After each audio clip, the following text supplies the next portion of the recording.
worldly desire, yet those persons of deceitful intentions have shot this shaft at my crow, and have, O Lord, dispatched the bird to Yama's abode. I have seen this, O King, with eyes whose vision had been improved by penances. With the assistance of this single crow I have crossed this kingdom of thine that is like a river abounding with alligators and sharks and crocodiles and whales. Indeed, with the assistance of that bird, I have passed through thy dominions like unto a Himalayan valley, impenetrable and inaccessible in consequence of trunks of fallen trees and scattered rocks and thorny shrubs and lions and tigers and other beasts of prey. The learned say that a region inaccessible in consequence of gloom can be passed through with the aid of the light, and a river that is unfordable can be crossed by means of a boat. No means, however, exist for penetrating or passing through the labyrinth of kingly affairs. Thy kingdom is like an inaccessible forest enveloped with gloom. Thou, that art the lord of it, canst not trust it. How then can I? Good and evil are regarded here in the same light. Residence here cannot, therefore, be safe. Here a person of righteous deeds meets with death, while one of unrighteous deeds incurs no danger. According to the requirements of justice, a person of unrighteous deeds should be slain, but never one who is righteous in his acts. It is not proper, therefore, for one to stay in this kingdom long. A man of sense should leave this country soon. There is a river, O King, of the name of Sita. Boats sink in it. This thy kingdom is like that river. An all-destructive net seems to have been cast around it. Thou art like the fall that awaits collectors of honey, or like attractive food containing poison. Thy nature now resembles that of dishonest men and not that of the good. Thou art like a pit, O King, abounding with snakes of virulent poison. Thou resemblest, O King, a river full of sweet water but exceedingly difficult of access, with steep banks overgrown with carairas and thorny canes. Thou art like a swan in the midst of dogs, vultures and jackals. Grassy parasites, deriving their sustenance from a mighty tree, swell into luxuriant growth, and at last covering the tree itself overshadow it completely. A forest conflagration sets in, and catching those grassy plants first, consumes the lordly tree with them. Thy ministers, O King, resemble those grassy parasites of which I speak. Do thou check and correct them. They have been nourished by thee. But conspiring against thee, they are destroying thy prosperity. Concealing from thee the faults of thy servants, I am living in thy abode in constant dread of danger, even like a person living in a room with a snake within it, or like the lover of a hero's wife. My object is to ascertain the behavior of the king who is my fellow lodger. I wish to know whether the king has his passions under control, whether his servants are obedient to him, whether he is loved by them, and whether he loves his subjects. For the object of ascertaining all these points, O best of kings, I have come to thee. Like food to a hungry person, thou hast become dear to me. I dislike thy ministers, however, as a person whose thirst has been slaked dislikes drink. They have found fault with me because I seek thy good. I have no doubt that there is no other cause for that hostility of theirs to me. I do not cherish any hostile intentions towards them. I am engaged in only marking their faults. As one should fear a wounded snake, every one should fear a foe of wicked heart. 243. The king said, Reside in my palace, O Brahmana. I shall always treat thee with respect and honor, and always worship thee. They that will dislike thee shall not dwell with me. Do thou thyself do what should be done next unto those persons, of whom thou hast spoken. Do thou see, O Holy One, that the rod of chastisement is wielded properly, and that everything is done well in my kingdom. Reflecting upon everything, do thou guide me in such a way that I may obtain prosperity. The sage said, shutting thy eyes in the first instance to this offence of theirs, viz., the slaughter of the crow, do thou weaken them one by one. Prove their faults then and strike them one after another. When many persons become guilty of the same offence, they can, by acting together, soften the very points of thorns. Lest thy ministers, being suspected, act against thee and disclose thy secret counsels, I advise thee to proceed with such caution. As regards ourselves, we are Brahmanas, naturally compassionate and unwilling to give pain to anyone. We desire thy good as also the good of others, even as we wish the good of ourselves. I speak of myself, O king. I am thy friend. I am known as the sage Kalakavrikshiya. I always adhere to truth. Thy sire regarded me lovingly as his friend. When distress overtook this kingdom during the reign of thy sire, O king, I performed many penances for driving it off, abandoning every other business. From my affection for thee I say this unto thee so that thou mayst not again commit the fault of reposing confidence on undeserving persons. Thou hast obtained a kingdom without trouble. Reflect upon everything connected with its weal and woe. Thou hast ministers in thy kingdom. But why, O king, shouldst thou be guilty of heedlessness? After this, the king of Kosala took a minister from the Kshatriya order, and appointed that bull among Brahmanas, viz., the sage Kalakavrikshiya, as his procurator. After these changes had been effected, the king of Kosala subjugated the whole earth and acquired great fame. The sage Kalakavrikshiya worshipped the gods in many grand sacrifices performed from the king. Having listened to his beneficial counsels, the king of Kosala conquered the whole earth and conducted himself in every respect as the sage directed. Section XXI. Yudhishthira said, what should be the characteristics, O grandsire, of the legislators, the ministers of war, the courtiers, the generalissimos, and the counsellors of a king? Bhishma said, such persons as are possessed of modesty, self-restraint, truth, sincerity, and courage to say what is proper, should be thy legislators. They that are always by thy side, that are possessed of great courage, that are of the regenerate caste, possessed of great learning, well pleased with thee, and endued with perseverance in all acts, should, O son of Kunti, be desired by thee for becoming thy ministers of war at all seasons of distress, O Bharata. One who is of high descent, who, treated with honor by thee, always exerts his powers to the utmost on thy behalf, and who will never abandon thee in weal or woe, illness or death, should be entertained by thee as a courtier. They that are of high birth, that are born in thy kingdom, that have wisdom, beauty of form and features, great learning, and dignity of behavior, and that are, besides, devoted to thee, should be employed as officers of thy army. Persons of low descent and covetous dispositions, who are cruel and shameless, would court thee, O sire, as long as their hands would remain wet. 244. They that are of good birth and good behavior, that can read all signs and gestures, that are destitute of cruelty, that know what the requirements are of place and time, that always seek the good of their master in all acts, should be appointed as ministers by the king in all his affairs. They that have been won over with gifts of wealth, honours, regardful receptions, and means of procuring felicity, and who on that account may be regarded by thee as persons inclined to benefit thee in all thy affairs, should always be made sharers of thy happiness. They that are unchangeable in conduct, possessed of learning and good behavior, observant of excellent vows, large-hearted, and truthful in speech, will always be attentive to thy affairs and will never abandon thee.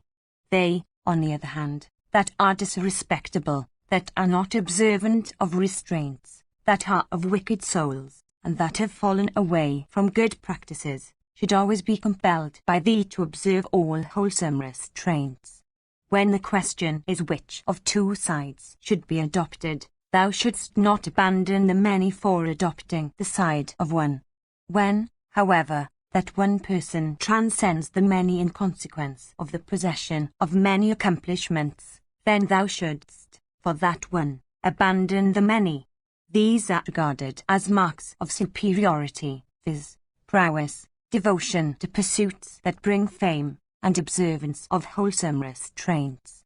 He, again, that honors all persons possessed of ability, that never indulges in feelings of rivalry with persons possessed of no merit, that never abandons righteousness from lust or fear or wrath or covetousness, that is adorned with humility, that is truthful in speech and forgiving in temper, that has his soul under control, that has a sense of dignity, and that has been tried in every situation, should be employed by thee as thy counsellor.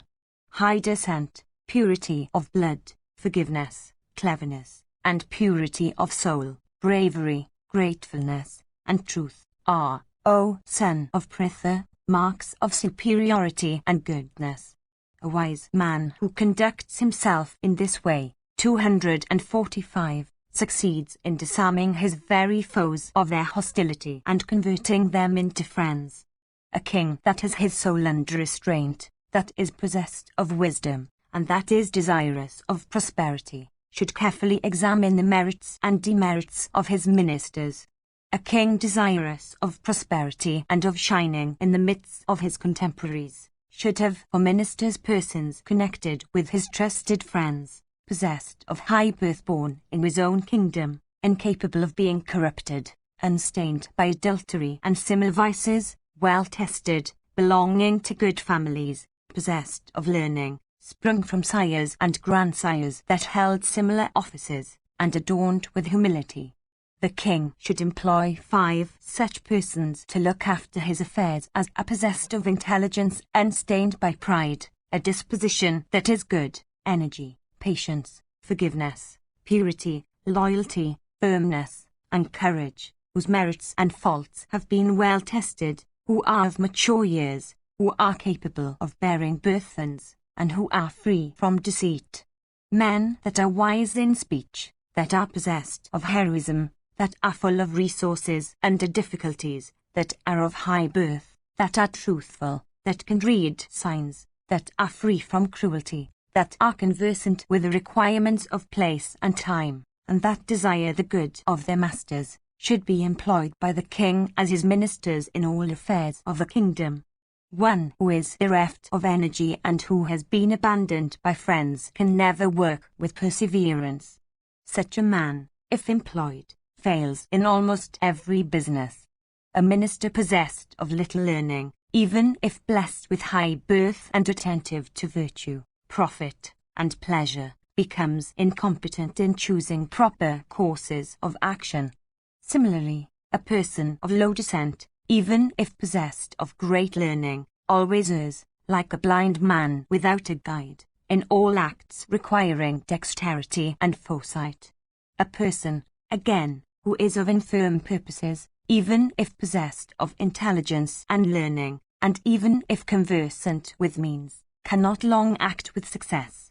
A man of wicked heart and possessed of no learning may set his hand to work, but he fails to ascertain what the results will be of his work. A king should never repose trust on a minister that is not devoted to him. He should, therefore, never disclose his counsels to a minister that is not devoted to him. Such a wicked minister, combining with the other ministers of the king, may ruin his master, like a fire consuming a tree by entering its entrails through the holes in its body with the aid of the wind. Giving way to wrath, a master may one day pull down a servant from his office or reprove him, from rage, in harsh words, and restore him to power again. None but a servant devoted to the master can bear and forgive such treatment. Ministers also become sometime highly offended with their royal masters. That one, however, amongst them, who subdues his wrath from desire of doing good to his master, that person who is a sharer with the king of his weal and woe, should be consulted by the king in all his affairs. A person who is of crooked heart, even if he be devoted to his master and possessed of wisdom and adorned with numerous virtues, should never be consulted by the king. One who is allied with foes and who does not regard the interests of the king's subjects should be known as an enemy. The king should never consult with him. One who is possessed of no learning, who is not pure, who is stained with pride, who pays court to the king's enemies, who indulges in brag, who is unfriendly, wrathful, and covetous should not be consulted by the king. One who is a stranger, even if he be devoted to the king and possessed of great learning, may be honored by the king and gratified with assignment of the means of sustenance, but the king should never consult him in his affairs. A person whose sire was unjustly banished by royal edict should not be consulted by the king, even if the king may have subsequently bestowed honours upon him and assigned to him the means of sustenance. A well-wisher whose property was once confiscated for a slight transgression, even if he be possessed of every accomplishment, should not still be consulted by the king. A person possessed of wisdom, intelligence, and learning, who is born within the kingdom, who is pure and righteous in all his acts, deserves to be consulted by the king. One who is endued with knowledge and wisdom, who is acquainted with the dispositions of his friends and foes, who is such a friend of the king as to be his second self, deserves to be consulted. One who is truthful in speech and modest and mild, and who is a hereditary servant of the king, deserves to be consulted. One who is contented and honored, who is truthful and dignified, who hates wickedness and wicked men, who is conversant with policy and the requirements of time, and who is courageous, deserves to be consulted by the king. One who is competent to win over all men by conciliation should be consulted, O monarch, by the king that is desirous of ruling according to the dictates of the science of chastisement. One upon whom the inhabitants of both the capital and the provinces repose confidence for his righteous conduct, who is competent to fight and conversant with the rules of policy, deserves to be consulted by the king. Therefore, men possessed of such qualities, men conversant with the dispositions of all and desirous of achieving high acts, should be honored by the king and made his ministers. Their number also should not be less than 246 ministers should be employed in observing the lackeys of their masters, of themselves, of the subjects, and of the foes of their master. The kingdom has its root in the councils of policy that flow from ministers, and its growth proceeds from the same source. Ministers should act in such a way that the enemies of their master may not be able to detect his lackeys. On the other hand, when their lackeys become visible, they should then be assailed. Like the tortoise protecting its limbs by withdrawing them within its shell, ministers should protect their own counsels. They should, even thus, conceal their own lackeys. Those ministers of the kingdom that succeed in concealing their counsels are said to be possessed of wisdom. Counsels constitute the armor of a king, and the limbs of his subjects and officers. A kingdom is said to have its roots in spies and secret agents, and its strength is said to lie in councils of policy.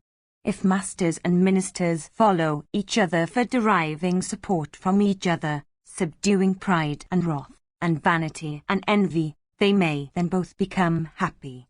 A king should also consult with such ministers as are free from the 5 kinds of deceit, ascertaining well, in the first instance, the different opinions of the 3 amongst them whom he has consulted. The king should, for subsequent deliberation, repair to his preceptor for informing him of those opinions and his own. His preceptor should be a Brahmana well versed in all matters of virtue, profit, and pleasure. Repairing, for such subsequent deliberation, to him, the king should, with collected mind, ask his opinion. When a decision is arrived at after deliberation with him, the king should then, without attachment, carry it out into practice. They that are conversant with the conclusions of the science of consultation say that kings should always hold consultation in this way. Having settled counsels in this way, They should then be reduced to practice, for then they will be able to win over all the subjects. There should be no dwarfs, no humpbacked persons, no one of an emaciated constitution, no one who is lame or blind, no one who is an idiot, no woman, and no eunuch, at the spot where the king holds his consultations. Nothing should move there before or behind, above or below, or in transverse directions.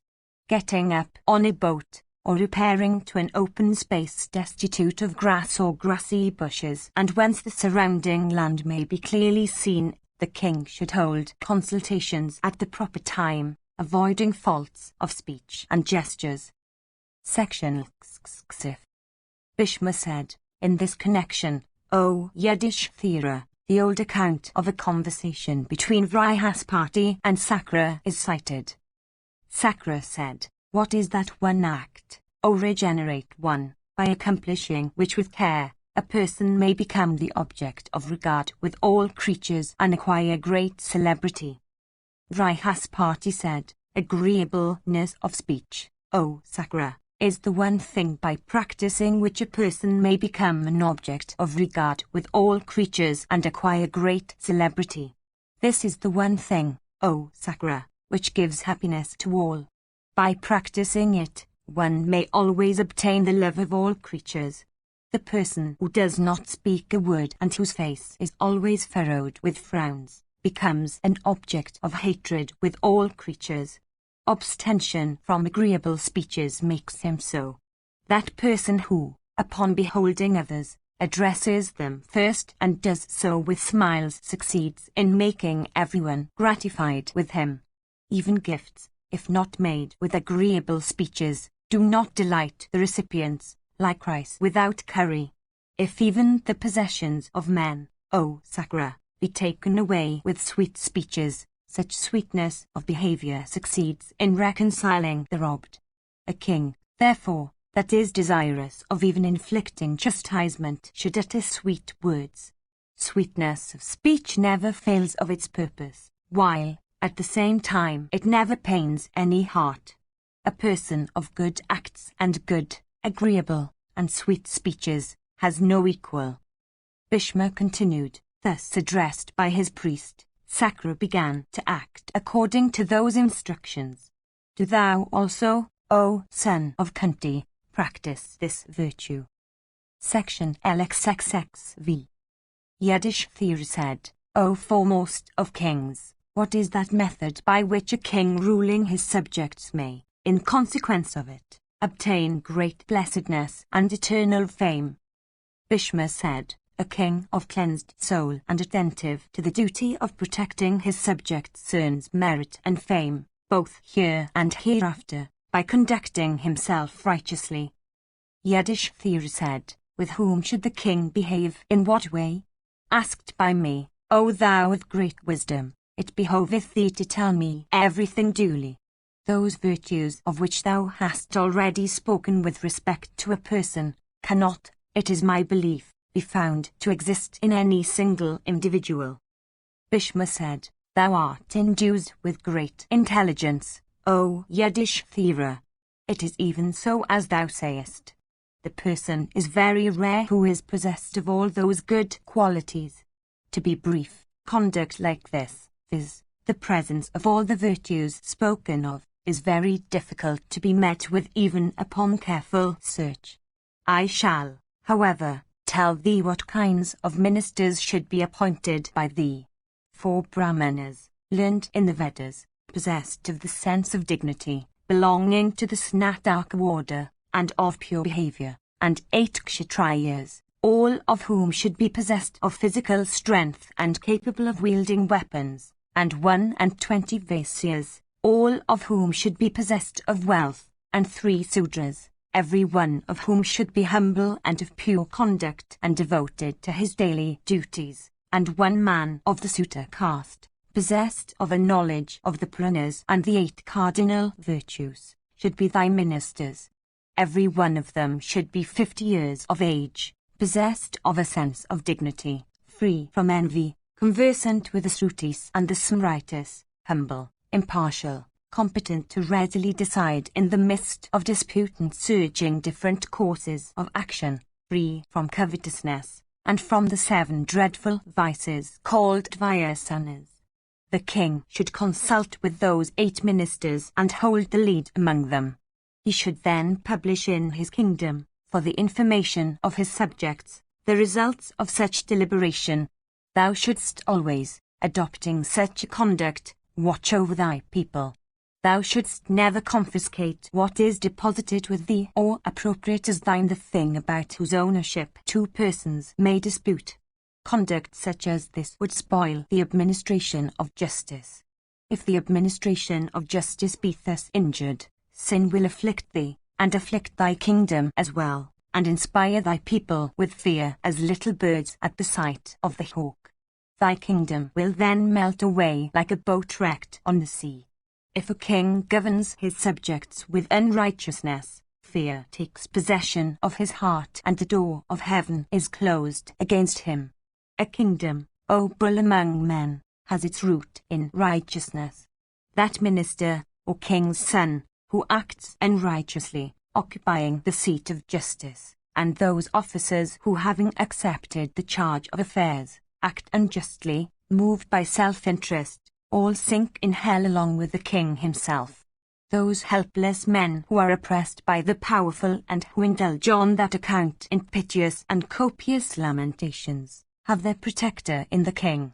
In cases of dispute between 2 parties, the decision should be based upon the evidence of witnesses. If one of the disputants has no witnesses and is helpless, the king should give the case his best consideration. The king should cause chastisement to be meted out to offenders according to the measure of their offences. They that are wealthy should be punished with fines and confiscations, they that are poor, with loss of liberty. Those that are of very wicked conduct should be chastised by the king with even corporal inflictions. The king should cherish all good men with agreeable speeches and gifts of wealth. He who seeks to compass the death of the king should be punished with death to be effected by diverse means. The same should be the punishment of one who becomes guilty of arson or theft or such cohabitation with women as may lead to a confusion of castes. A king, O monarch, who inflicts punishments duly and conformably to the dictates of the science of chastisement, incurs no sin by the act. On the other hand, he earns merit that is eternal. That foolish king who inflicts punishments capriciously, earns infamy here and sinks into hell hereafter. One should not be punished for the fault of another. Reflecting well upon their criminal code, a person should be convicted or acquitted. A king should never slay an envoy under any circumstances. That king who slays an envoy sinks into hell with all his ministers. That king observant of Kshatriya practices who slays an envoy that faithfully utters the message with which he is charged, causes the manes of his deceased ancestors to be stained with the sin of killing a fetus. An envoy should possess these 7 accomplishments, viz., he should be high-born, of a good family, eloquent, clever, sweet-speeched, faithful in delivering the message with which he is charged, and endued with a good memory. The aide-de-camp of the king that protects his person should be endued with similar qualities. The officer also that guards his capital or citadel should possess the same accomplishments. The king's minister should be conversant with the conclusions of the scriptures and competent in directing wars and making treaties. He should, further, be intelligent, possessed of courage, modest, and capable of keeping secrets. He should also be of high birth endued with strength of mind, and pure in conduct. If possessed of these qualities, he should be regarded worthy. The commander of the king's forces should be possessed of similar accomplishments. He should also be conversant with the different kinds of battle array and with the uses of engines and weapons. He should be able to bear exposure to rain, cold, heat, and wind, and watchful of the lackeys of foes. The king, O monarch, should be able to lull his foes into a sense of security. He should not, however, himself trust anyone. The reposing of confidence on even his own son is not to be approved of. I have now, O sinless one, declared to thee what the conclusions of the scriptures are. Refusal to trust anyone has been said to be one of the highest mysteries of kingcraft. Section V. Yiddish theory said, what should be the kind of city within which the king should himself dwell? Should he select one already made, or should he cause one to be especially constructed? Tell me this, O grandsire. Bhishma said, it is proper, O Bharata, to inquire about the conduct that should be followed and the defences that should be adopted with respect to the city in which, O son of Kunti, a king should reside. I shall, therefore, discourse to thee on the subject, referring especially to the defences of citadels. Having listened to me, thou shouldst make the arrangements required and conduct thyself attentively as directed. Keeping his eye on the 6 different kinds of citadels, the king should build his cities containing every kind of affluence and every other article of use in abundance. Those 6 varieties are water citadels, earth citadels, hill citadels, human citadels, mud citadels, and forest citadels.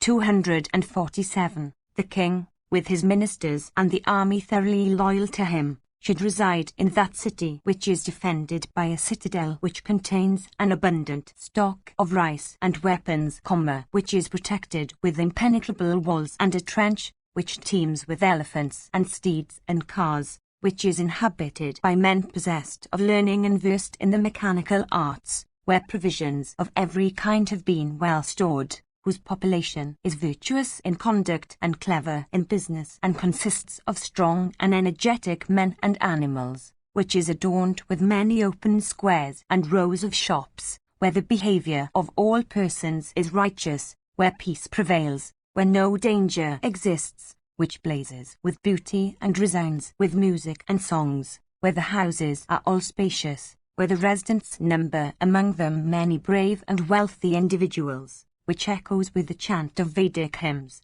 where festivities and rejoicings frequently take place, and where the deities are always worshipped. 248. Residing there, the king should be employed in filling his treasury, increasing his forces, enhancing the number of his friends, and establishing courts of justice. He should check all abuses and evils in both his cities and his provinces. He should be employed in collecting provisions of every kind and in filling his arsenals with care. He should also increase his stores of rice and other grain, and strengthen his counsels with wisdom. He should further enhance his stores of fuel, iron, chaff, charcoal, timber, horns, bones, bamboos, marrow, oils and ghee, fat, honey, medicines, flax, resinous exudations, rice, weapons, shafts, leather catgut, for bowstrings, carries, and strings and cords made of munja grass and other plants and creepers. He should also increase the number of tanks and wells containing large quantities of water, and should protect all juicy trees.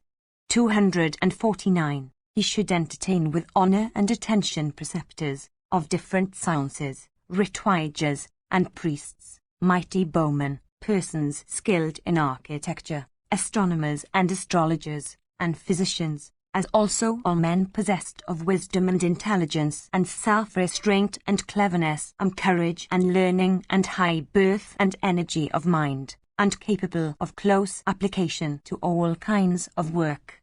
The king should honor the righteous and chastise the unrighteous. He should, acting with resolution, set the several orders to their respective duties, ascertaining properly, by means of spies, the outward behavior and the state of mind of the inhabitants of his city and provinces. He should adopt those measures that may be required. The king should himself supervise his spies and councils, his treasury, and the agencies for inflicting chastisements. Upon these everything may be said to depend. With spies constituting his sight, the king should ascertain all the acts and intentions of his foes, friends, and neutrals. He should then, with heedfulness, devise his own measures, honoring those that are loyal to him and punishing those that are hostile. The king should always adore the gods in sacrifices and make gifts without giving pain to anybody. He should protect his subjects, never doing anything that may obstruct or thwart righteousness. He should always maintain and protect the helpless, the masterless, and the old, and women that are widows. The king should always honor the ascetics and make unto them gifts, at proper seasons of cloths and vessels and food. The king should, with attentive care, inform the ascetics, within his dominions, of the state of his own self, of all his measures, and of the kingdom, and should always behave with humility in their presence. When he sees ascetics of high birth and great learning that have abandoned all earthly objects, he should honor them with gifts of beds and seats and food. Whatever the nature of the distress into which he may fall, he should confide in an ascetic. The very robbers repose confidence upon persons of that character. The king should place his wealth in charge of an ascetic and should take wisdom from him. He should not, however, always wait upon them or worship them on all occasions. 250. From among those residing in his own kingdom, he should select one for friendship. Similarly, he should select another from among those that reside in the kingdom of his foe. He should select a third from among those residing in the forests, and a fourth from among those dwelling in the kingdoms paying tribute to him. He should show hospitality towards and bestow honors upon them and assign them the means of sustenance. He should behave towards the ascetics dwelling in the kingdoms of foes and in the forests in the same way as towards those that reside in his own kingdom. Engaged in penances and of rigid vows they would, if calamity overtakes the king and if he solicits protection, grant him what he wants. I have now told thee in brief the indications of the city in which the king should reside. Section VI. Yiddish theory said, how, O king, may a kingdom be consolidated, and how should it be protected? I desire to know this. Tell me all this, O bull of Bharata's race. Bhishma said, listen to me with concentrated attention. I shall tell thee how a kingdom may be consolidated, and how also it may be protected. A headman should be selected for each village. Over the 10 villages, or 10 headmen, there should be 1 superintendent. Over the 2 such superintendents there should be 1 officer, having the control, therefore, of 20 villages. Above the latter should be appointed persons, under each of whom should be a century of villages, and above the last kind of officers should be appointed men each of whom should have 1,000 villages under his control. The headman should ascertain the characteristics of every person in the village and all the faults also that need correction. He should report everything to the officer, who is above him and is in charge of 10 villages. The latter, again, should report the same to the officer, who is above him and is in charge of 20 villages. The latter, in his turn, should report the conduct of all the persons within his dominion to the officer, who is above him and is in charge of 100 villages. The village headman should have control over all the produce and the possessions of the village. Every headman should contribute his share for maintaining the lord of 10 villages, and the latter should do the same for supporting the lord of 20 villages. The lord of 100 villages should receive every honor from the king and should have for his support a large village, O chief of the Bharatas, populous and teeming with wealth. Such a village, so assigned to a lord of 100 villages, should be, however, within the control of the lord of 1,000 villages. That high officer, again, viz., the lord of 1,000 villages, should have a minor town for his support. He should enjoy the grain and gold and other possessions derivable from it. He should perform all the duties of its wars and other internal affairs pertaining to it. Some virtuous minister, with wrathfulness, should exercise supervision over the administration affairs and mutual relations of those officers. In every town, again, There should be an officer for attending to every matter relating to his jurisdiction. Like some planet of dreadful form moving above all the asterisms below, the officer, with plenary powers, mentioned last should move and act above all the officers subordinate to him. Such an officer should ascertain the conduct of those under him through his spies. Such high officers should protect the people from all persons of murderous disposition, all men of wicked deeds, all who rob other people of their wealth, and all who are full of deceit, and all of whom are regarded to be possessed by the devil. Taking note of the sales and the purchases, the state of the roads, the food and dress, and the stocks and profits of those that are engaged in trade, the king should levy taxes on them. Ascertaining on all occasions the extent of the manufactures, the receipts and expenses of those that are engaged in them, and the state of the arts, the king should levy taxes upon the artisans in respect of the arts they follow. The king, O Yudhishthira, may take high taxes, but he should never levy such taxes as would emasculate his people. No tax should be levied without ascertaining the outturn and the amount of labour that has been necessary to produce it. Nobody would work or seek for outturns without sufficient cause.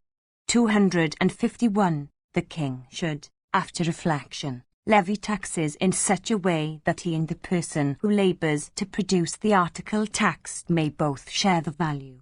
The king should not, by his thirst, destroy his own foundations as also those of others. He should always avoid those acts in consequence of which he may become an object of hatred to his people. Indeed, by acting in this way he may succeed in winning popularity. The subjects hate that king who earns an notoriety for voraciousness of appetite in the matter of taxes and imposts. Whence can a king who becomes an object of hatred have prosperity? Such a king can never acquire what is for his good. A king who is possessed of sound intelligence should milk his kingdom after the analogy of men acting in the matter of calves. If the calf be permitted to suck, it grows strong, O Bharata, and bears heavy burthens.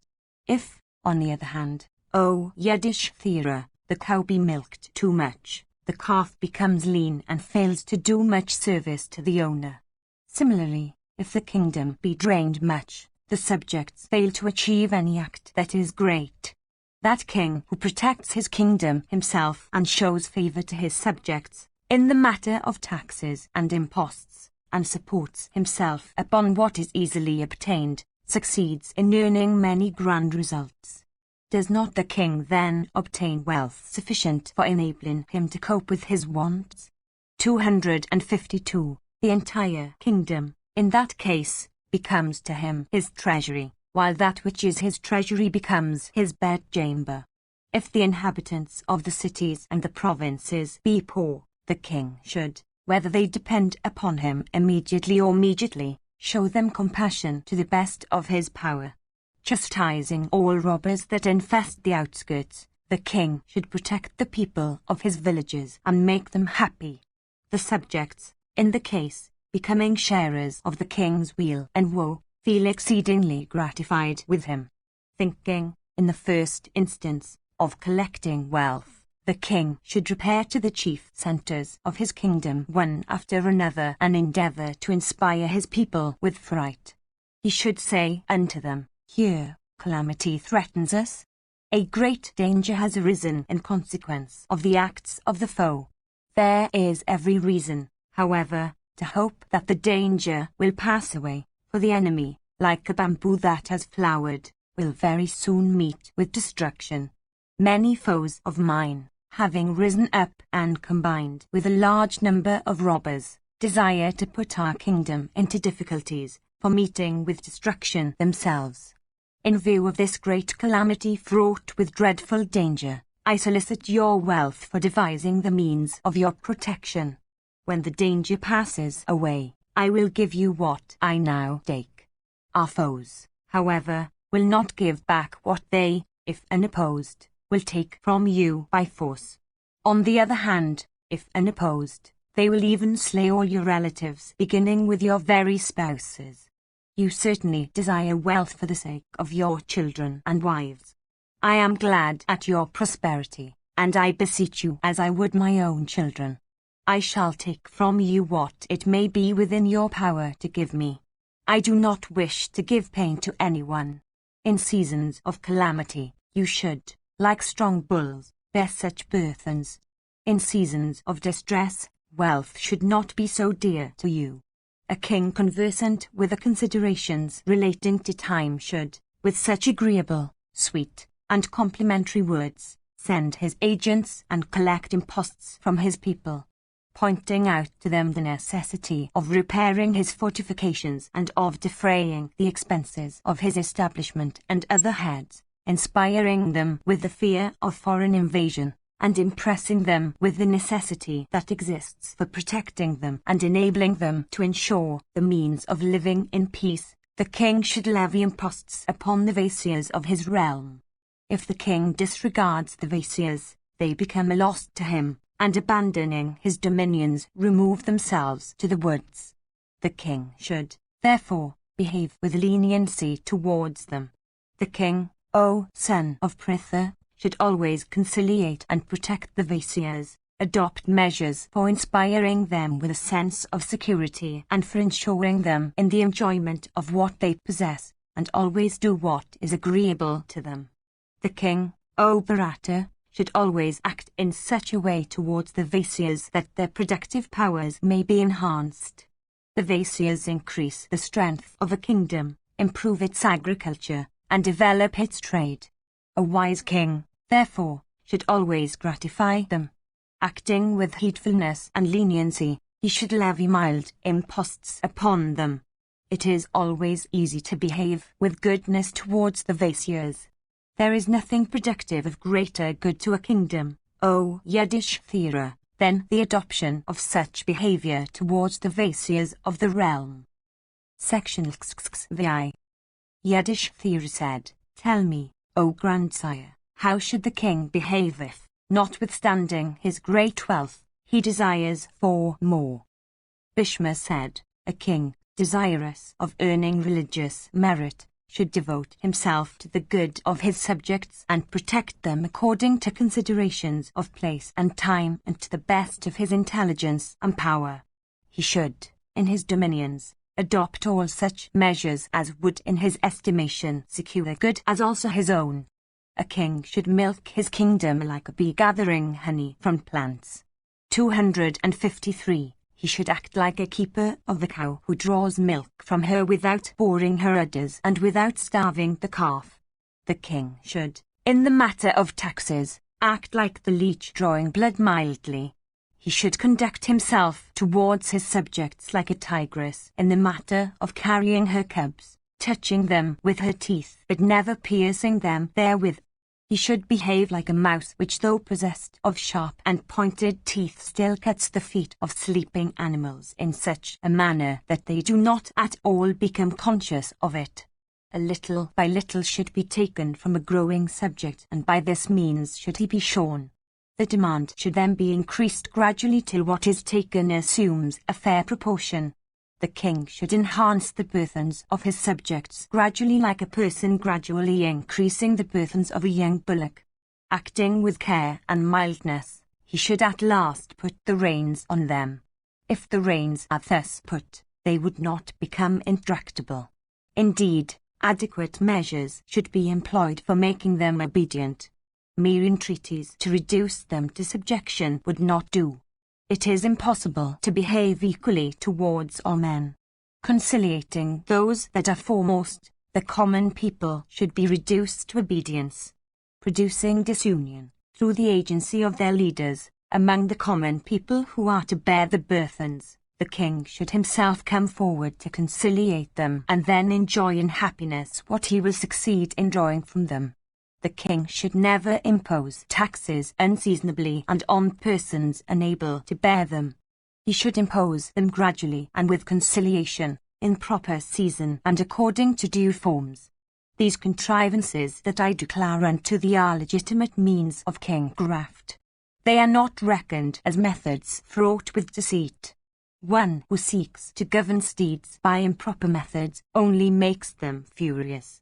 Drinking shops, public women, pimps, actors, gamblers and keepers of gaming houses, and other persons of this kind, who are sources of disorder to the state, should all be checked. Residing within the realm, these afflict and injure the better classes of the subjects. Nobody should ask anything of anyone when there is no distress. Manu himself in days of old has laid down this injunction in respect of all men.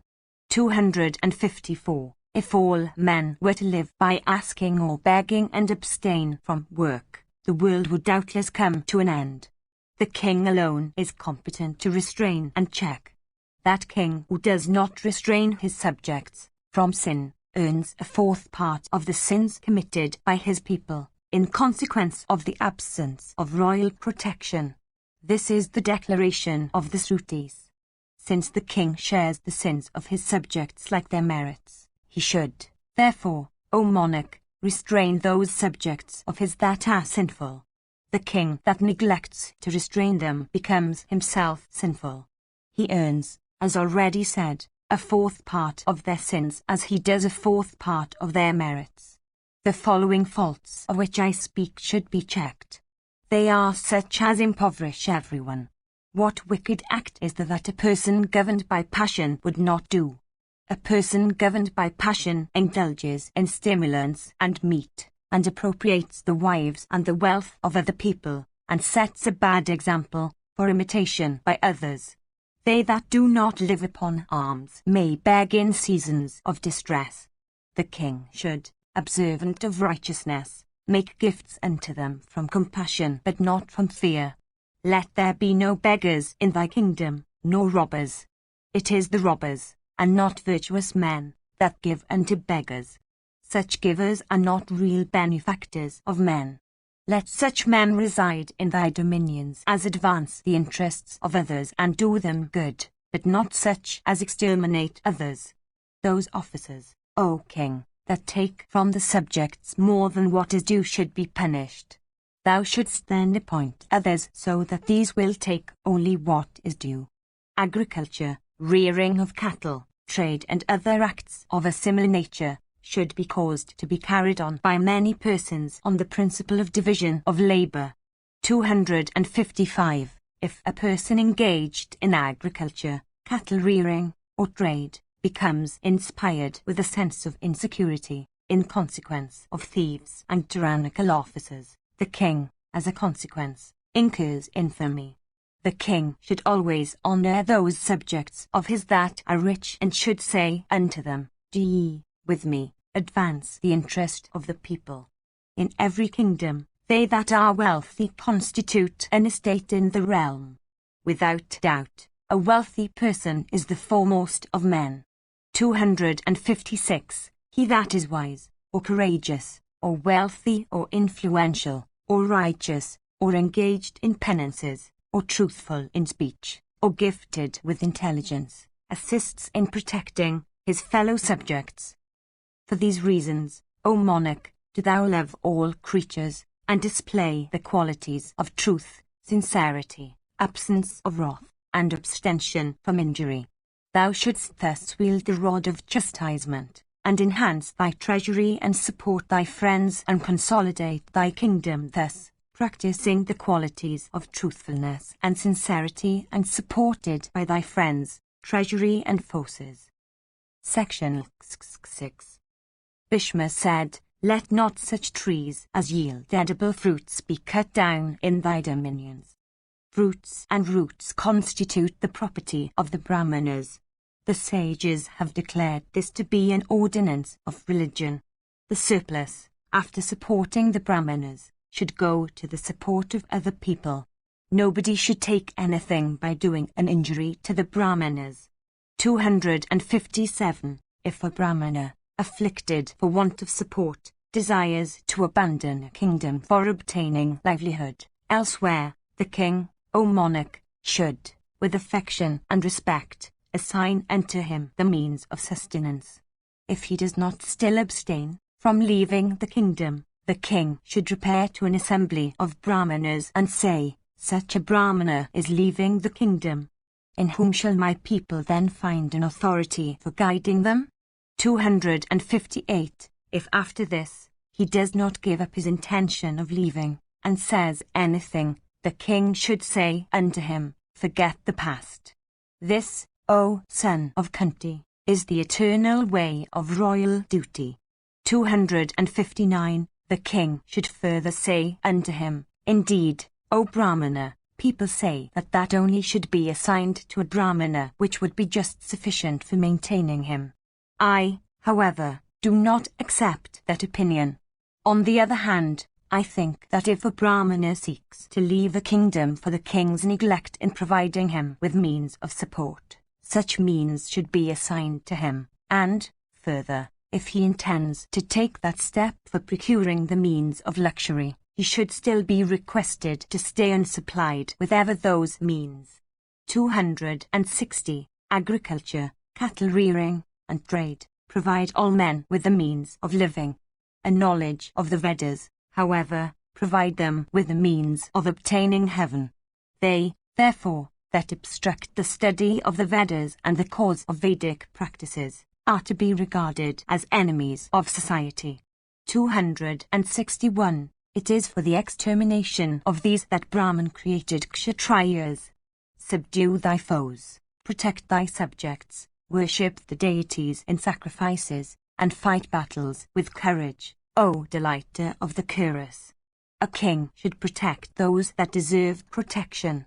The king who does this is the best of rulers.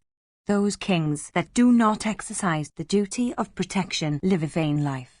For the benefit of all his subjects, the king should always seek to ascertain the acts and thoughts of all, O Yudhishthira, and for that reason he should set spies and secret agents.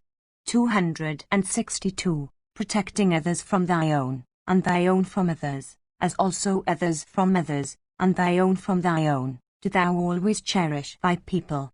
Protecting his own self first from everyone, the king should protect the earth. Men of knowledge have said that everything has its root in self. The king should always reflect upon these, viz., what are his lackers, to what evil habits he is addicted, what are the sources of his weakness, and what are the sources of his faults. The king should cause secret and trusted agents to wander through the kingdom for ascertaining whether his conduct as displayed on the previous day has or has not met with the approbation of the people. Indeed, he should ascertain whether his conduct is or is not generally praised, or is always not acceptable to the people of the provinces, and whether he has or has not succeeded in earning a good name in his kingdom. Amongst those that are virtuous and possessed of wisdom, those that never retreat from battle, and those that do not reside in thy kingdom, those that are dependent on thee, and those that are thy ministers, as well as those that are independent of party, they that praise or blame thee should never be objects of disregard with thee, O Yudhishthira. 263. No man, O sire, can succeed in earning the good opinion of all persons in the world. All persons have friends, foes, and neutrals, O Bharata. Yudhishthira said, among persons all of whom are equal in might of arms and accomplishments, whence does one acquire superiority over all the rest, and whence does that one succeed in ruling over them? Bhishma said, creatures that are mobile devour things that are immobile. Animals, again, that have teeth devour those that have no teeth. Wrathful snakes of virulent poison devour smaller ones of their own species. Upon this principle, among human beings also, the king, who is strong, preys upon those that are weak.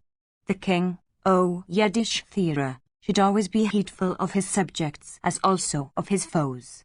If he becomes heedless, they fall upon him like vultures on carrion. Take care, O king, that the traders in thy kingdom who purchase articles at prices high and low, for sale, and who in course of their journeys have to sleep or take rest in forest and inaccessible regions, 264, be not afflicted by the imposition of heavy taxes. Let not the agriculturists in thy kingdom leave it through oppression. They, who bear the burthens of the king, support the other residents also of the kingdom. 265. The gifts made by thee in this world support the gods, Pitris, men, Nagas, Rakshasas, birds, and animals. These, O Bharata, are the means of governing the kingdom and protecting its rulers. I shall again discourse to thee on the subject, O son of Pandu. Section XC. Bhishma said that foremost of all persons conversant with the Vedas, viz., Uttathiya of Angirasa's race, discoursed cheerfully, on former occasion, and to Yavanas was son mandatory. I shall now, O Yudhishthira, recite to thee everything that Uttathiya, that foremost of all persons conversant with the Vedas, had said unto that king. Uttathiya said, one becomes a king for acting in the interests of righteousness and not for conducting himself capriciously. Know this, O mandatory, the king is, indeed, the protector of the world. If the king acts righteously, he attains to the position of a god. 266. On the other hand, if he acts unrighteously, he sinks into hell. All creatures rest upon righteousness. Righteousness, in its turn, rests upon the king. That king, therefore, who upholds righteousness, is truly a king. That king who is endued with a righteous soul and with every kind of grace is said to be an embodiment of virtue. If a king fails to chastise unrighteousness, the gods desert his mansion and he incurs obloquy among men. The efforts of men who are observant of their own duties are always crowned with success. For this reason all men seek to obey the dictates of righteousness which are productive of prosperity. When sinfulness is not restrained, righteous behavior comes to an end and unrighteous behavior increases greatly. When sinfulness is not restrained, no one can, according to the rights of property as laid down in the scriptures, say, this thing is mine and this is not mine. When sinfulness prevails in the world, men cannot own and enjoy their own wives and animals and fields and houses. The deities receive no worship, the Pitris no offerings in sraddhas, and guests no hospitality, when sinfulness is not restrained. The regenerate classes do not study the Vedas, or observe high vows, or spread out sacrifices, when sinfulness is not restrained. The minds of men, O king, become weak and confounded like those of persons wounded with weapons, when sinfulness is not restrained. Casting their eyes on both the worlds, the rishis made the king, that superior being, intending that he should be the embodiment of righteousness on earth. 267. He is called Rajan, in whom righteousness shines. That king, again in whom there is no righteousness, is called Vrishala. 268. The divine Dharma, righteousness, has another name, viz., Vrisha. He who weakens Vrisha is called by the name of Vrishala. A king should, therefore, advance the cause of righteousness. All creatures grow in the growth of righteousness, and decay with its decay. Righteousness, therefore, should never be permitted to decay. Righteousness is called Dharma because it aids the acquisition and preservation of wealth, Dharna. The sages, O king, have declared that Dharma restrains and sets bounds to all evil acts of men. The self-born, Brahman, created Dharma for the advancement and growth of creatures. For this reason, a king should act according to the dictates of Dharma for benefiting his subjects. For this reason also, O tiger among kings, Dharma has been said to be the foremost of all things. That foremost of men who rules his subjects righteously is called a king. Disregarding lust and wrath, observe thou the dictates of righteousness. Among all things, O chief of Bharata's race, that conduce to the prosperity of kings, righteousness is the foremost. Dharma, again, has sprung from the Brahmana. For this reason, the Brahmana should always be worshipped. Thou shouldst, O mandatory, gratify with humility the wishes of Brahmanas. By neglecting to gratify the wishes of Brahmanas, the king brings danger on himself. In consequence of such neglect, he fails to obtain any accession of friends while his foes increase in number. In consequence of malice towards the Brahmanas springing from his folly, the goddess of prosperity who had formerly dwelt with him became enraged and deserted the Azura Valley, the son of Virachana. Deserting the Azura, she repaired to Indra, the chief of the deities. Beholding the goddess living with Purandara, Vali indulged in many vain regrets. This, O puissant one, is the result of malice and pride. Be thou awakened, O Mandathri, so that the goddess of prosperity may not in wrath desert thee. The Srutis declare that unrighteousness begat a son named Pride upon the goddess of prosperity. This pride, O king, led many among the gods and the Asuras to ruin.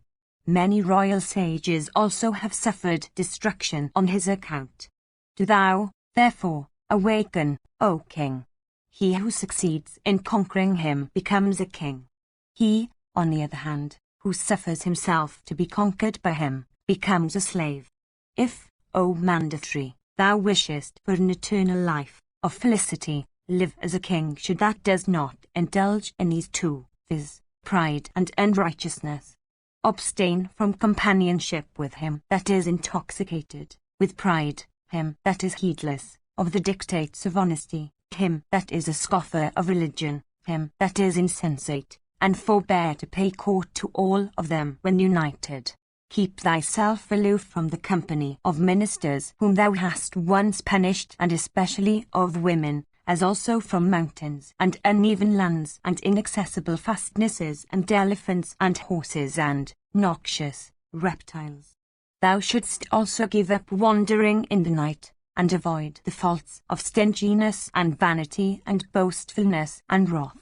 Thou shouldst never have intercourse with unknown women, or those of equivocal sex, or those that are lewd, or those that are the wives of other men, or those that are virgins.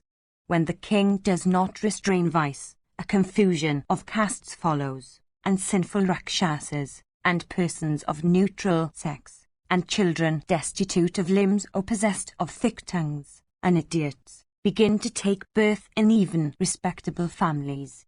Therefore, the king should take particular care to act righteously, for the benefit of his subjects. If the king acts heedlessly, a great evil becomes the consequence. Unrighteousness increases, causing a confusion of castes. Cold sets in during the summer months, and disappears when its proper season comes. Drought and flood and pestilence afflict the people. Ominous stars arise and awful comets appear on such occasions. Diverse other portents, indicating destruction of the kingdom, make their appearance. If the king does not take measures for his own safety and does not protect his subjects, the latter first meet with destruction, and then destruction seizes the king himself. Two persons combining together snatch the wealth of one, and many acting in concert rob the two. Maidens are deflowered. Such a state of things is said to arise from the king's faults. All rights of property come to an end among men, when the king, abandoning righteousness, acts heedlessly. Section XCI. Utathaya said, if the deity of the clouds pours rain seasonably and the king acts virtuously, the prosperity that ensues maintain the subjects in felicity. That washerman who does not know how to wash away the filth of cloth without taking away its dye, is very unskillful in his profession. That person among Brahmanas or Kshatriyas or Vaisyas who, having fallen away from the proper duties of his order, has become a Sudra, is truly to be compared to such a washerman. Menial service attaches to the Sudra, agriculture to the Vaisya, the science of chastisement to the Kshatriya, and Brahmacharya, penances, mantras, and truth, attached to the Brahmana. That Kshatriya who knows how to correct the faults of behavior of the other orders and to wash them clean like a washerman is really their father and deserves to be their king. The respective ages called Krita, Treta, Dwapara and Kali, O bull of Bharata's race, are all dependent on the conduct of the king. It is the king who constitutes the age. 269. The four orders, the Vedas and the duties in respect of the four modes of life, all become confused and weakened when the king becomes heedless. The three kinds of fire, the three Vedas, and sacrifices with Dakshina, all become lost when the king becomes heedless. The king is the creator of all creatures, and the king is their destroyer. That king who is of righteous soul is regarded as the creator, while he that is sinful is regarded as the destroyer. The king's wives, sons, kinsmen, and friends all become unhappy and grieve when the king becomes heedless. Elephants and steeds and kine and camels and mules and asses and other animals all lose their vigor when the king becomes unrighteous. It is said, O mandatory, that the Creator created power, represented by the king, for the object of protecting weakness. Weakness is, indeed, a great being, for everything depends upon it. 270. All creatures worship the king. All creatures are the children of the king. If, therefore, O monarch, the king becomes unrighteous, all creatures come to grief. The eyes of the weak, of the moon, and of the snake of virulent poison, should be regarded as unbearable. Do not, therefore, come into hostile contact with the weak. Thou shouldst regard the weak as always subject to humiliation. Take care that the eyes of the weak do not burn thee with thy kinsmen. In a race scorched by the eyes of the weak, no children take birth. Such eyes burn the race to its very roots. Do not, therefore, come into hostile contact with the weak. Weakness is more powerful than even the greatest power, for that power which is scorched by weakness becomes totally exterminated. If a person who has been humiliated or struck fails, while shrieking for assistance, to obtain a protector, divine chastisement overtakes the king and brings about his destruction. Do not, O sire, while in enjoyment of power, take wealth from those that are weak. Take care that the eyes of the weak do not burn thee like a blazing fire. The tears shed by weeping men afflicted with falsehood slay the children and animals of those that have uttered those falsehoods. Like a cow, a sinful act perpetrated does not produce immediate fruits. 271. If the fruit is not seen in the perpetrator himself, it is seen in his son or in his son's son or daughter's son. When a weak person fails to find a rescuer, the great rod of divine chastisement falls upon the king. When all subjects of the king are obliged by distress to live like Brahmanas, by mendicancy, such mendicancy brings destruction upon the king. When all the officers of the king posted in the provinces unite together and act with injustice, the king is then said to bring about a state of unmixed evil upon his kingdom. When the officers of the king extort wealth, by unjust means or acting from lust or avarice, from persons piteously soliciting mercy, a great destruction then is sure to overtake the king. A mighty tree, first starting into life, grows into large proportions. Numerous creatures then come and seek its shelter. When, however, it is cut down or consumed in a conflagration, those that had recourse to it for shelter all become homeless.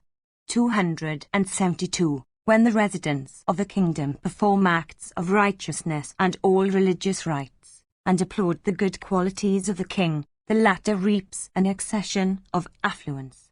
When, on the other hand, the residents, moved by ignorance, abandon righteousness and act unrighteously, the king becomes overtaken by misery.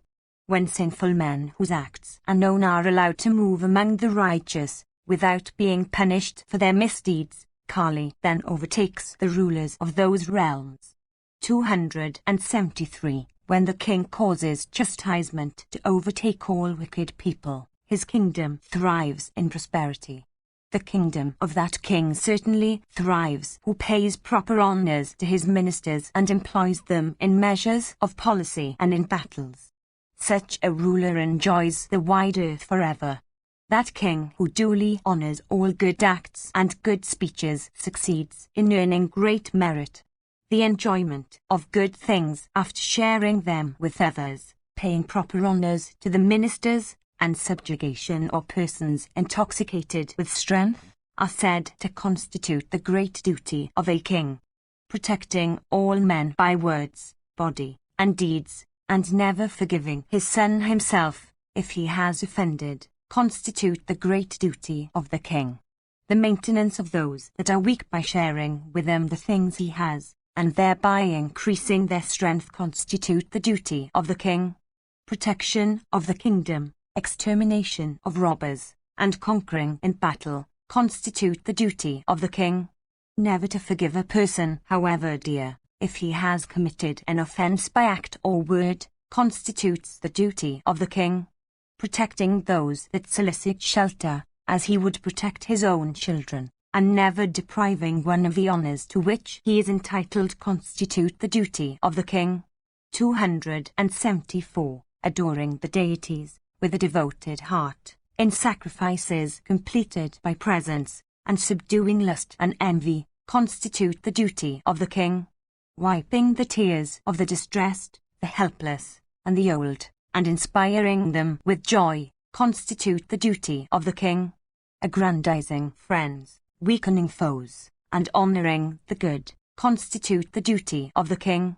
Cheerfully observing the obligations of truth, always making gifts of land, entertaining guests, and supporting dependents, constitute the duty of the king. That king who favors those that deserve favors and chastises those that deserve chastisement turns great merit both here and hereafter. The king is Yama himself. He is, O mandatory, the God, incarnate, unto all that are righteous. By subduing his senses he succeeds in acquiring great affluence. By not subduing them he incurs sin. 275. Paying proper honors unto retwigers and priests and preceptors, and doing good offices unto them constitute the duty of the king. Yama governs all creatures without observing distinctions. The king should imitate him in his behavior by restraining all his subjects duly. The king is said to resemble the thousand-eyed Indra in every respect. That, O bull among men, should be regarded as righteousness which is regarded as such by him. Thou shouldst, without being heedless, cultivate forgiveness, intelligence, patience, and the love of all creatures. Thou shouldst also ascertain the strength and weakness of all men and learn to distinguish between right and wrong. Thou shouldst conduct thyself with propriety towards all creatures, make gifts, and utter agreeable and sweet words. Thou shouldst maintain the residence of thy city and the provinces in happiness. A king who is not clever never succeeds in protecting his subjects. Sovereignty, O sire, is a very happy burthen to bear. Only that king who is possessed of wisdom and courage, and who is conversant with the science of chastisement, can protect a kingdom. He, on the other hand, who is without energy and intelligence, and who is not versed in the great science, is incompetent to bear the burthen of sovereignty. Aided by ministers of handsome features and good birth, clever in business, devoted to their master, and possessed of great learning, thou shouldst examine the hearts and acts of all men, including the various ascetics in the forests. Conducting thyself thus, thou wilt be able to learn the duties of all orders of men. That will aid thee in observing thy own duties, whether when thou art in thy country or when thou repairest to other realms. Amongst these three objects, viz., virtue, profit, and pleasure, virtue is the foremost. He that is a virtuous soul obtains great happiness both here and hereafter. If men be treated with honor, they can abandon, for the sake of the honor thou mayst give them, their very wives and sons. By attaching good men to himself, by doing good offices unto them, by gifts, sweet words, heedfulness and purity of behavior, a king may win great prosperity. Do not, therefore, O mandatory, be heedless to these qualities and acts. The king should never be heedless in looking after his own lackeys, as also after those of his foes. He should act in such a way that his foes may not be able to detect his lackeys, and he should himself assail them when theirs are visible. This is the way in which Vasava, and Yama, and Varuna, and all the great royal sages have acted. Do thou observe the same conduct. Do thou, O great king, adopt this behavior which was followed by those royal sages. Do thou soon, O bull of Bharata's race, adapt this heavenly road. The gods, the rishis, the Pitras, and the Gandharvas, possessed of great energy, sing the praises, both here and hereafter, of that king whose conduct is righteous. Bhishma continued, thus addressed by Uttathiya, O Bharata, mandatory unhesitatingly did as he was directed, and became the sole lord of the wide earth. Do thou also, O king, act righteously like mandatory. Thou wilt then, after ruling the earth, obtain an abode in heaven. Section XI. Yudhishthira said, how should a righteous king, who is desirous of adhering to a course of righteousness, behave? I ask thee this, O foremost of men. Answer me, O grandsire. Bhishma said, in this connection is cited the old story of what Vamadeva, gifted with great intelligence and acquainted with the true import of everything, sang in ancient time. Once upon a time, King Vasumanas, possessed of knowledge and fortitude and purity of behavior, asked the great Rishi Vamadeva of high ascetic merit, saying, instruct me, O Holy One, in words fraught with righteousness and of grave import, as to the conduct to be observed by me, so that I may not fall away from the duties prescribed for me. And to him of a golden complexion and seated at his ease like Yayati, son of Nuasha, that foremost of ascetics, viz., Vamadeva, of great energy, said as follows. Vamadeva said, do thou act righteously. There is nothing superior to righteousness. Those kings that are observant of righteousness succeed in conquering the whole earth. That king who regards righteousness to be the most efficacious means for accomplishing his objects, and who acts according to the counsels of those that are righteous, blazes forth with righteousness.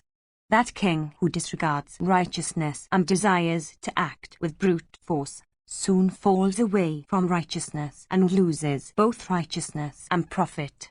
That king who acts according to the counsels of a vicious and sinful minister becomes a destroyer of righteousness and deserves to be slain by his subjects with all his family.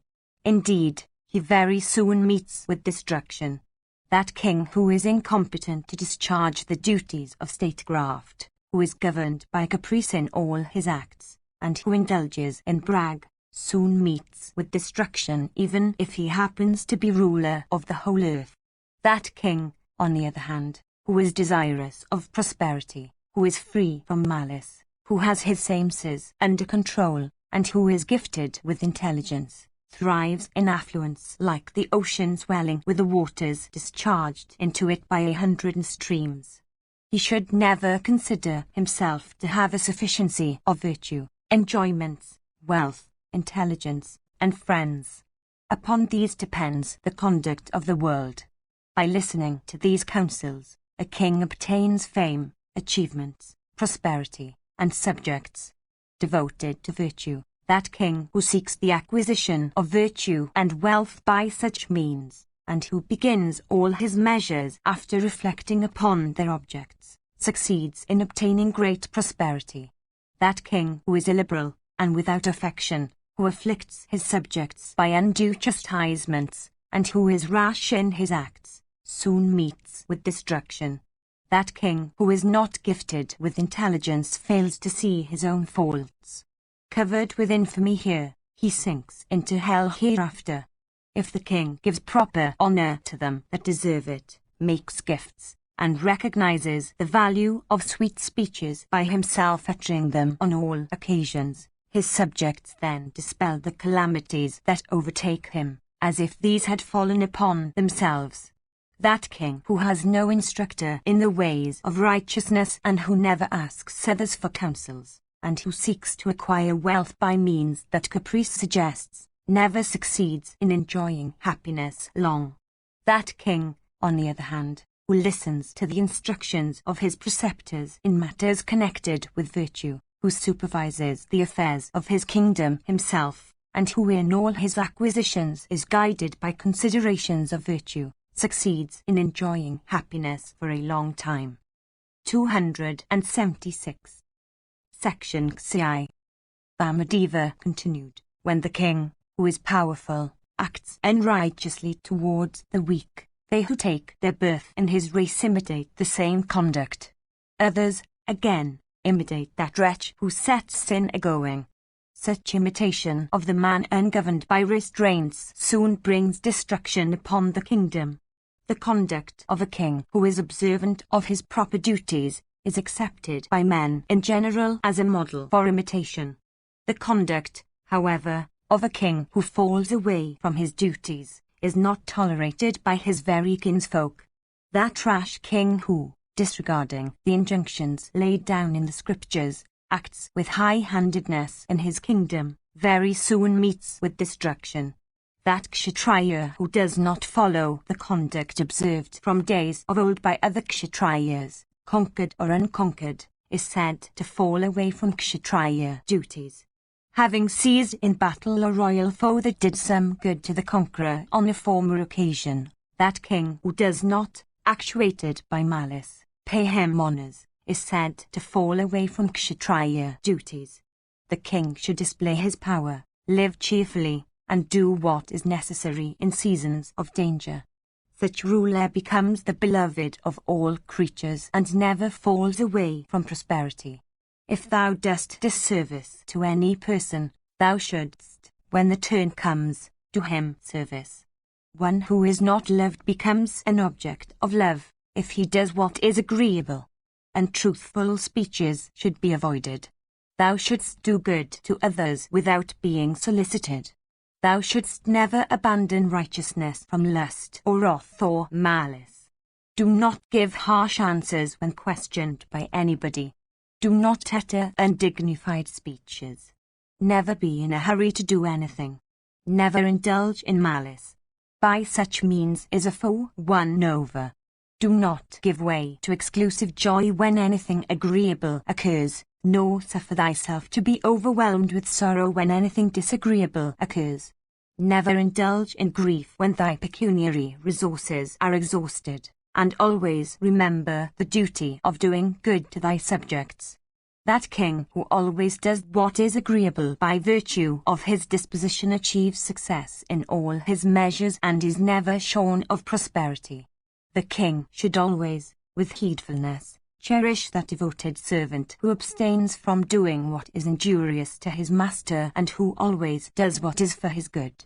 He should appoint in all great affairs persons that have subjugated their senses, that are devotedly loyal and of pure behavior, and that are possessed of ability. That person, who by the possession of such qualifications pleases the king and who is never heedless in taking care of the interests of his master, should be appointed by the king in the affairs of his kingdom. On the other hand, the king becomes divested of prosperity by appointing to important offices men that are fools and slaves of their senses, that are covetous and of disrespectable conduct, that are deceitful and hypocritical, that are malicious, wicked souled, and ignorant, that are low-minded, and addicted to drink, gambling, women, and hunting. That king, who, first protecting his own self, protects others that deserve protection, feels the satisfaction of finding his subjects growing in prosperity. Such a king succeeds also in obtaining greatness. A king should, by secret agents that are devoted to him, watch the conduct and acts of other kings. By such means can he obtain superiority. Having injured a powerful king, one should not comfort himself with the thought that he, The injurer lives at a great distance from the injured. Such a king when injured falls upon the injurer like the hawk swooping down upon its prey, in moments of heedlessness. A king whose power has been consolidated and who is confident of his own strength should assail a neighbor who is weaker than himself but never one that is stronger. A king who is devoted to virtue, having acquired the sovereignty of the earth by prowess, should protect his subjects righteously and slaughter foes in battle. Everything belonging to this world is destined to destruction. Nothing here is durable. For this reason, the king, adhering to righteousness, should protect his subjects righteously. The defense of forts, battle, administration of justice, consultations on questions of policy, and keeping the subjects in happiness. These 5 acts contribute to enlarge the dominions of a king. That king who takes proper care of these is regarded to be the best of kings. By always attending to these, a king succeeds in protecting his kingdom. It is impossible, however, for one man to supervise all these matters at all times. Making over such supervision to his ministers, a king may govern the earth forever. 277. The people make such a person their king who is liberal, who shares all objects of enjoyment with others, who is possessed of a mild disposition, who is of pure behavior, and who will never abandon his subjects.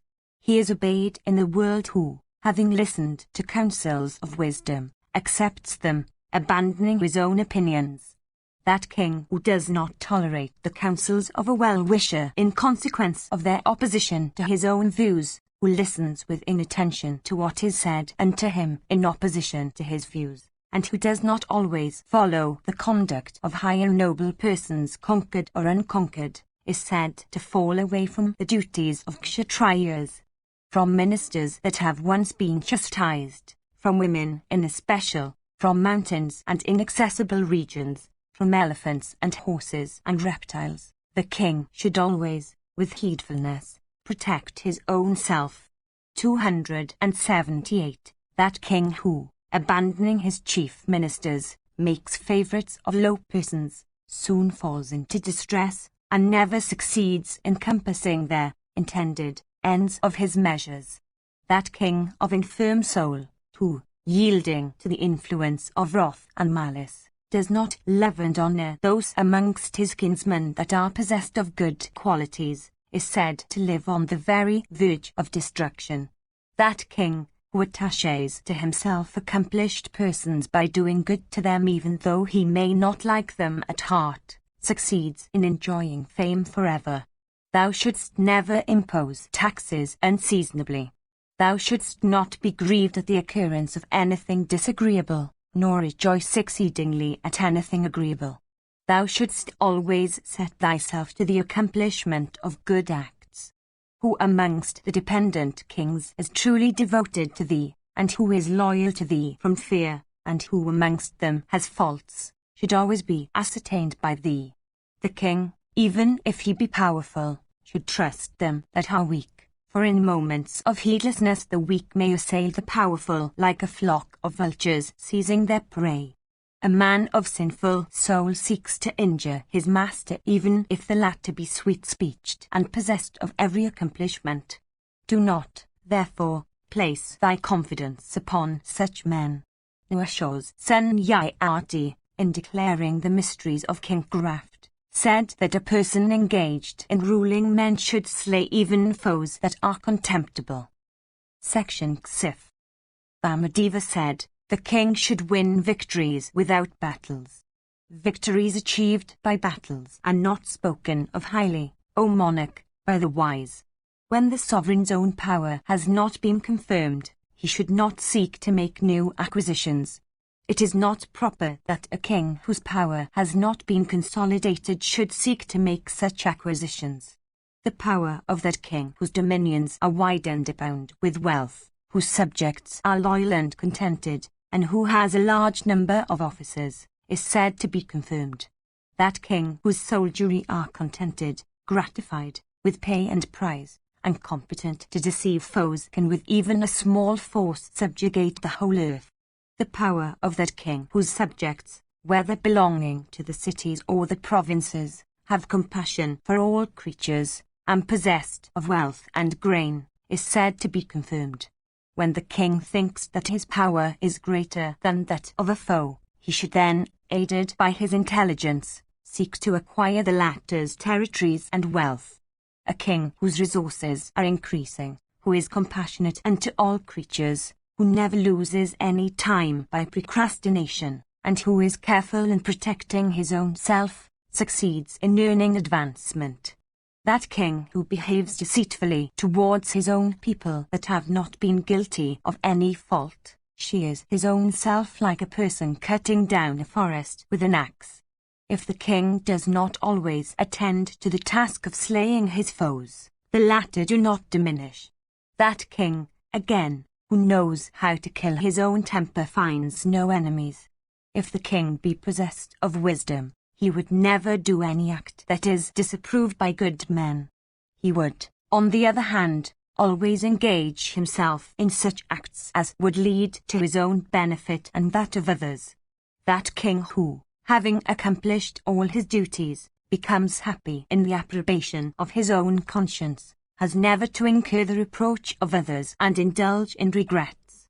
That king who observes such conduct towards men succeeds in subjugating both the worlds and enjoy the fruits of victory.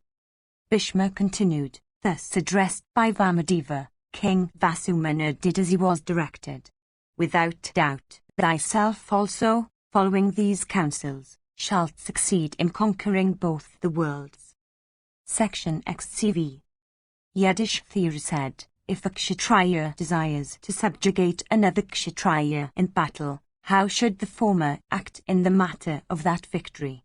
Questioned by me, do thou answer it. Bhishma said, the king, with or without an army at his back, entering the dominions of the king he would subjugate, should say unto all the people, I am your king. I shall always protect you. Give me the just tribute or encounter me in battle. If the people accept him for their king, there need not be any fighting. If, without being Kshatriyas by birth, they show signs of hostility, they should then, observant as they are of practices not laid down for them, be sought to be restrained by every means. People of the other orders do take up arms for resisting the invader, if they behold the Kshatriya unarmed for fight, incapable of protecting himself, and making too much of the enemy. 279. Yudhishthira said, tell me, O grandsire, how that Kshatriya king should conduct himself in fight who advances against another Kshatriya king. Bhishma said, a Kshatriya must not put on armor for fighting a Kshatriya unclad in mail. One should fight one, and abandon the opponent when the latter becomes disabled. 280. If the enemy comes clad in mail, his opponent also should put on mail. If the enemy advances backed by an army, one should, backed by an army, challenge him to battle. If the enemy fights aided by deceit, he should be met with the aid of deceit. If, on the other hand, he fights fairly, he should be resisted with fair means. One should not on horseback proceed against a car warrior. A car warrior should proceed against a car warrior. When an antagonist has fallen into distress, he should not be struck, nor should one that has been frightened, nor one that has been vanquished. 281. Neither poisoned nor barbed arrows should be used. These are the weapons of the wicked. One should fight righteously, without yielding to wrath or desiring to slay. A weak or wounded man should not be slain, or one that is sonless, or one whose weapon has been broken, or one that has fallen into distress, or one whose bowstring has been cut, or one that has lost his vehicle. A wounded opponent should either be sent to his own home, or, if brought to the victor's quarters, should have his wounds attended to by skillful surgeons. When in consequence of a quarrel between righteous kings, a righteous warrior falls into distress, his wounds should be attended to and, when cured, he should be set at liberty. This is the eternal duty. Manu himself, the son of the self-born Brahmin, has said that battles should be fought fairly. The righteous should always act righteously towards those that are righteous. They should adhere to righteousness without destroying it. If a Kshatriya, whose duty it is to fight righteously, wins a victory by unrighteous means, he becomes sinful. Of deceitful conduct, such a person is said to slay his own self. Such is the practice of those that are wicked. Even he that is wicked should be subdued by fair means. It is better to lay down life itself in the observance of righteousness than to win victory by sinful means. Like a cow, O king, perpetrated sin does not immediately produce its fruits. That sin overwhelms the perpetrator after consuming his roots and branches. A sinful person, acquiring wealth by sinful means, rejoices greatly. But the sinner, gaining advancement by sinful ways, becomes wedded to sin. Thinking that virtue has no efficacy, he jeers at men of righteous behavior. Disbelieving in virtue, he at last meets with destruction. Though enmeshed in the noose of Varuna, he still regards himself immortal. Like unto a large leathern bag puffed up with wind, the sinner dissociates himself entirely from virtue. Soon, however, he disappears like a tree on the riverside washed away with its very roots. Then people, beholding him resemble an earthen pot broken on a stony surface, speak of him as he deserves. The king should, therefore, seek both victory and the enhancement of his resources by righteous means. Section XCVI. Bhishma said, a king should never desire to subjugate the earth by unrighteous means, even if such subjugation would make him the sovereign of the whole earth. What king is there that would rejoice after obtaining victory by unfair means? A victory stained by unrighteousness is uncertain and never leads to heaven. Such a victory, O bull of Bharata's race, weakens both the king and the earth. A warrior whose armor has fallen off, or who begs for quarter, saying, I am thine, or joining his hands, or who has laid aside his weapon, may simply be seized but never slain. If the hostile king be vanquished by the troops of the invader, the latter should not himself fight his vanquished foe. On the other hand, he should bring him to his palace and persuade him for a whole year to say, I am thy slave. Whether he says or does not say this, the vanquished foe, by living for a year in the house of his victor, gains a new lease of life. 282. If a king succeeds in bringing by force a maiden from the house of his vanquished foe, he should keep her for a year and ask her whether she would wed him or anyone else. If she does not agree, she should then be sent back. He should behave similarly in respect of all other kinds of wealth, such as slaves, that are acquired by force. The king should never appropriate the wealth confiscated from thieves and others awaiting execution. The kind taken from the enemy by force should be given away to the Brahmanas so that they may drink the milk of those animals. The bulls taken from the enemy should be set to agriculture work or returned to the enemy. 283. It is laid down that a king should fight one that is a king. One that is not a king should never strike one that is a king. If a Brahmana, desirous of peace, fearlessly goes between two contending red armies, both should immediately abstain from fight. He would break an eternal rule that would slay or wound a Brahmana. If any Kshatriya breaks that rule, he would become a wretch of this order.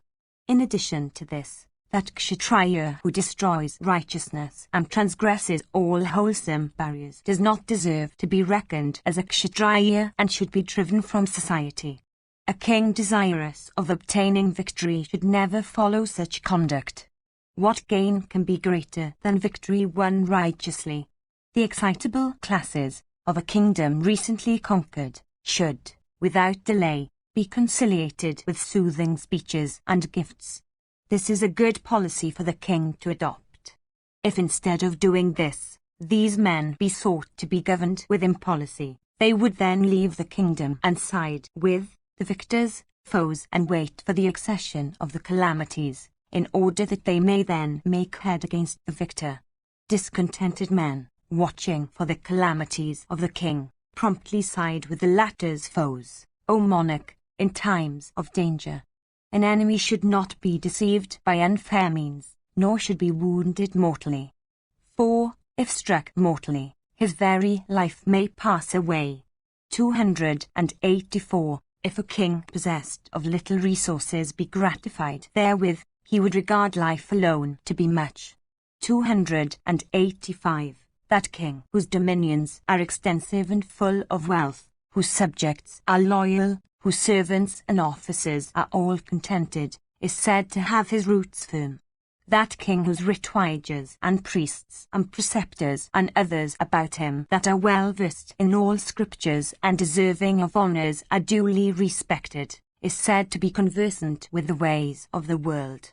It was by such behaviour that Indra got the sovereignty of the world.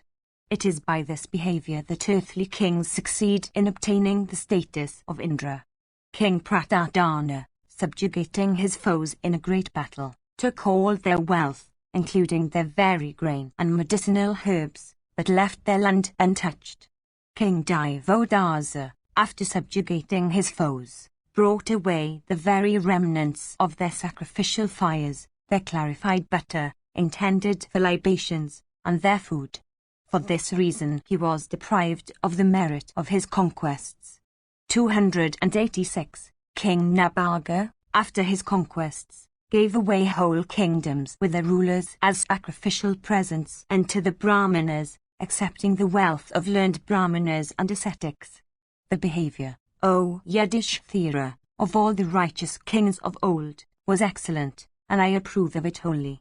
That king who desires his own prosperity should seek for conquests by the aid of every kind of excellence, but never with that of deceit or with pride. Section XV. Yudhishthira said, there are no practices, O king, more sinful than those of the Kshatriyas. In marching or in battle, the king slays large multitudes. 287. By what acts then does the king win regions of felicity? O bull of Bharata's race, tell this, O learned one, unto me that desire to know. Bhishma said, by chastising the wicked, by attaching and cherishing the good, by sacrifices and gifts, kings become pure and cleansed. It is true, kings desirous of victory afflict many creatures, but after victory they advance and aggrandize all. By the power of gifts, sacrifices, and penances, they destroy their sins, and their merit increases in order that they may be able to do good to all creatures. The reclaimer of a field, for reclaiming it, takes up both paddy blades and weeds. His action, however, instead of destroying the blades or paddy, makes them grow more vigorously. They that wield weapons destroy many that deserve destruction. Such extensive destruction, however, causes the growth and advancement of those that remain. He who protects people from plunder, slaughter, and affliction, in consequence of thus protecting their lives from robbers, comes to be regarded as the giver of wealth, of life, and of food. The king, therefore, by thus adoring the deities by means of a union of all sacrifices whose dakshina is the dispelling of everybody's fear, enjoys every kind of felicity here and attains to a residence in Indra's heaven hereafter. 288. That king who, going out, fights his foes in battles that have arisen for the sake of Brahmanas and lays down his life, comes to be regarded as the embodiment of a sacrifice with illimitable presents. If a king, with his quivers full of shafts, shoots them fearlessly at his foes, the very gods do not see anyone on earth that is superior to him. In such a case, equal to the number of shafts with which he pierces the bodies of his enemies, is the number of regions that he enjoys, eternal and capable of granting every wish. The blood that flows from his body cleanses him of all his sins along with the very pain that he feels on the occasion. Persons conversant with the scriptures say that the pains a Kshatriya suffers in battle operate as penances for enhancing his merit. Righteous persons, inspired with fear, stay in the rear, soliciting life from heroes that have rushed to battle, even as men solicit rain from the clouds. If those heroes, without permitting the besiegers to incur the dangers of battle, keep them in the rear by themselves facing those dangers and defend them at that time of fear, great becomes their merit. If, again, those timid persons, appreciating that deed of bravery, always respect those defenders, they do what is proper and just. By acting otherwise they cannot free themselves from fear. There is great difference between men apparently equal. Some rush to battle, amid its terrible din, against armed ranks of foes. Indeed, the hero rushes against crowds of foes, adopting the road to heaven. He, however, who is inspired with dastardly fear, seeks safety in flight, deserting his comrades in danger. Let not such wretches among men be born in thy race. The very gods with Indra at their head send calamities unto them that desert their comrades in battle and come with unwounded limbs. He who desires to save his own life breaths by deserting his comrades should be slain with sticks or stones or rolled in a mat of dry grass or being burnt to death. Those amongst the Kshatriyas that would be guilty of such conduct should be killed after the manner of killing animals. 289. Death on a bed of repose, after rejecting phlegm and urine and uttering piteous cries, is sinful for a Kshatriya.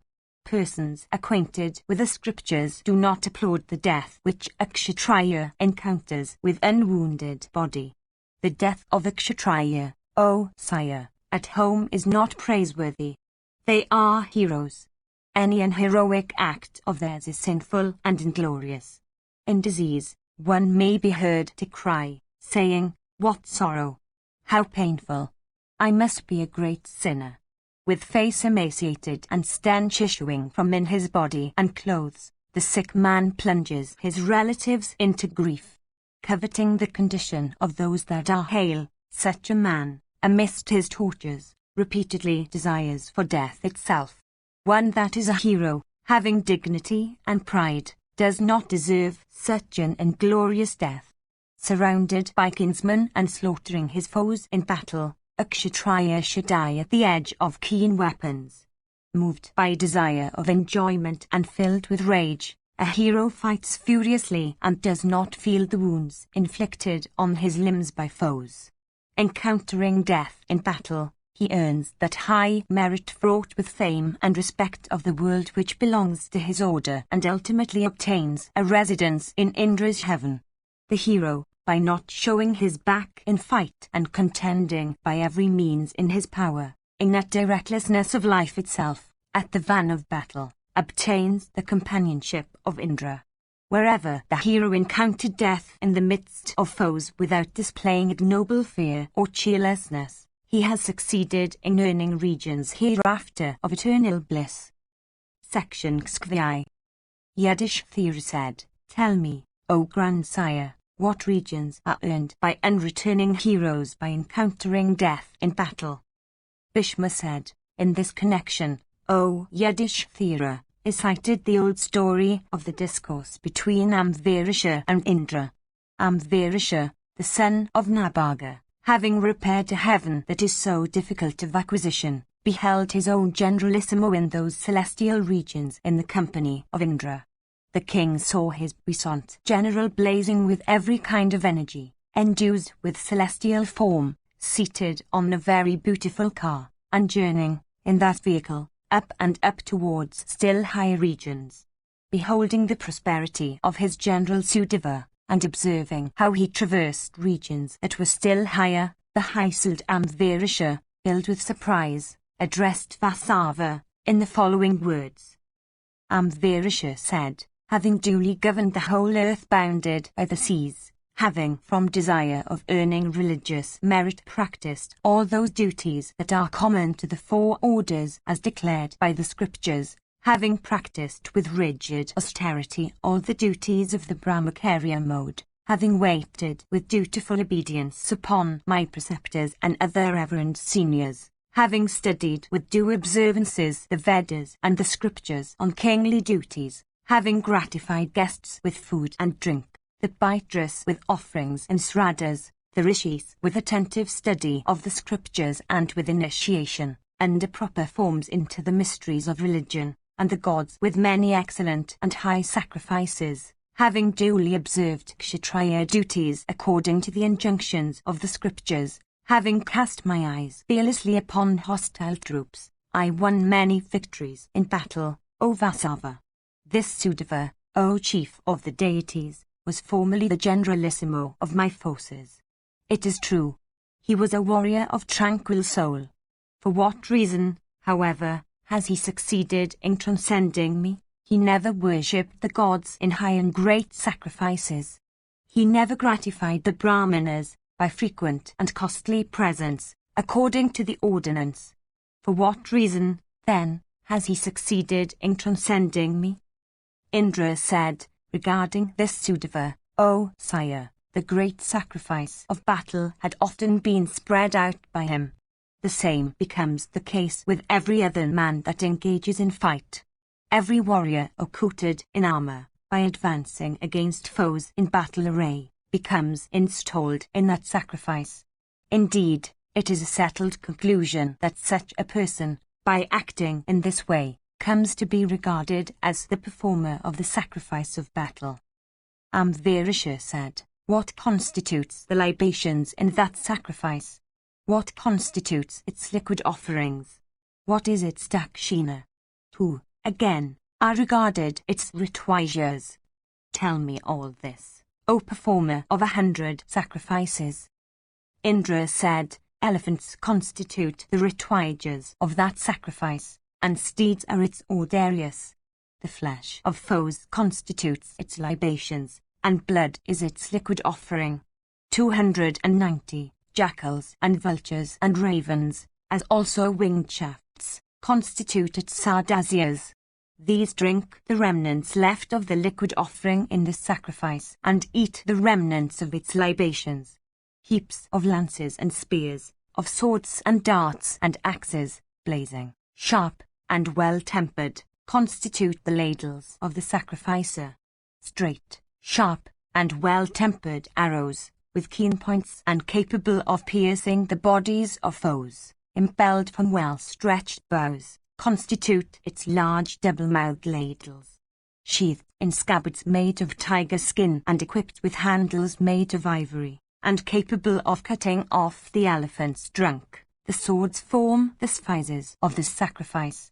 291. The strokes inflicted with blazing and keen lances and darts and swords and axes, all made of hard iron, constitute its profuse wealth procured from the respectable people by agreement in respect of the amount and period.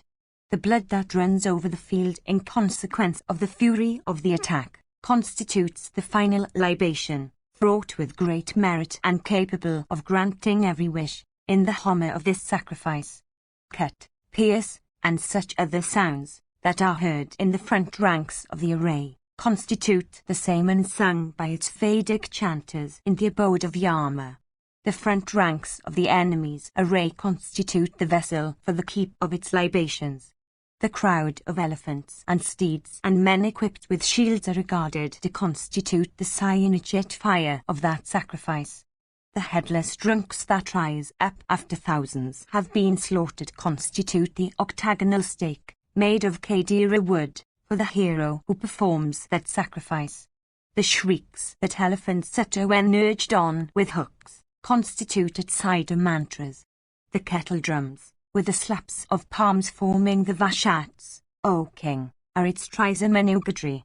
When the property of a brahmana is being taken away, he who casts off his body that is so dear for protecting that property, does, by that act of self-devotion, acquire the merit of the sacrifice with infinite presents.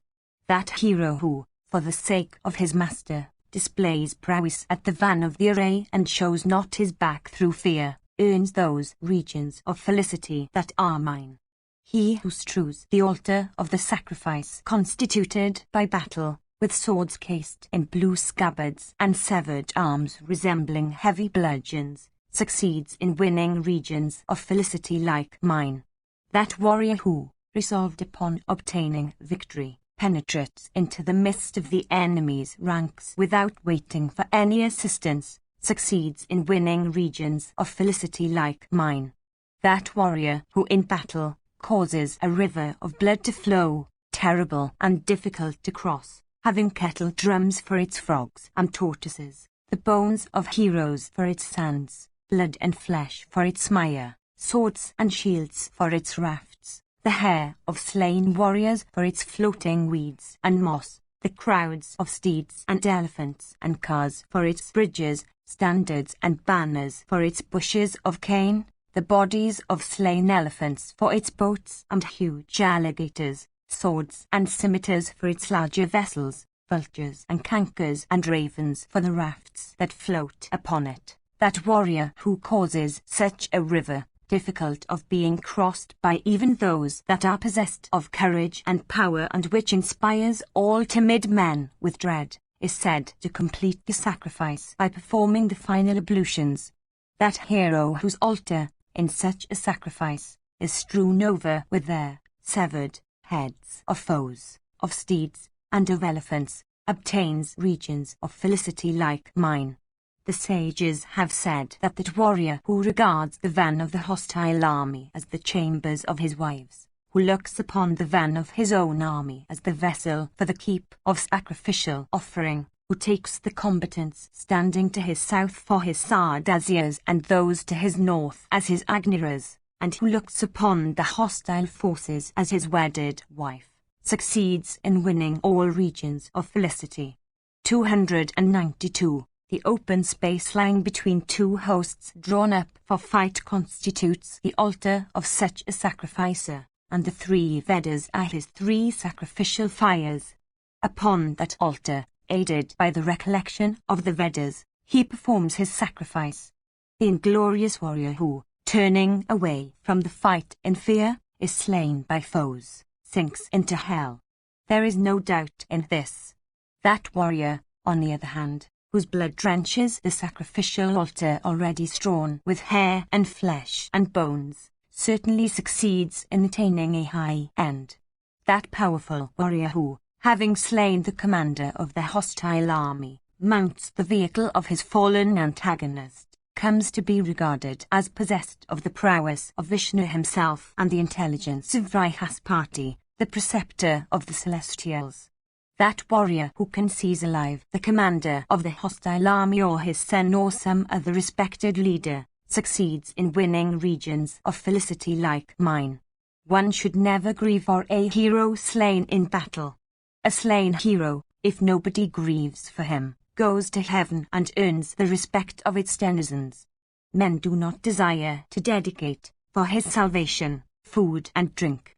Nor do they bathe, after receiving the intelligence, nor go into mourning for him. Listen to me as I enumerate the felicity that is in store for such a person. Foremost of Apsaras, numbering by thousands, go out with great speed, for receiving the spirit of the slain hero, coveting him for their lord. That Kshatriya who duly observes his duty in battle, acquires by that act the merit of penances and of righteousness. Indeed, such conduct on his part conforms with the eternal path of duty. Such a man obtains the merits of all the four modes of life. The aged and the children should not be slain, nor one that is a woman, not one that is flying away, nor one that holds a straw in his lips. 293, nor one that says, I am thine.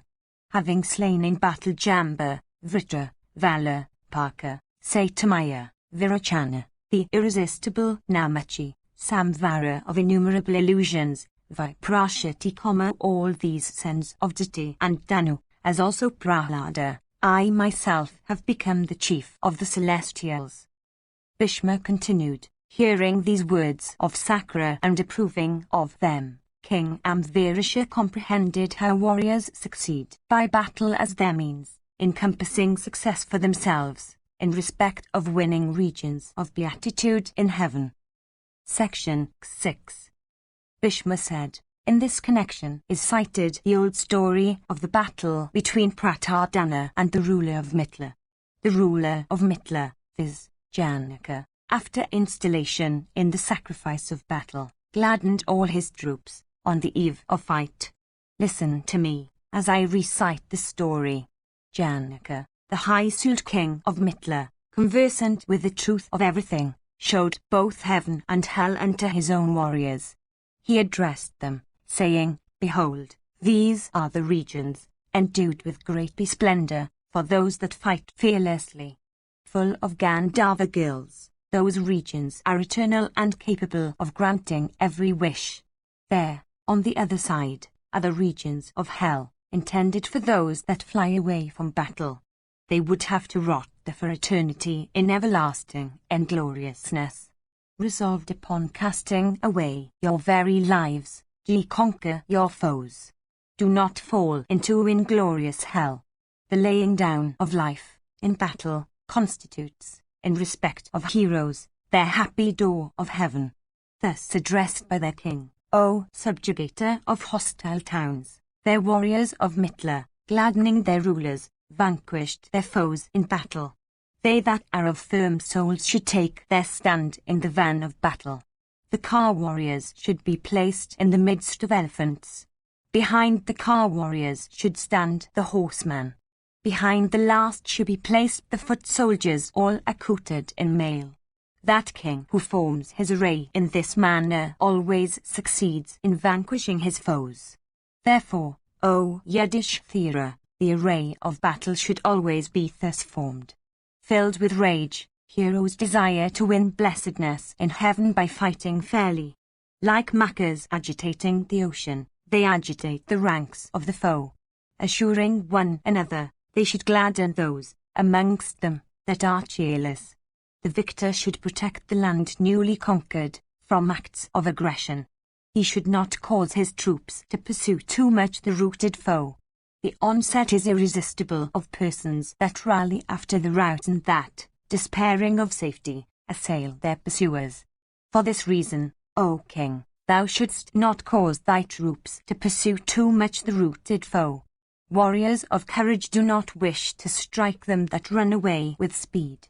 That is another reason why the routed foe should not be pursued hotly.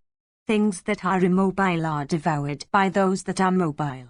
Creatures that are toothless are devoured by those that have teeth. Water is drunk by the thirsty. Cowards are devoured by heroes. Cowards sustain defeat though they have, like the victors, similar backs and stomachs and arms and legs. They that are afflicted with fear bend their heads, and joining their hands stay before those that are possessed of courage. This world rests on the arms of heroes like a son on those of his sire. He, therefore, that is a hero deserves respect under every circumstance. There is nothing higher in the three worlds than heroism. The hero protects and cherishes all, and all things depend upon the hero. Section C.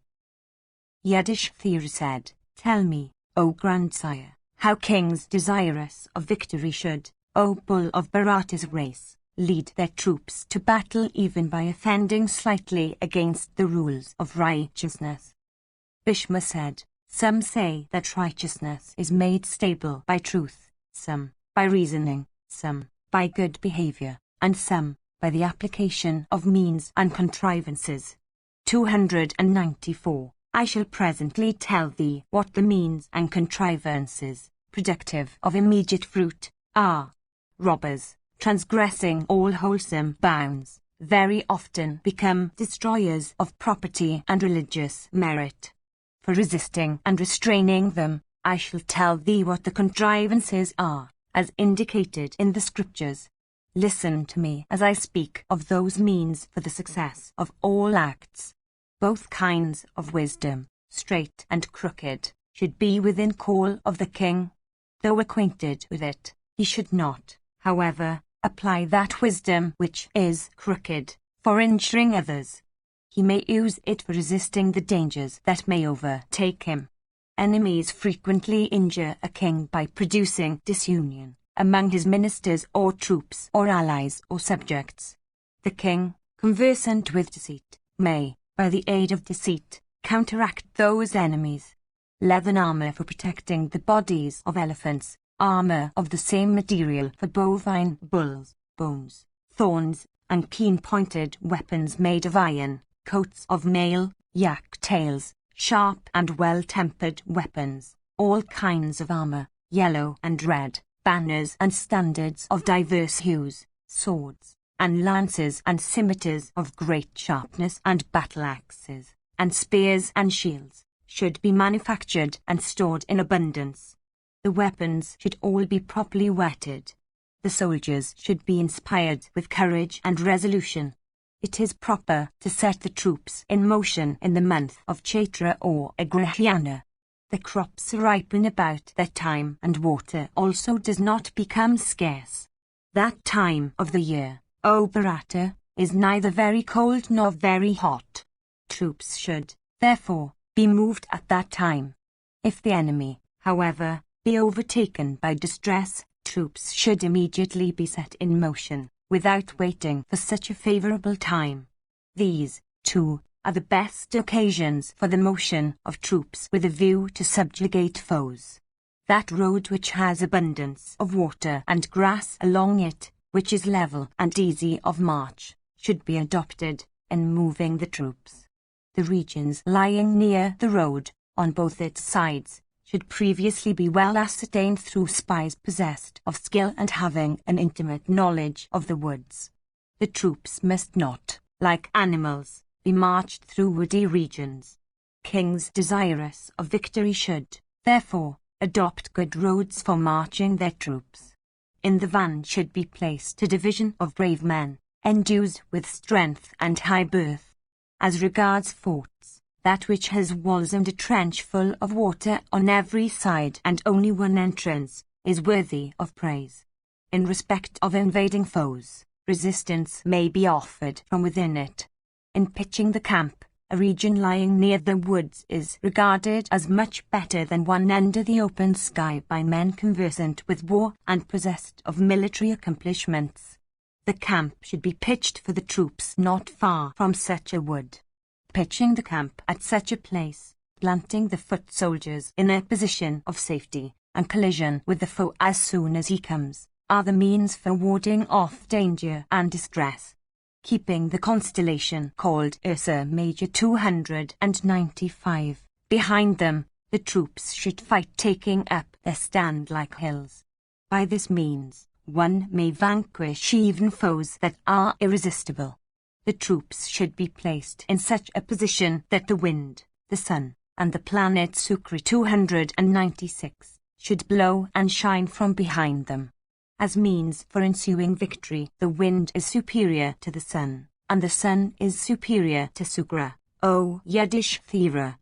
Men conversant with war approve of a region that is not miry, not watery, not uneven, and not abounding with bricks and stone, as well fitted for the operations of cavalry. A field that is free from mire and holes is fitted for car warriors. A region that is overgrown with bushes and large trees and that is under water is fitted for elephant warriors. A region that has many inaccessible spots, that is overgrown with large trees and tops of cane bushes, as also a mountainous or woody tract, is well fitted for the operations of infantry. An army, O Bharata, which has a large infantry force, is regarded very strong. An army in which cars and horsemen predominate is regarded to be very effective in a clear, unrainy day. An army, again, in which foot soldiers and elephants predominate becomes effective in the rainy season. Having attended to these points, about the characters of the different kinds of forces and the manner of marching, quartering, and leading them, the king should turn his attention to the characteristics of place and time. That king, who having attended to all these considerations, sets out under a proper constellation and on an auspicious lunation, always succeeds in obtaining victory by properly leading his troops. No one should slay those that are asleep or thirsty or fatigued, or those whose accoutrements have fallen away, or one that has set his heart on final emancipation. 297. Or one that is flying away, or one that is walking, unprepared, along a road, or one engaged in drinking or eating, or one that is mad, or one that is insane, or one that has been wounded mortally, or one that has been exceedingly weakened by his wounds, or one that is staying trustfully, or one that has begun any task without having been able to complete it. 298. Or one that is skilled in some especial art, as mining, etc., or one that is in grief, or one that goes out of the camp for procuring forage or fodder, or men who set up camps or are camp followers, or those that wait at the gates of the king or of his ministers, or those that do menial services, and to the chiefs of the army, or those that are chiefs of such servants. Those amongst thy warriors that break the rank of foes, or rally thy retreating troops, should have their pay doubled and should be honoured by thee with food, drink, and seats equal to thy own. Those amongst such that are chiefs of 10 soldiers should be made chiefs of 100. That heedful hero again, amongst them, who is the chief of 100 soldiers, should be made the chief of 1,000. Collecting together the principal warriors, they should be addressed thus: let us swear to conquer, and never to desert one another. Let those that are inspired with fear stay here. Let those also stay here that would cause their chiefs to be slain by themselves, neglecting to act heroically in the press of battle. Let such men come as would never break away from battle or cause their own comrades to be slain. Protecting their own selves as also their comrades, they are certain to slay the enemy in fight. The consequence of flying away from battle are loss of wealth, death, infamy, and reproach. Disagreeable and cutting speeches have to be heard by that man who flies away from battle, who loses his lips and teeth. 299. Who throws away all his weapons, or who suffers himself to be taken as a captive by the foe. Let such evil consequences always overtake the warriors of our foes. Those that fly away from battle are wretches among men. They simply swell the tale of human beings on earth. For true manhood, however, they are neither here nor hereafter. Victorious foes, O sire, proceed cheerfully, their praises recited the while by bards, in pursuit of the flying combatants. When enemies, coming to battle, tarnish the fame of a person, the misery the latter feels is more poignant, I think, than that of death itself. Know that victory is the root of religious merit and of every kind of happiness. That which is regarded as the highest misery by cowards is cheerfully borne by those that are heroes. 300. Resolved upon acquiring heaven, we should fight, regardless of life itself, and determined to conquer or die, attain a blessed end in heaven. Having taken such an oath, and prepared to throw away life itself, heroes should courageously rush against the enemy's ranks. In the van should be placed a division of men armed with swords and shields. In the rear should be placed the cart division. In the space intervening should be placed other classes of combatants. This should be the arrangement made for assailing the foe. Those combatants in the army that are veterans should fight in the van. They would protect their comrades behind them. Those amongst the army that would be regarded as foremost for strength and courage should be placed in the van. The others should stand behind them. They that are inspired with fear should, with care, be comforted and encouraged. These weaker combatants should be placed on the field, without being withdrawn, for at least showing the number of the army to the foe. 301. If the troops are few, they should be drawn close together for the fight. At times, if their leader wishes, the close array may be extended wide. When a small number of troops is to fight with a great army, the array called Sakaimuka should be formed. 302. When a small force is engaged with a large one, the leader of the former may shake hands with his men and utter loud cries to effect, "The enemy has broken! The enemy has broken!" Those among them that are endued with strength should resist the enemy, loudly unto their comrades. Fresh friends have arrived. Fearlessly strike at your foes. Those that are in advance of the rest should utter loud shouts and make diverse kinds of noises, and should blow and beat crackashes, cow horns, drums, cymbals, and kettle drums. Section 6.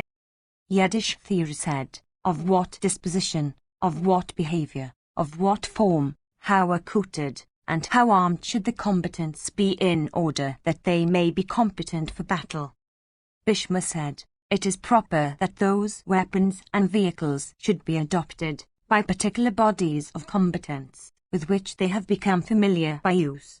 Brave soldiers, adopting those weapons and vehicles, engage in battle. The Gandhras, the Sindhas, and the Sauvairas fight best with their nails and lances. They are brave and endued with great strength. Their armies are capable of vanquishing all forces. The Uznaras are possessed of great strength and skilled in all kinds of weapons. The Easterners are skilled in fighting from the backs of elephants and are conversant with all the ways of unfair fight. The Yavanas, the Kambojas, and those that dwell around Mathura are well skilled in fighting with bare arms. The Southerners are skilled in fighting sword in hand. It is well known that persons possessed of great strength and great courage are born in almost every country. Listen to me as I describe their indications. They that have voices and eyes like those of the lion or the tiger, they that have a gait like that of the lion and the tiger, and they that have eyes like those of the pigeon or the snake, are all heroes capable of grinding hostile ranks. 303. They that have a voice like deer, and eyes like those of the leopard or the bull, are possessed of great activity. They whose voice resembles that of bulls, are excitable, wicked, and wrathful. They that have a voice deep as that of the clouds, that have wrathful face, or faces like those of camels. They that have hooked noses and tongues, are possessed of great speed and can shoot or hurl their weapons to a great distance. They that have bodies curved like that of the cat, and thin hair and thin skin, become endued with great speed and restlessness and almost invincible in battle. Some that are possessed of eyes closed like those of the iguana, disposition that is mild, and speed and voice like the horses, were competent to fight all foes. They that are of well-knit and handsome and symmetrical frames, and broad chests, that become angry upon hearing the enemy's drum or trumpet, that take delight in affrays of every kind, that have eyes indicative of gravity, or eyes that seem to shoot out, or eyes that are green, they that have faces darkened with frowns, or eyes like those of the monks, are all brave and capable of casting away their lives in battle. They that have crooked eyes and broad foreheads, and cheekbones not covered with flesh, and arms strong as thunderbolts, and fingers bearing circular marks, and that are lean with arteries and nerves that are visible, rush with great speed when the collision of battle takes place. Resembling infuriated elephants, they become irresistible. They that have greenish hair ending in curls, that have flanks, cheeks, and faces fat and full of flesh, that have elevated shoulders and broad necks, that have fearful visages and fat calves, that are fiery like Vasudeva's horse, Sugriva or like the offspring of Garuda, the son of Vinata, that have round heads, large mouths, faces like those of cats, shrill voice and wrathful temper, that rush to battle, guided by its din, that are wicked in behavior and full of haughtiness, that are of terrible countenances, and that live in the outlying districts, are all reckless of their lives and never fly away from battle. Such troops should always be placed in the van. They always slay their foes in fight and suffer themselves to be slain without retreating. Of wicked behavior and outlandish manners, They regard soft speeches as indications of defeat. If treated with mildness, they always exhibit wrath against their sovereign. Section 6. Yudhishthira said, "What are the well-known indications, O bull of Bharata's race, of the future success of an army? I desire to know them." Bhishma said, "I shall tell thee, O bull of Bharata's race, all the well-known indications of the future success of an army. When the gods become angry and men are urged by fate, persons of learning, beholding everything with the eye of heavenly knowledge, perform diverse auspicious acts and expiatory rites, including Homa and the silent recitation of mantras, and thus allay all evils."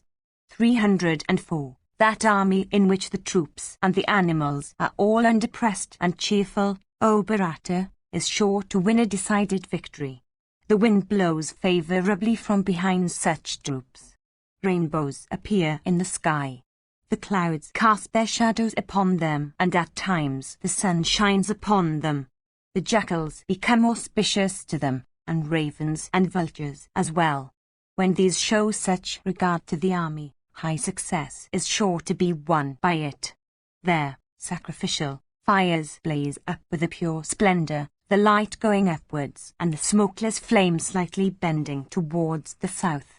The libations poured thereon emit an agreeable fragrance. These have been said to be the indications of future success.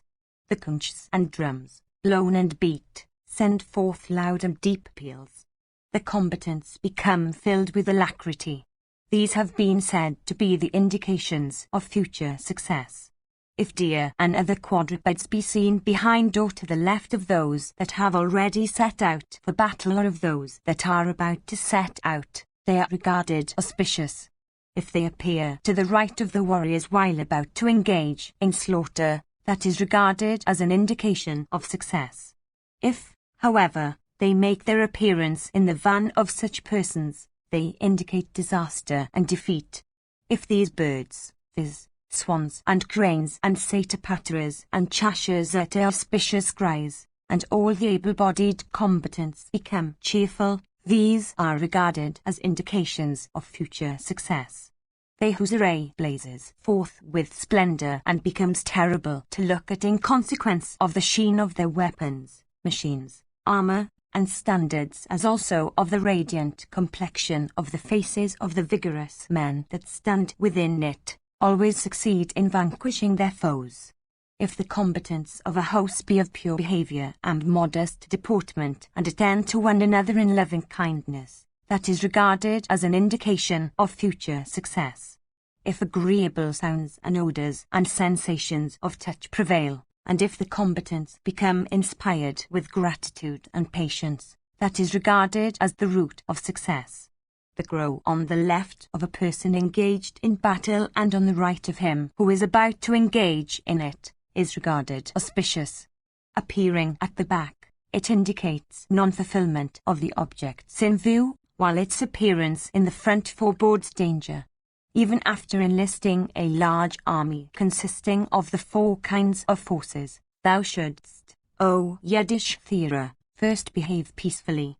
If thy endeavours after peace fail, then mayst thou engage in battle. The victory, O Bharata, that one acquired by battle is very inferior. Victory in battle, it seems, is dependent on caprice or destiny. When a large army breaks and the troops begin to fly away, it is exceedingly difficult to check their flight. The impetuosity of the flight resembles that of a mighty current of water or of a frightened herd of deer. Some have broken. For this, without adequate cause, others break, even they that are brave and skilled in fight. A large army, consisting of even brave soldiers, is like a large herd of deer. 305. Sometimes again it may be seen that even 50 men, resolute and relying upon one another, cheerful and prepared to lay down their lives, succeed in grinding enemies numerically much superior. Sometimes even 5, or 6, or 7 men, resolute and standing close together, of high descent and enjoying the esteem of those that know them, vanquish foes much superior to them in number. The collision of battle is not desirable as long as it can be avoided.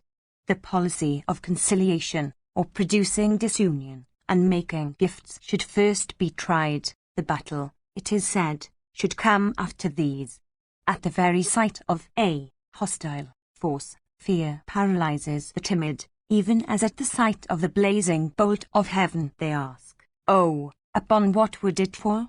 306. Having ascertained that a battle is raging, the limbs of those that go to join it, as also of him that is conquering, perspire profusely. 307. The entire country, O king, that is the seat of war, becomes agitated and afflicted with all its mobile and immobile population. The very marrow of embodied creatures scorched through the heat of weapons, languishes with pain. A king should, therefore, on all occasions, apply the arts of conciliation, mixing them with measures of severity. When people are afflicted by foes, they always show a disposition to come to terms. 308. Secret agents should be sent for producing disunion amongst the allies of the foe.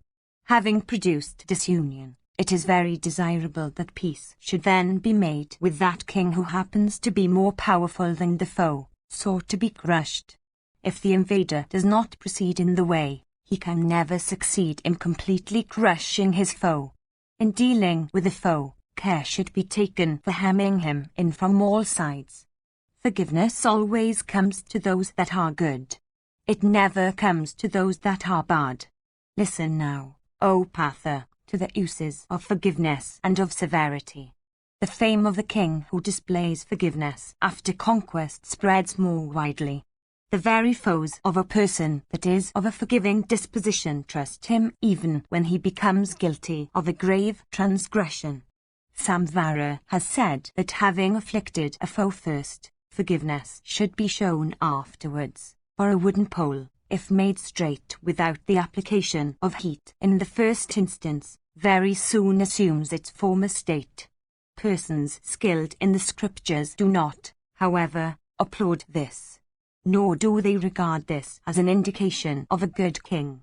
On the other hand, they say that a foe should be subdued and checked, like a sire subduing and checking his son, without anger and without destroying him.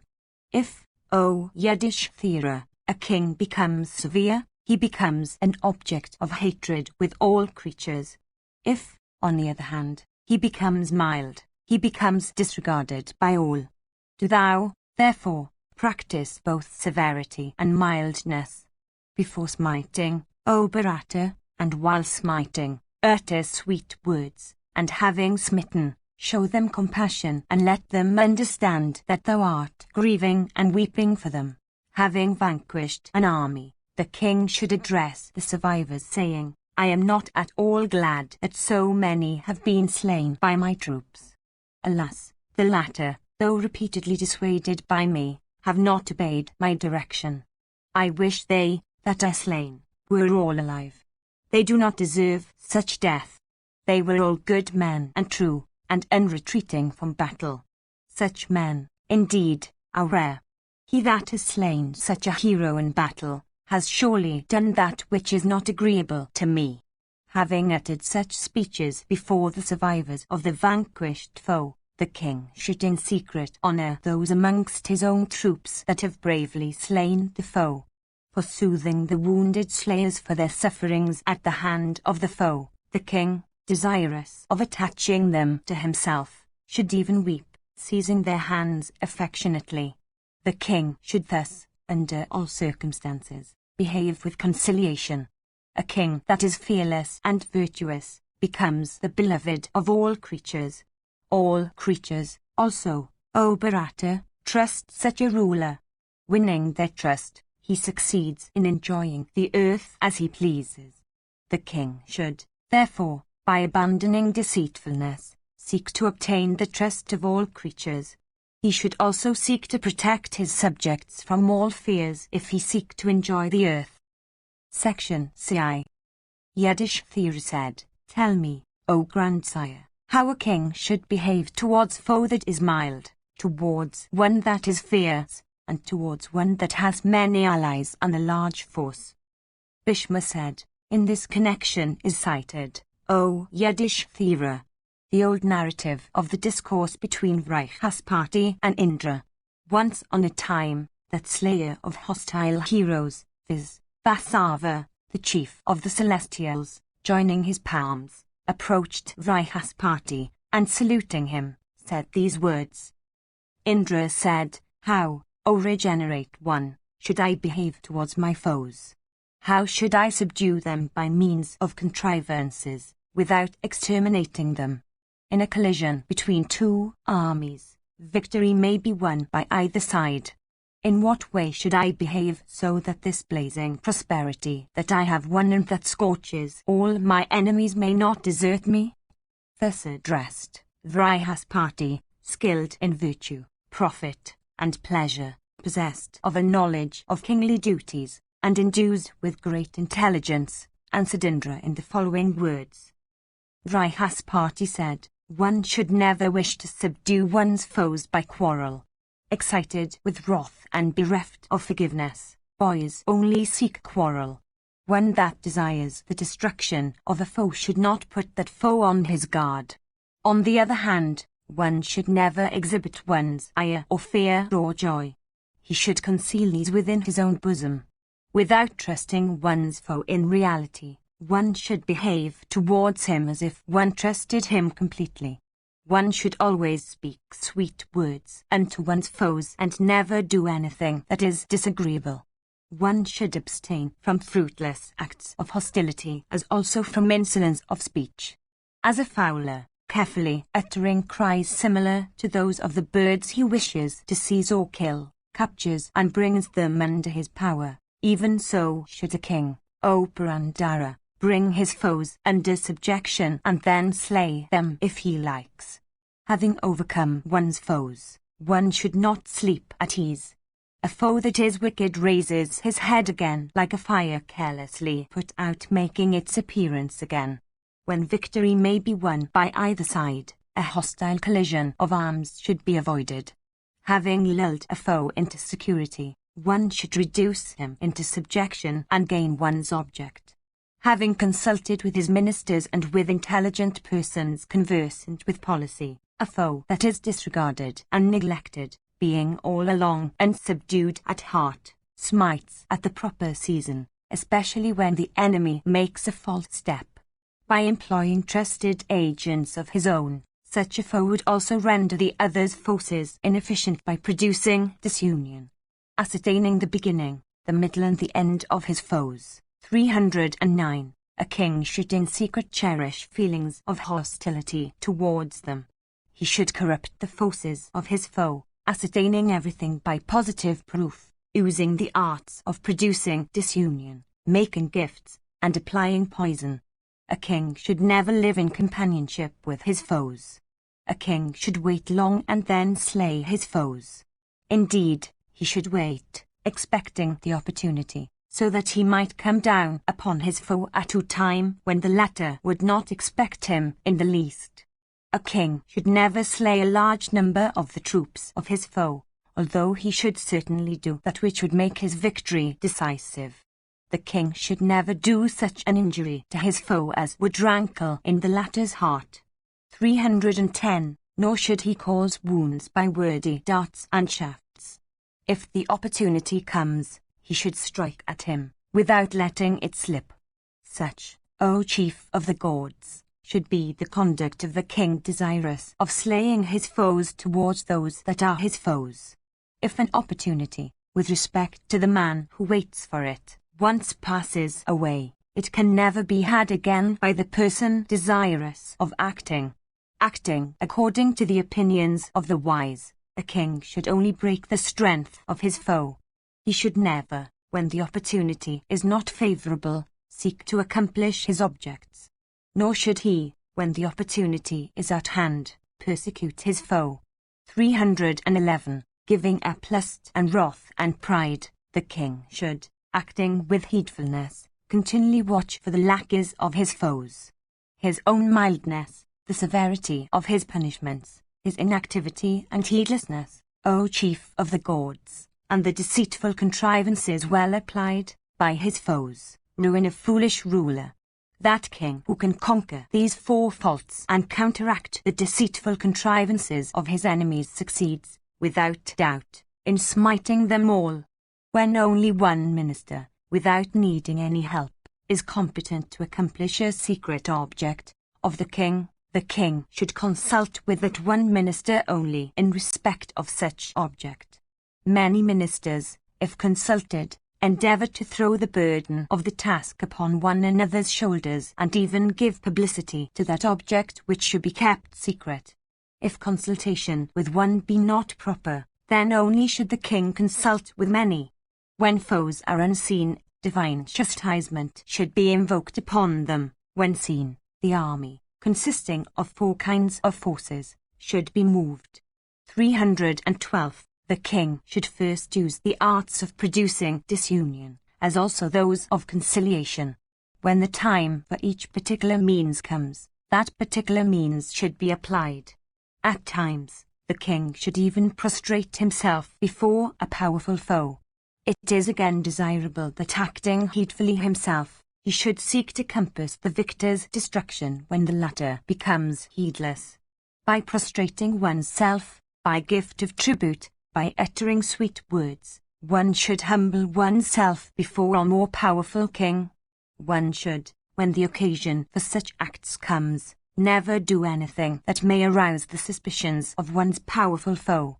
The weaker ruler should, under such circumstances, carefully avoid every act that may awaken suspicion. A victorious king, again, should not trust his vanquished foes, for they that are vanquished always remain wakeful. There is nothing, O best of deities, that is more difficult of accomplishment than the acquisition of prosperity, O ruler of the immortals, by persons of a restless disposition. The very existence of persons of restless disposition is fraught with danger. Kings should, therefore, with close attention, ascertain their friends and foes. If a king becomes mild, he is disregarded. If he becomes fierce, he inspires people with dread. Therefore, do not be fierce. Do not, again, be mild. But be both fierce and mild. As a rapid current ceaselessly eats away the high bank and causes large landslips, even so heedlessness and error cause a kingdom to be ruined. Never attack many foes at the same time.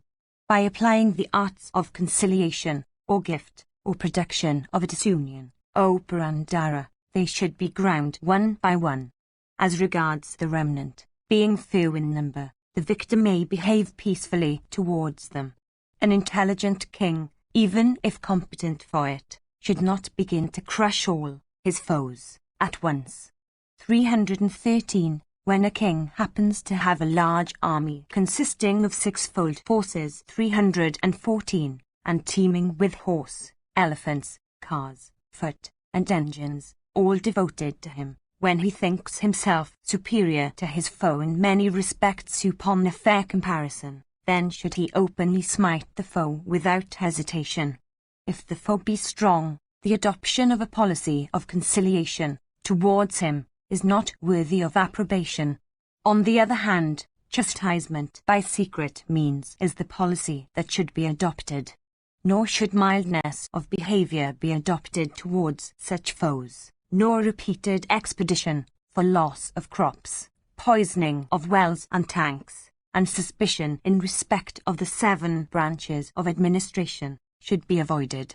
315. The king should, on such occasions, apply diverse kinds of deception, diverse contrivances for setting his foes against one another, and different kinds of hypocritical behavior. He should also, through trusted agents, ascertain the doings of his foes in their cities and provinces. Kings, O slayer of valor and richer, pursuing their foes and entering their towers, seize and appropriate the best things that are obtainable there, and devise proper measures of policy in their own cities and dominions, making gifts of wealth unto them in private, and confiscating their possessions publicly, without, however, injuring them materially, and proclaiming that they are all wicked men that have suffered for their own misdeeds, kings should send their agents to the cities and provinces of their foes.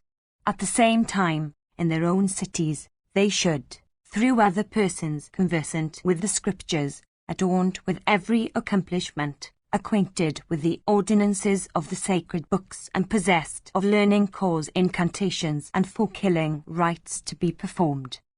Indra said, "What are the indications, O best of regenerate ones, of a wicked person?" Questioned by me, "Tell me how I am to know who is wicked." Brihaspati said, "A wicked person is he who proclaims the faults of others at their back, who is inspired with envy at the accomplishments of others, and who remains silent when the merits of other people are proclaimed in his presence, feeling a reluctance to join in the chorus. Mere silence on such occasions is no indication of wickedness. A wicked person, however, at such times breathes heavily, bites his lips, and shakes his head. Such a person always mixes in society and speaks irrelevantly. 316. Such a man never does what he promises, when the eye of the person to whom he has given the assurance is not upon him. When the eye of the person assured is on him, the wicked man does not even allude to the subject. The wicked man eats by himself, and not with others on the same board, and finds fault with the food placed before him, saying, "All is not right today as on other days." His disposition shows itself in the circumstances connected with his sitting, lying, and riding. Sorrowing on the occasions of sorrow and rejoicing on occasions of joy are the indications of a friend. An opposite behavior furnishes the indications of an enemy.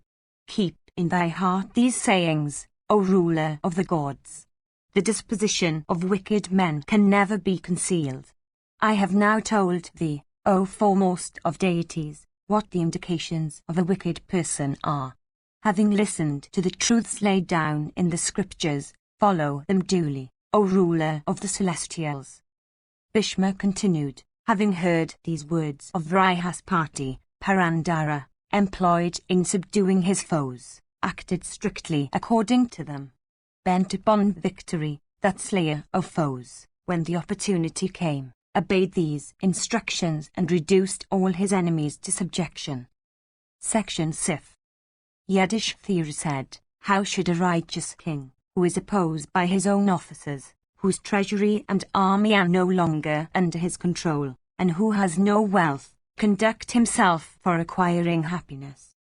Bhishma said, "In this connection, the story of Kshemadasan is often recited. I shall narrate that story to thee. Listen to it, O Yudhishthira. It has been heard by us that in days of old, when Prince Kshemadasan became weak in strength and fell into great distress, he repaired to the sage Kalakavrikshiya, and saluting him humbly, said unto him these words. 317. The king said, "What should a person like me who deserves wealth but who has, after repeated efforts, failed to recover his kingdom, do, O Brahmana, excepting suicide, thieving and robbery, acceptance of refuge with others, and other acts of meanness of a similar kind? O best of men, tell me this.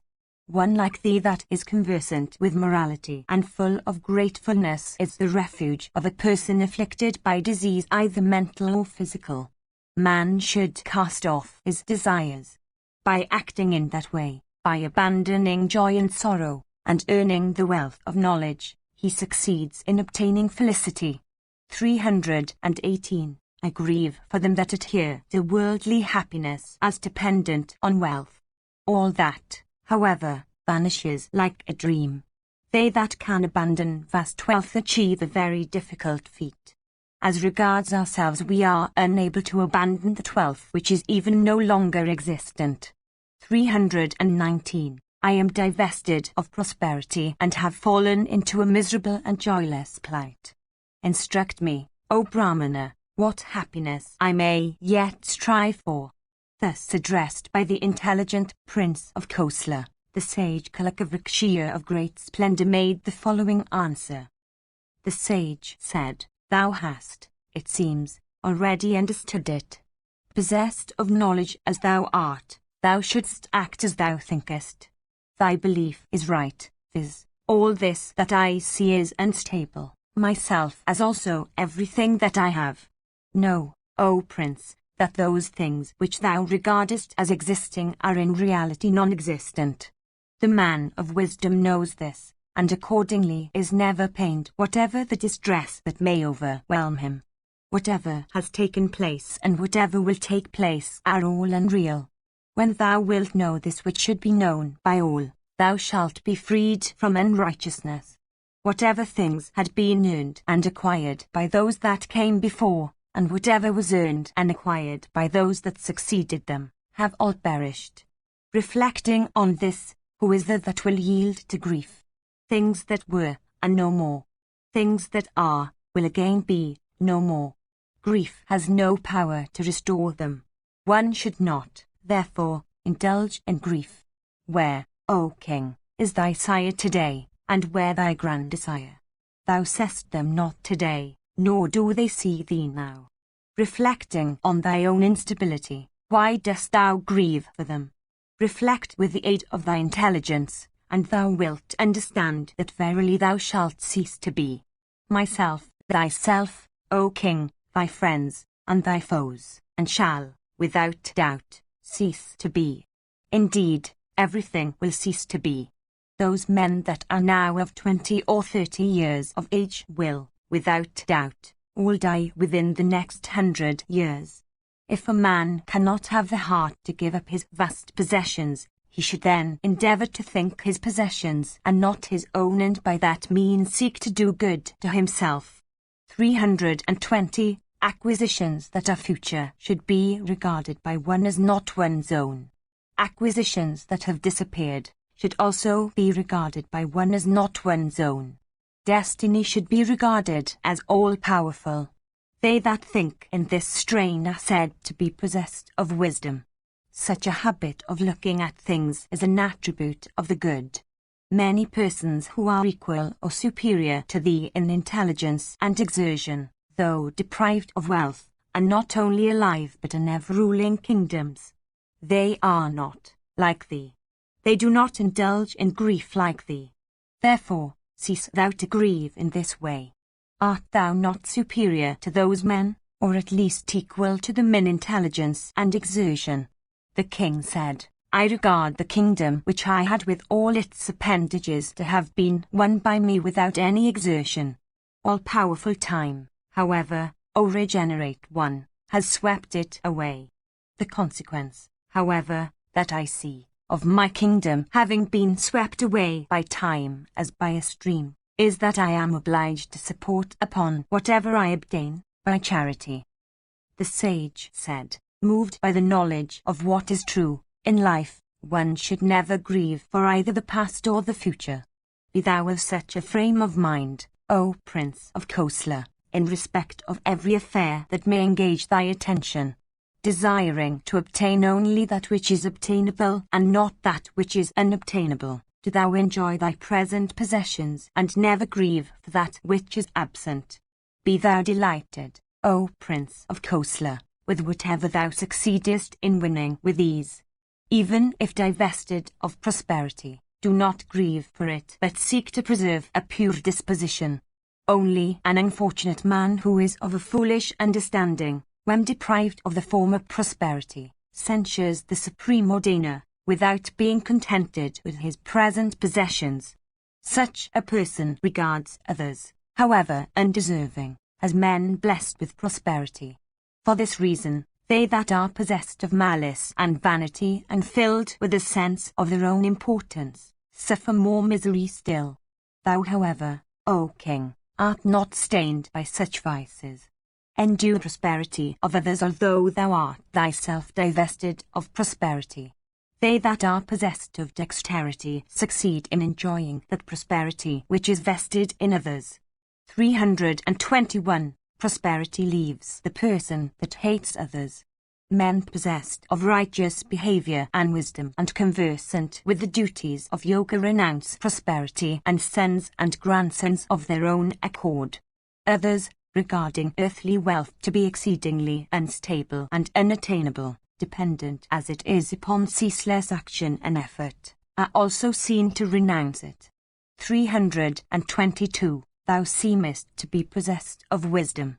Why dost thou then grieve so piteously, desiring things that should not be desired, that are unstable, and that are dependent on others?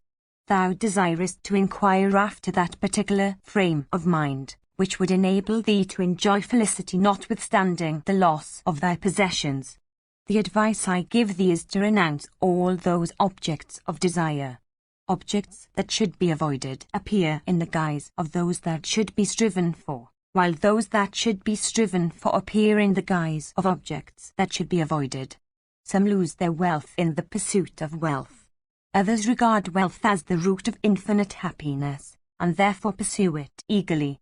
Some again, delighted with wealth, think that there is nothing superior to it. In his eager desire for the acquisition of wealth, such a person loses all other objects of life. If, O Prince of Kosla, a person loses that wealth which had been earned with difficulty and which had been proportionate to his desires, he then, overcome by the inactivity of despair, gives up all desire of wealth. Some persons of righteous souls and high birth betake themselves to the acquisition of virtue. These renounce every kind of worldly happiness from desire of winning felicity in the other world. Some persons lay down life itself, moved by the desire of acquiring wealth. These do not think that life has any use if dissociated from wealth. Behold their pitiable condition. Behold their foolishness. When life is so short and uncertain, these men, moved by ignorance, set their eyes on wealth. Who is there that would set his heart upon hoarding when destruction is its end, upon life when death is its end, and upon union when separation is its end? Sometimes man renounces wealth, and sometimes wealth renounces man. What man possessed of knowledge has there that would feel grieved at the loss of wealth? There are many other persons in the world that lose wealth and friends. Behold, O King, with thy intelligence, and thou wilt understand that the calamities which overtake men are all due to the conduct of men themselves. Do thou, therefore, as a remedy, restrain thy senses and mind and speech. For, if those become weak and productive of evil, there is no man who can keep himself free from temptation of external objects by which he is always surrounded. As no one can form an adequate idea of the past nor can foresee the future, there being many intervals of time and place, a person like thee who is possessed of such wisdom and such prowess, never indulges in grief for union and separation, for good or evil. A person of such mildness of disposition, well-restrained soul, and settled conclusions, and observant of Brahmacharya vows, never indulges in grief and never becomes restless from desire of acquiring or fear of losing anything of small value. It is not fit that such a man should adopt a deceitful life of mendicancy, a life that is sinful and wicked and cruel and worthy of only a wretch among men. Do thou repair to the great forest and lead a life of happiness there, all alone and subsisting upon fruit and roots, restraining speech and soul, and filled with compassion for all creatures. He that cheerfully leads such a life in the forest, with large tusked elephants for companions, with no human being by his side, and contented with the produce of the wilderness, is said to act after the manner of the wise. A large lake, when it becomes turbid, resumes its tranquility of itself. Similarly, a man of wisdom, when disturbed in such matters, becomes tranquil of himself. I see that a person that has fallen into such a plight as thine may live happily even thus. When thy prosperity is almost impossible to recover, and when thou art without ministers and counsellors, such a course is open to thee. Dost thou hope to reap any benefit by depending upon destiny? Section CV. The sage said, If, on the other hand, O Kshatriya, thou thinkest that thou hast any prowess still, I shall discourse to thee about that line of policy which thou mayst adopt for recovering thy kingdom. If thou canst follow that line of policy and seek to exert thyself, thou canst still recover thy prosperity. Listen attentively to all that I say unto thee in detail. If thou canst act according to those counsels, thou mayst yet obtain vast wealth, indeed, thy kingdom and kingly power and great prosperity. If thou likest it, O king, tell me, for then I shall speak to thee of that policy. The king said, Tell me, O Holy One, what thou wishest to say. I am willing to hear and act according to thy counsels. Let this my meeting with thee today be fruitful of consequences, to myself. The sage said, Renouncing pride and desire and ire and joy and fear, wait upon thy very foes, humbling thyself and joining thy hands. Do thou serve Janaka, the ruler of Mitla, always performing good and pure deeds. Firmly devoted to truth, the king of Ida will certainly give thee great wealth. Thou shalt then become the right arm of that king and obtain the trust of all persons.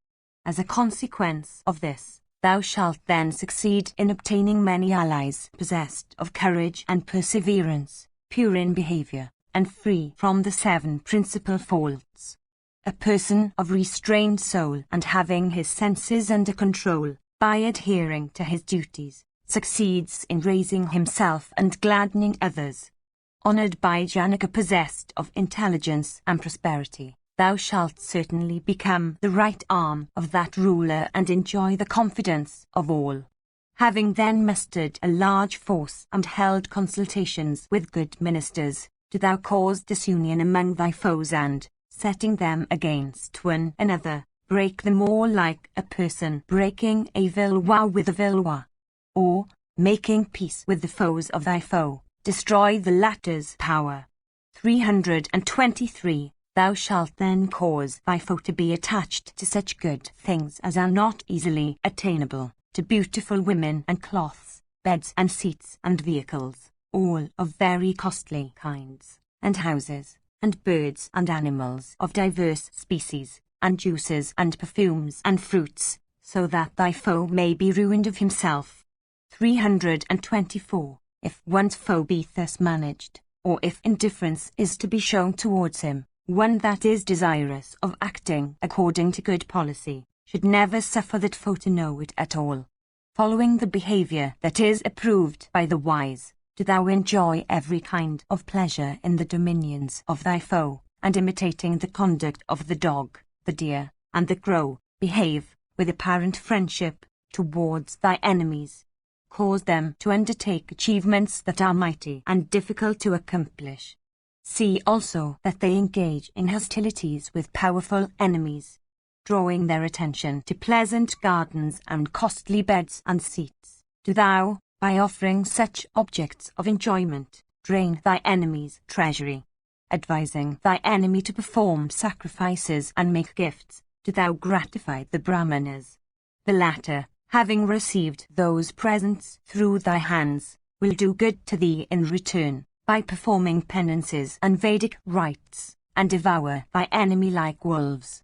Without doubt, a person of righteous deeds obtains a high end.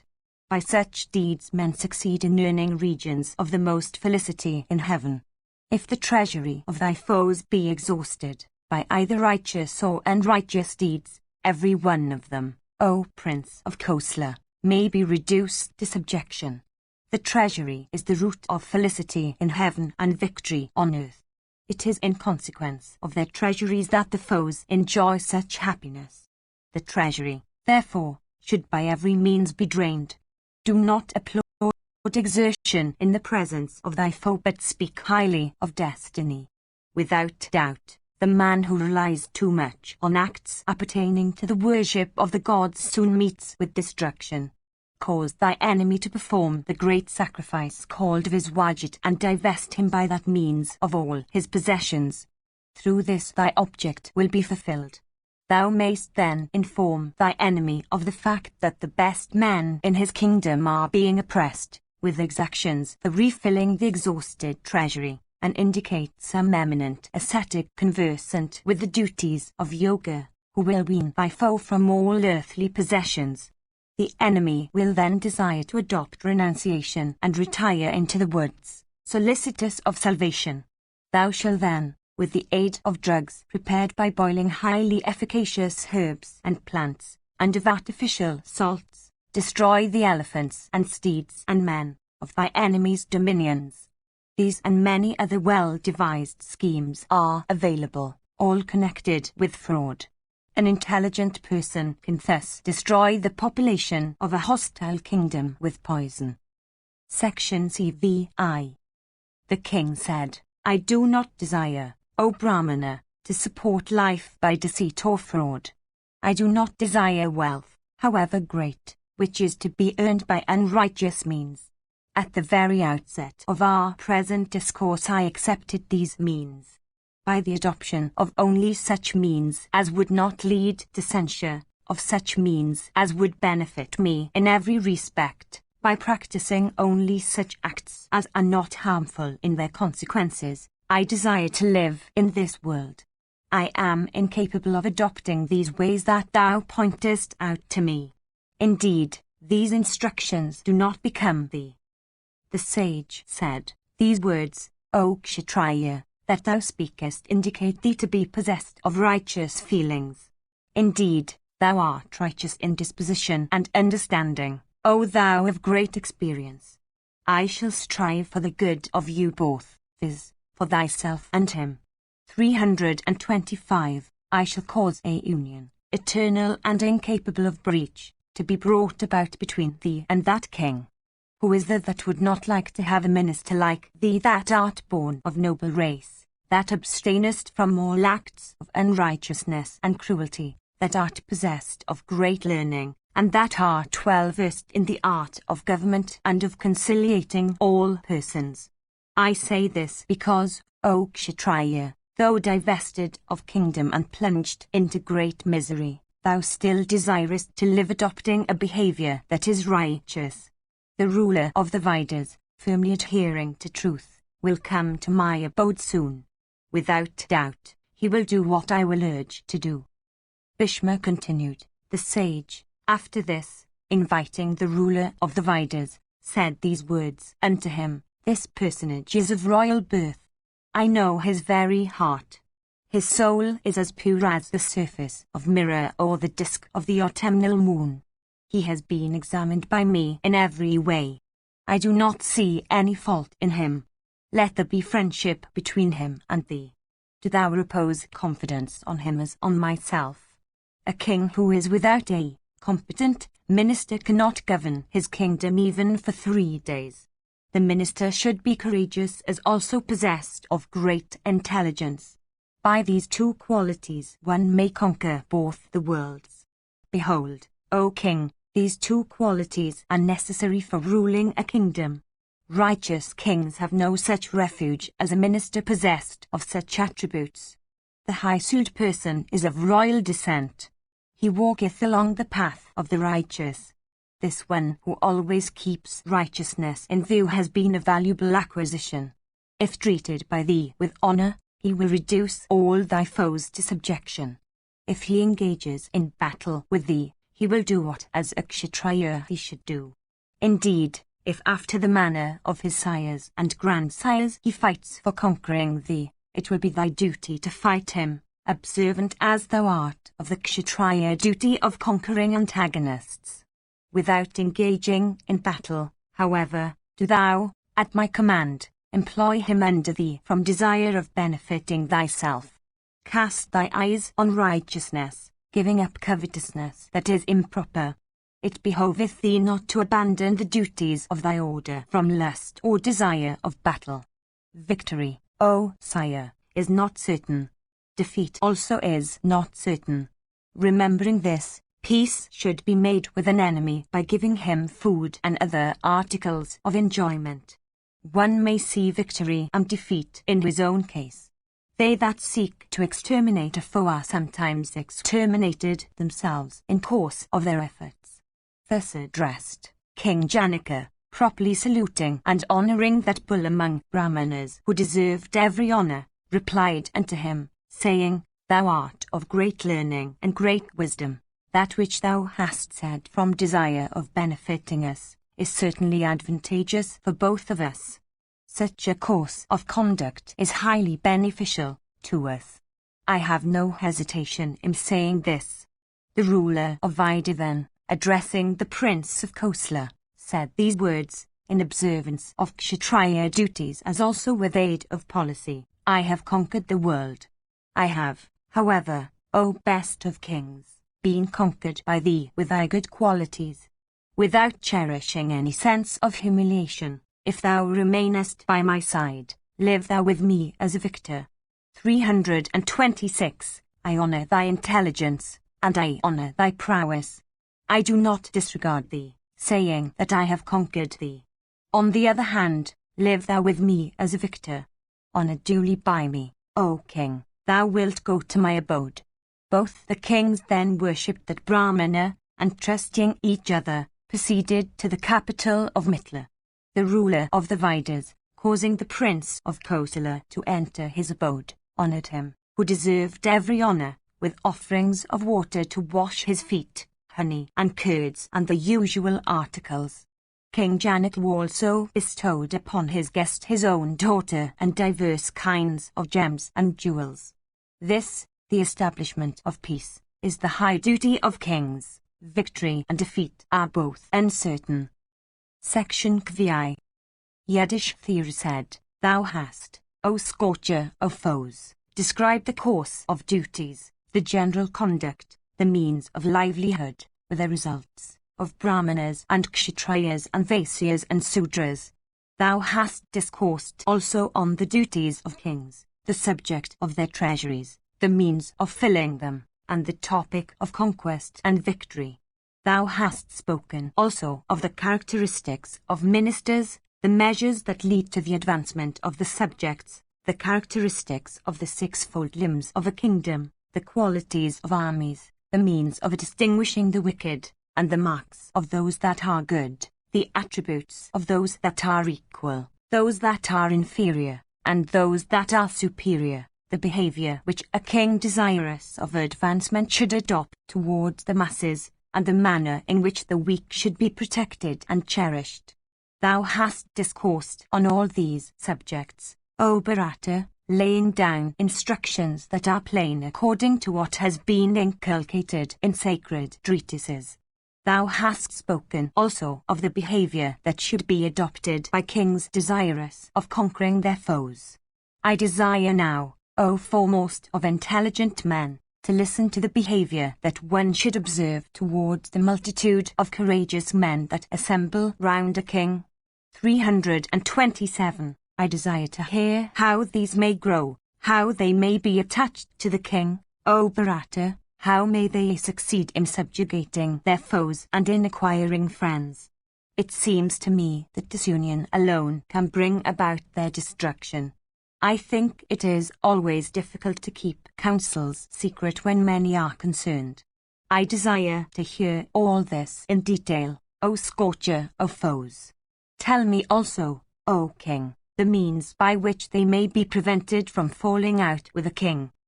Bhishma said, between the aristocracy on the one side and the kings on the other, avarice and wrath, O monarch, are the causes that produce enmity. 328. One of these parties, viz., the king, yields to avarice. As a consequence, wrath takes possession of the other, the aristocracy. Each intent upon so weakening and wasting the other, they both meet with destruction. By employing spies, contrivances of policy, and physical force, and adopting the arts of conciliation, gifts, and disunion, and applying other methods for producing weakness, waste, and fear, the parties assail each other. The aristocracy of a kingdom, having the characteristics of a compact body, become dissociated from the king if the latter seeks to take too much from them. Dissociated from the king, all of them become dissatisfied, and acting from fear, side with the enemies of their ruler. If again the aristocracy of the kingdom be disunited amongst themselves, they meet with destruction. Disunited, they fall an easy prey to foes. The nobles, therefore, should always act in concert. If they be united together, they may earn acquisitions of value by means of their strength and prowess. Indeed, when they are thus united, many outsiders seek their alliance. Men of knowledge applaud those nobles that are united with one another in bonds of love. If united in purpose, all of them can be happy. They can, by their example, establish righteous courses of conduct. By behaving properly, they advance in prosperity. By restraining their sons and brothers and teaching them their duties, and by behaving kindly towards all persons whose pride has been quelled by knowledge. 329. The aristocracy advance in prosperity. By always attending to the duties of setting spies and devising means of policy, as also to the matter of filling their treasuries, the aristocracy, O thou with mighty arms, advance in prosperity. By showing proper reverence for them that are possessed of wisdom and courage and perseverance, and that display steady prowess in all kinds of work, the aristocracy advance in prosperity. Possessed of wealth and resources, of knowledge of the scriptures and all arts and sciences, the aristocracy rescue the ignorant masses from every kind of distress and danger. Wrath, on the of part the king, rupture, 330, terror, chastisement, persecution, oppression, and executions, O chief of the Bharatas, speedily cause the aristocracy to fall away from the king and side with the king's enemies. They, therefore, that are the leaders of the aristocracy should be honored by the king. The affairs of the kingdom, O king, depend to a great extent upon them. Consultations should be held with only those that are the leaders of the aristocracy, and secret agents should be placed, O crusher of foes, with them only. The king should not, O Bharata, consult with every member of the aristocracy. The king, acting in concert with the leaders, should do what is for the good of the whole order. When, however, the aristocracy becomes separated and disunited and destitute of leaders, other courses of action should be followed. If the members of the aristocracy quarrel with one another and act, each according to his own resources, without combination, their prosperity dwindles away and diverse kinds of evil occur. Those amongst them that are possessed of learning and wisdom should tread down a dispute as soon as it happens. Indeed, if the seniors of a race look on with indifference, quarrels break out amongst the members. Such quarrels bring about the destruction of a race and produce disunion among their entire order of the nobles. Protect thyself, O king, from all fears that arise from within. Fears, however, that arise from outside are of little consequence. The first kind of fear, O king, maketh thy roots in a single day. Persons that are equal to one another in family and blood, influenced by wrath or folly or covetousness arising from their very natures, cease to speak with one another. This is an indication of defeat. It is not by courage, nor by intelligence, nor by beauty, nor by wealth, that enemies succeed in destroying the aristocracy. It is only by disunion and gifts that it can be reduced to subjugation. For this reason, combination has been said to be the great refuge of the aristocracy. 331. Section Kvi. Yudhishthira said, the path of duty is long. It has also, O Bharata, many branches. What, however, according to thee, are those duties that most deserve to be practiced? What acts, according to thee, are the most important among all duties, by the practice of which I may earn the highest merit both here and hereafter? Bhishma said, the worship of mother, father, and preceptor is most important according to me. The man who attends to that duty here succeeds in acquiring great fame and many regions of felicity. Worshipped with respect by thee, whatever they will command thee, be it consistent with righteousness or inconsistent with it, should be done unhesitatingly, O Yudhishthira. One should never do what they forbid. Without doubt, that which they command should always be done. 332. They are the three worlds. They are the three modes of life. They are the three Vedas. They are the three sacred fires. The father is said to be the Garhapatiya fire, the mother, the Dakshina fire, and the preceptor is that fire upon which libations are poured. These three fires are, of course, the most eminent. If thou attendest with heedfulness to these three fires, thou wilt succeed in conquering the three worlds. By serving the Father with regularity, one may cross this world. By serving the Mother in the same way, one may attain to regions of felicity in the next. By serving the preceptor with regularity, one may obtain the region of Brahma. Behave properly towards these three, O Bharata, thou shalt then obtain great fame in the three worlds, and blessed be thou, great will be thy merit and reward. Never transgress them in any act. Never eat before they eat, nor eat anything that is better than what they eat. Never impute any fault to them. One should always serve them with humility. That is an act of high merit.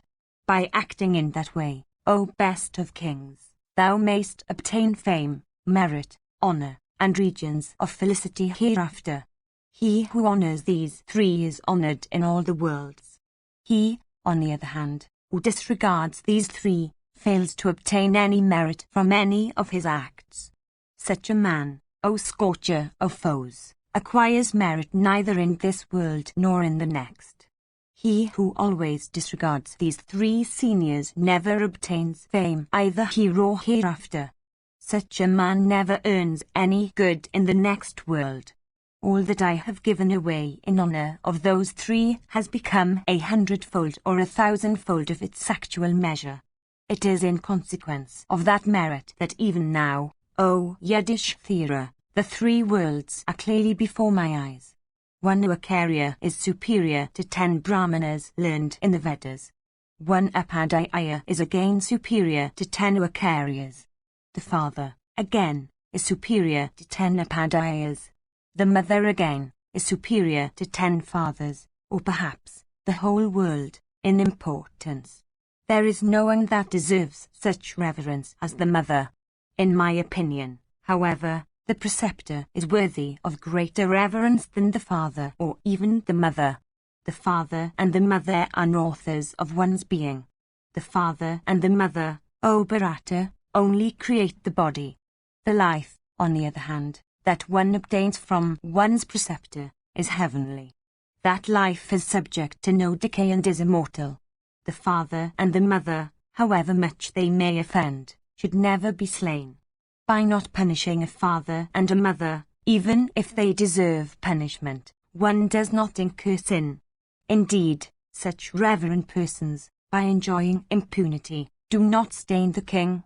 The gods and the rishis do not withhold their favors from such persons as strive to cherish even their sinful fathers with reverence.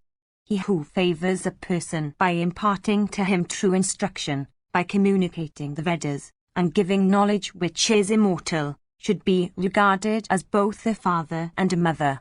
The disciple, in grateful recognition of what the instructor has done, should never do anything that would injure the latter.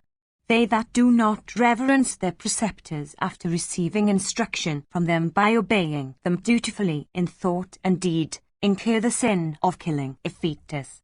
There is no sinner in this world like them. 333. Preceptors always show great affection for their disciples.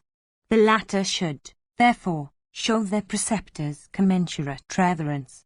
He, therefore, that wishes to earn that high merit which has existed from ancient days, should worship and adore his preceptors and cheerfully share with them every object of enjoyment. With him who pleases his father is pleased Prajapati himself. He who pleases his mother gratifies the earth herself. He who pleases his preceptor gratifies Brahma by his act.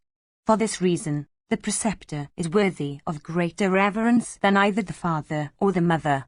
If preceptors are worshipped, the very rishis and the gods, together with the Pitras, are all pleased. Therefore, the preceptor is worthy of the highest reverence. The preceptor should never be disregarded in any manner by the disciple. Neither the mother nor the father deserves such regard as the preceptor. The father, the mother, and the preceptor should never be insulted. No act of theirs should be found fault with. The gods and the great rishis are pleased with him that behaves with reverence towards his preceptors. They that injure in thought and deed their preceptors, or fathers, or mothers, incur the sin of killing a fetus. There is no sinner in the world equal to them.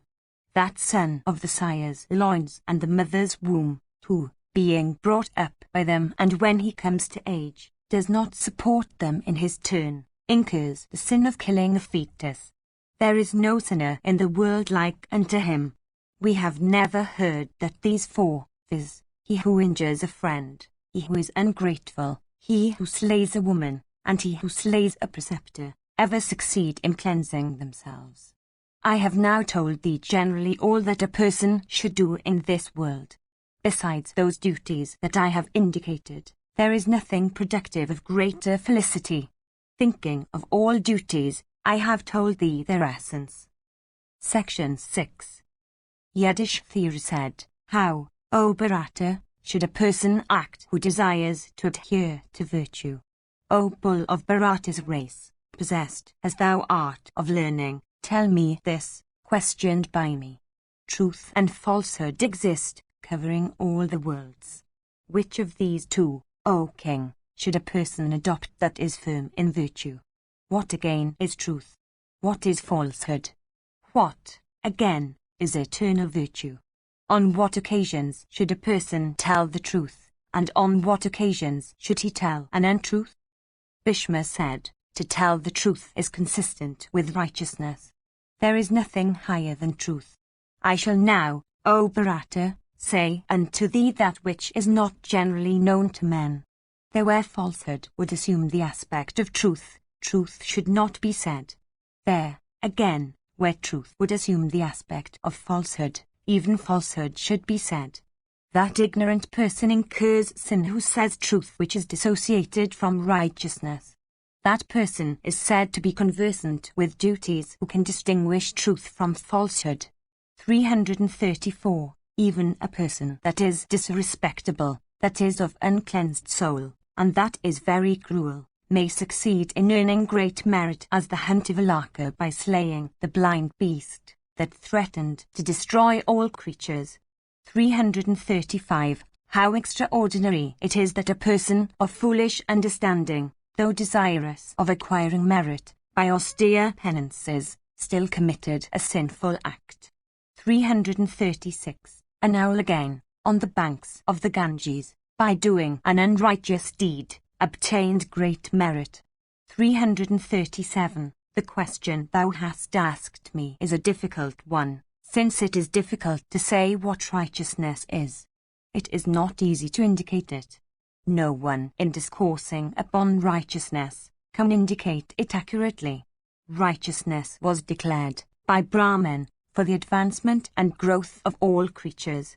Therefore, that which leads to advancement and growth is righteousness. Righteousness was declared for restraining creatures from injuring one another. Therefore, that is righteousness which prevents injury to creatures.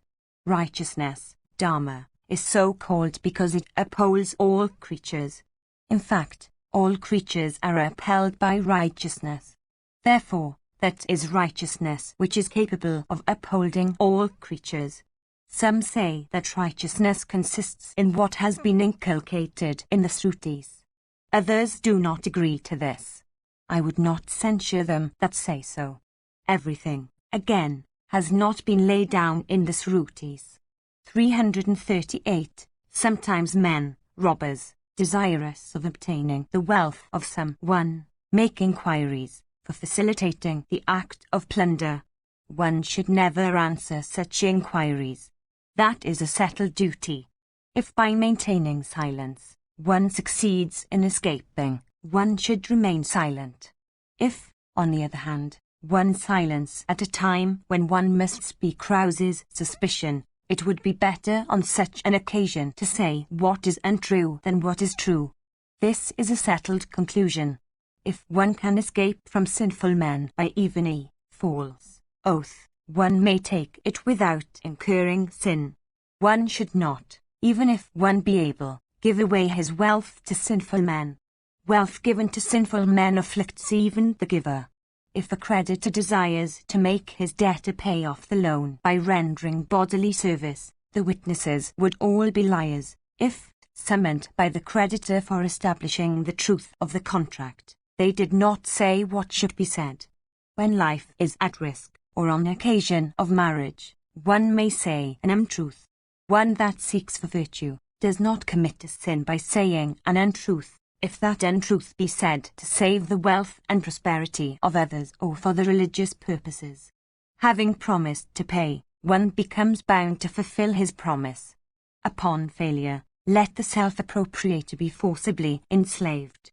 If a person without fulfilling a righteous engagement acts with impropriety, he should certainly be afflicted with a rod of chastisement for having adopted such behavior. 339. A deceitful person, falling away from all duties and abandoning those of his own order, always wishes to betake himself to the practices of usurers for supporting life.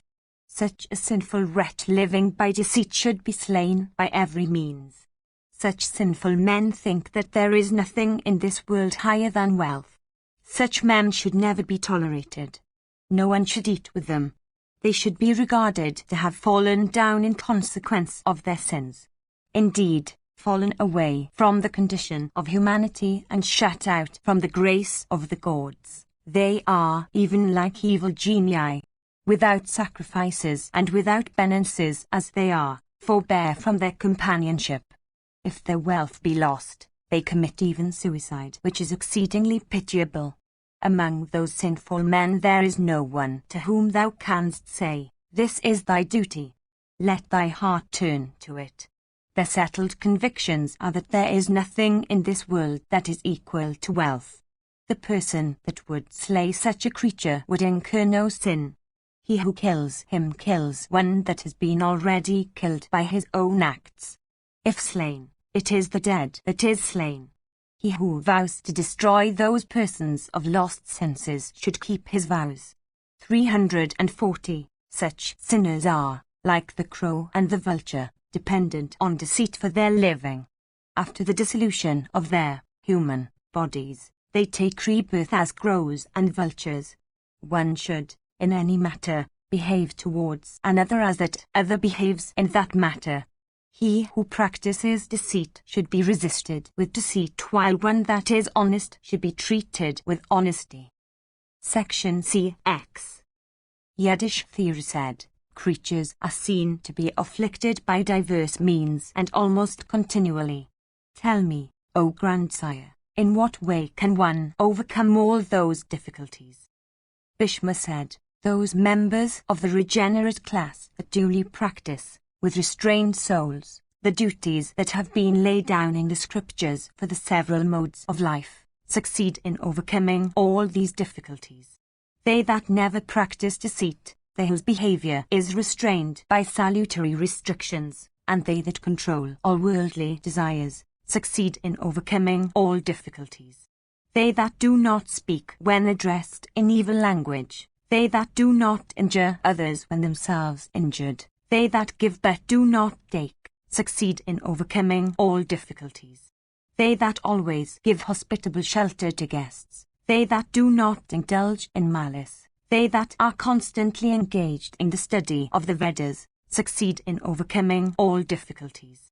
Those persons who, being conversant with duties, adopt that behavior towards parents which they should, they that abstain from sleeping during the day, succeed in overcoming all difficulties. They that do not commit any kind of sin in thought, word, and deed, they that never injure any creature, succeed in overcoming all difficulties. Those kings that do not under the influence of passion and covetousness, levy oppressive taxes, and those that protect their own dominions succeed in overcoming all difficulties. They that go to their own wedded wives in season without seeking the companionship of other women, they that are honest and attentive to their agony horters, succeed in overcoming all difficulties. They that are possessed of courage and that, casting away all fear of death, engage in battle, desirous of victory by fair means, succeed in overcoming all difficulties. They that always speak truth in this world even when life is at stake, and that are exemplars for all creatures to imitate, succeed in overcoming all difficulties. They whose acts never deceive, whose words are always agreeable, and whose wealth is always well spent, succeed in overcoming all difficulties. Those Brahmanas that never study the Vedas at hours not intended for study, and that practice penances with devotion, succeed in overcoming all difficulties.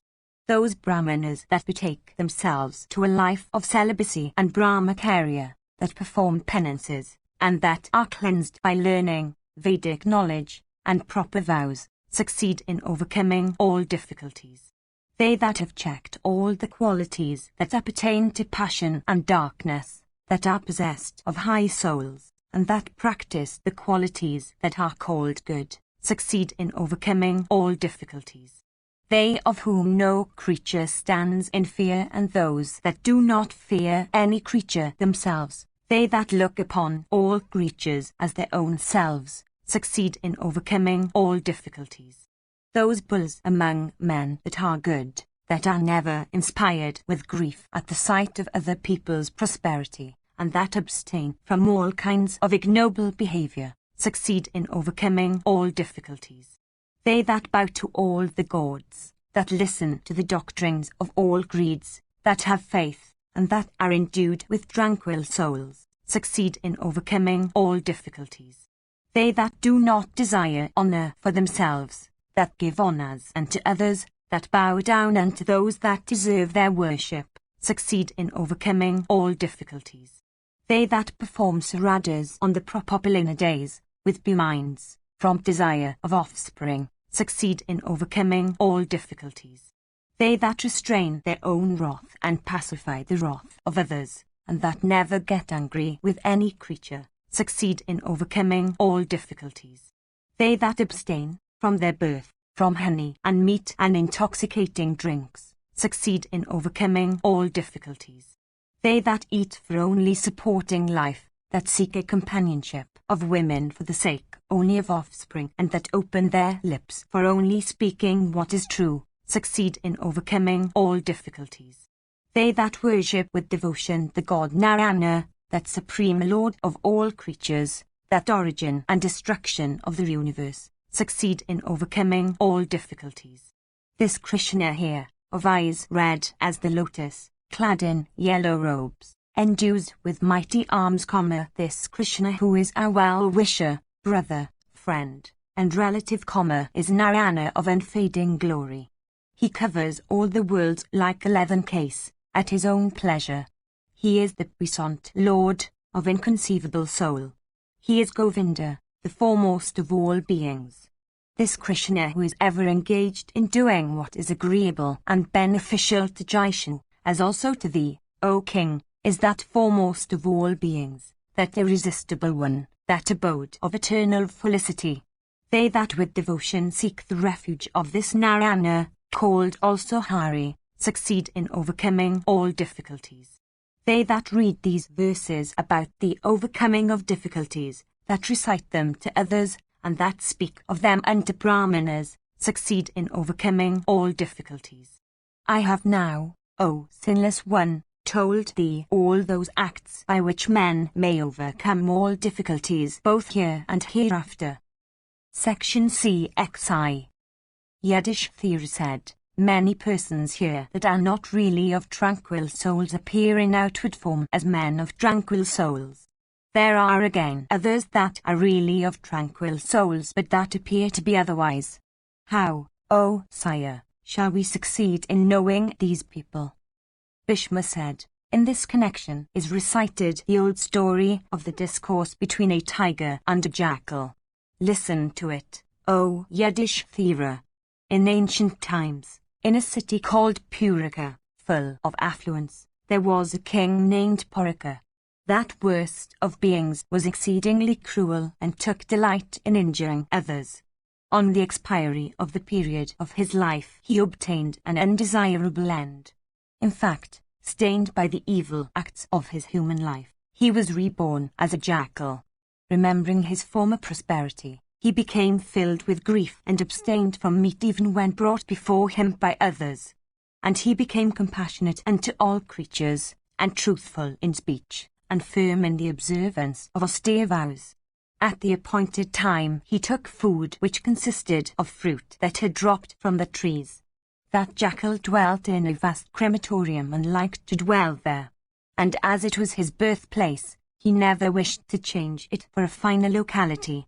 Unable to endure the purity of his behavior, the other members of his species endeavored to make him alter his resolve by addressing him in the following words fraught with humility. Though residing in this terrible crematorium, thou desirest yet to live in such purity of behavior. Is not this a perversity of understanding on thy part, since thou art by nature an eater of carrion? Be thou our like. All of us will give thee food. Eat that which ought always to be thy food, abandoning such purity of conduct. Hearing these words of theirs, the jackal replied unto them, with rapt attention, in these sweet words fraught with reason and inculcating harmlessness to all. My birth has been low. It is conduct, however, that determines the race. 341. I desire to behave in such a way that my fame may spread. Although my habitation is this crematorium, yet listen to my vows in respect of behavior. One's own self is the cause of one's acts. The mode of life to which one may betake oneself is not the cause of one's religious acts. If one, while in the observance of a particular mode of life, slays a Brahmana, will not the sin of Brahmanicide attach to him? If, on the other hand, one gives away a cow while one is not in the observance of any particular mode of life, will that pious gift produce no merit? Moved by the desire of getting what is agreeable, ye are engaged in only filling your stomachs. Stupefied by folly, ye do not see the three faults that are in the end. I do not like to adopt the life led by you, fraught as it is with evil both here and hereafter, and characterized as it is by such censurable loss of virtue occasioned by discontentment and temptation. A tiger, celebrated for prowess, happened to overhear this conversation, and accordingly, taking the jackal for a learned person of pure behavior, offered him such respectful worship as was suited to his own self, and then expressed a wish for appointing him his minister. The tiger said, O righteous personage, I know what thou art. Do thou attend to the duties of government with myself. Enjoy whatever articles may be desired by thee, abandoning whatever may not be suit thy taste. 342. As regards ourselves, we are known to be of a fierce disposition. We inform thee beforehand of this. If thou behavest with mildness, thou wilt be benefited and reap advantages for thyself. Honoring these words of that high-souled lord of all animals, the jackal, hanging down his head a little, said these words fraught with humility. The jackal said, O king of beasts, these words of thine with reference to myself are such as befit thee. It is also worthy of thee that thou shouldst seek for ministers of pure behavior and conversant with duties and worldly affairs. Thou canst not maintain thy greatness without a pious minister, O hero, or with a wicked minister that is on the lookout for putting an end to thy very life. Thou shouldst, O highly blessed one, regard those amongst thy ministers that are devoted to thee, that are conversant with policy, that are independent of one another, desirous of crowning thee with victory, unstained by covetousness, free from deceit, possessed of wisdom, ever engaged in thy good, and endued with great mental vigor, even as thou regardest thy preceptors or parents. But, O King of beasts, as I am perfectly contented with my present position, I do not desire to change it for anything else. I do not covet luxurious enjoyments or the happiness that arises from them. My conduct, again, may not agree with that of thy old servants. If they happen to be of wicked conduct, they will produce disunion between thee and me. Dependence upon another, even if that other happens to be possessed of splendor, is not desirable or praiseworthy. I am of cleansed soul. I am highly blessed. I am incapable of showing severity to even sinners. I am of great foresight. I have capacity for great exertion. I do not look at small things. I am possessed of great strength. I am successful in acts. I never act fruitlessly. I am adorned with every object of enjoyment. I am never satisfied with a little. I have never served another. I am, besides, unskilled in serving. I live according to my pleasure in the woods. All who live by the side of kings have to endure great pain in consequence of evil speeches against themselves. Those, however, that reside in the woods pass their days, fearlessly and without anxiety, in the observance of vows. The fear that arises in the heart of a person who is summoned by the king is known to persons passing their days contentedly in the woods, supporting life upon fruits and roots.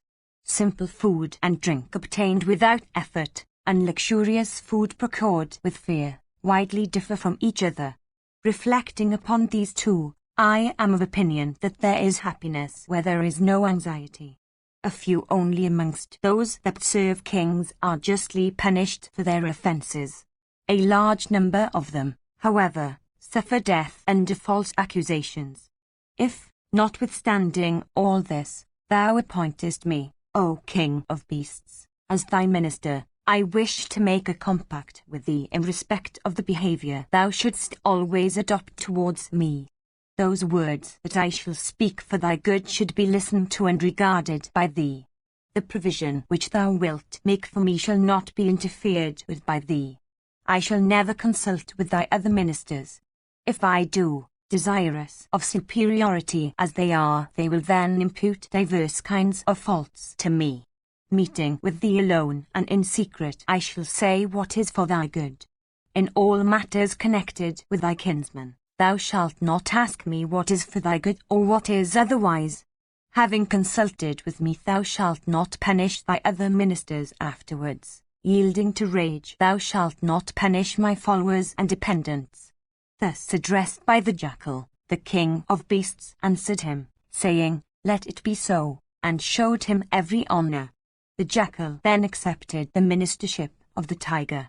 Beholding the jackal treated with respect and honoured in all his acts, the old servants of the king, conspiring together, began ceaselessly to display their hatred towards him. Those wicked persons at first strove to gratify and win him over with friendly behaviour and make him tolerate the diverse abuses that existed in the West. Despoilers of other people's property, they had long lived in the enjoyment of their perquisites. Now, however, being ruled by the jackal, they were unable to appropriate anything belonging to others. Desirous of advancement and prosperity, they began to tempt him with sweet speeches. Indeed, large bribes even were offered to allure his heart.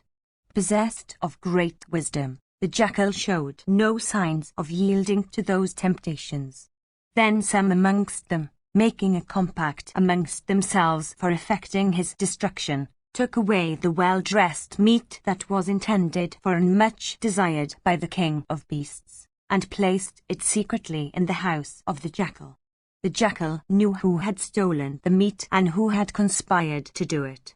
But though he knew everything, he tolerated it for a particular object.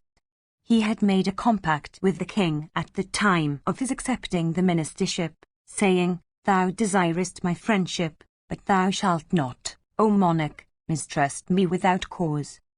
Bhishma continued, when the king of beasts, feeling hungry, came to eat, he saw not the meat that was to have been kept ready for his dinner. The king then ordered, "Let the thief be found out." His deceitful ministers represented unto him that the meat kept for him had been stolen away by his learned minister, the jackal, that was so proud of his own wisdom. Hearing of this injudicious act on the part of the jackal, the tiger became filled with rage. Indeed, the king, giving way to his wrath, ordered his minister to be slain. Beholding the opportunity, the former ministers addressed the king, saying, "The jackal is ever ready to take away from all of us the means of sustenance." Having represented this, they once more spoke of the jackal's act of robbing the king of his food. And they said, "Such then is his act. What is that he would not venture to do? He is not as thou hadst heard. He is righteous in speech, but his real disposition is sinful. A wretch in reality, he has disguised himself by putting on a garb of virtue. His behavior is really sinful. For serving his own ends, he had practiced austerities in the matter of diet and of vows. If thou disbelievest this, we will give thee ocular proof." Having said this, they immediately caused that meat to be discovered by entering the jackal's abode. Ascertaining that the meat was brought back from the jackal's house, and hearing all those representations of his old servants, the king ordered, saying, "Let the jackal be slain." Hearing these words of the tiger, his mother came to that spot for awakening son's good sense with beneficial counsels. The venerable dame said, "O son, thou shouldst not accept this accusation fraught with deceit. Wicked individuals impute faults to even an honest person, moved by envy and rivalry. Enemies desirous of a quarrel cannot undo the elevation of an enemy brought about by his high feats. Faults are ascribed to even a person of pure soul engaged in penances. With respect to even an ascetic living in the woods and employed in his own harmless acts, are raised three parties, viz., friends, neutrals, and foes. They that are rapacious hate them that are pure. The idle hate the active. The unlearned hate the learned. The poor hate the rich. The unrighteous hate the righteous. The ugly hate the beautiful. Many amongst the learned, the unlearned, the rapacious, and the deceitful, would falsely accuse an innocent person even if the latter happens to be possessed of the virtues and intelligence of Brihaspati himself. If meat had really been stolen from thy house in thy absence, remember, the jackal refuses to take any meat that is even given to him. Let this fact be well considered in finding out the thief. Wicked persons sometimes put on the semblance of the good, and they that are good sometimes wear the semblance of the wicked. Diverse kinds of aspect are noticeable in creatures. It is, therefore, necessary to examine which is which. The firmament seems to be like the solid base of a vessel. The firefly seems to be like the actual spark of fire. In reality, however, the sky has no base and there is no fire in the firefly. You see, there is necessity, therefore, for scrutiny in respect of even such things as are addressed to the eye. If a person ascertains everything after scrutiny, he is never called upon to indulge in any kind of regret afterwards. It is not at all difficult, O son, for a master to put his servant to death. Forgiveness, however, in persons possessed of power, is always praiseworthy and productive of renown. Thou hadst made the jackal thy first minister. In consequence of that act, thou hadst turned great fame among all neighbouring chiefs. A good minister cannot be obtained easily. The jackal is thy well-wisher. Let him, therefore, be supported. The king who regards a really innocent person falsely accused by his enemies to be guilty, soon meets the destruction in consequence of the wicked ministers that lead him to that conviction. After the tiger's mother had concluded her speech, a righteous agent of the jackal, stepping out of that phalanx of his foes, discovered everything about the manner in which that false accusation had been made. The jackal's innocence being made manifest, he was acquitted and honored by his master. The king of beasts affectionately embraced him again and again. The jackal, however, who was conversant with the science of policy, burning with grief, saluted the king of beasts and solicited his permission for throwing away his life by observing the prevow. The tiger, casting upon the virtuous jackal his eyes expanded with affection and honoring him with reverential worship, sought to dissuade him from the accomplishment of his wishes. The jackal, beholding his master agitated with affection, bowed down to him and in a voice choked with tears said these words, "Honored by thee first, I have afterwards been insulted by thee. Thy behavior towards me is calculated to make me an enemy of thine. It is not proper, therefore, that I should any longer dwell with thee. Servants that are discontented, that have been driven from their offices, or degraded from the honours that were theirs, that have brought destitution upon themselves, or have been ruined by their enemies, through the wrath of their master, that have been weakened, that are rapacious, or enraged, or alarmed, or deceived, in respect of their employers, that have suffered confiscation, that are proud and desirous of achieving great feats but deprived of the means of earning wealth, and that burn with grief or rage in consequence of any injury done to them, always wait for calamities to overtake their masters. Deceived, they leave their masters and become effective instruments in the hands of foes. 343. I have been insulted by thee and pulled down from my place. How wilt thou trust me again? How shall I, on my part, continue to dwell with thee? Thinking me to be competent thou tookest me, and having examined me thou hadst placed me in office. Violating the compact then made between us, thou hast insulted me. If one speaks of a certain person before others as possessed of righteous behavior, one should not, if desirous of maintaining one's consistency, afterwards describe the same person as wicked. I who have thus been disregarded by thee cannot any longer enjoy thy confidence. On my part, when I shall see thee withdraw thy confidence from me, I shall be filled with alarm and anxiety. Thyself suspicious and myself in alarm, our enemies will be on the lookout for opportunities for injuring us. Thy subjects will, as a consequence, become anxious and discontented. Such a state of things has many faults. The wise do not regard that situation happy in which there is honour first and dishonour afterwards. It is difficult to reunite the two that have been separated, as, indeed, it is difficult to separate the two that are united. If persons reunited after separation approach one another again, their behavior cannot be affectionate. No servant is to be seen who is moved, in what he does, by only the desire of benefiting his master. Service proceeds from the motive of doing good to the master as also one's own self. All acts are undertaken from selfish motives. Unselfish acts or motives are very rare.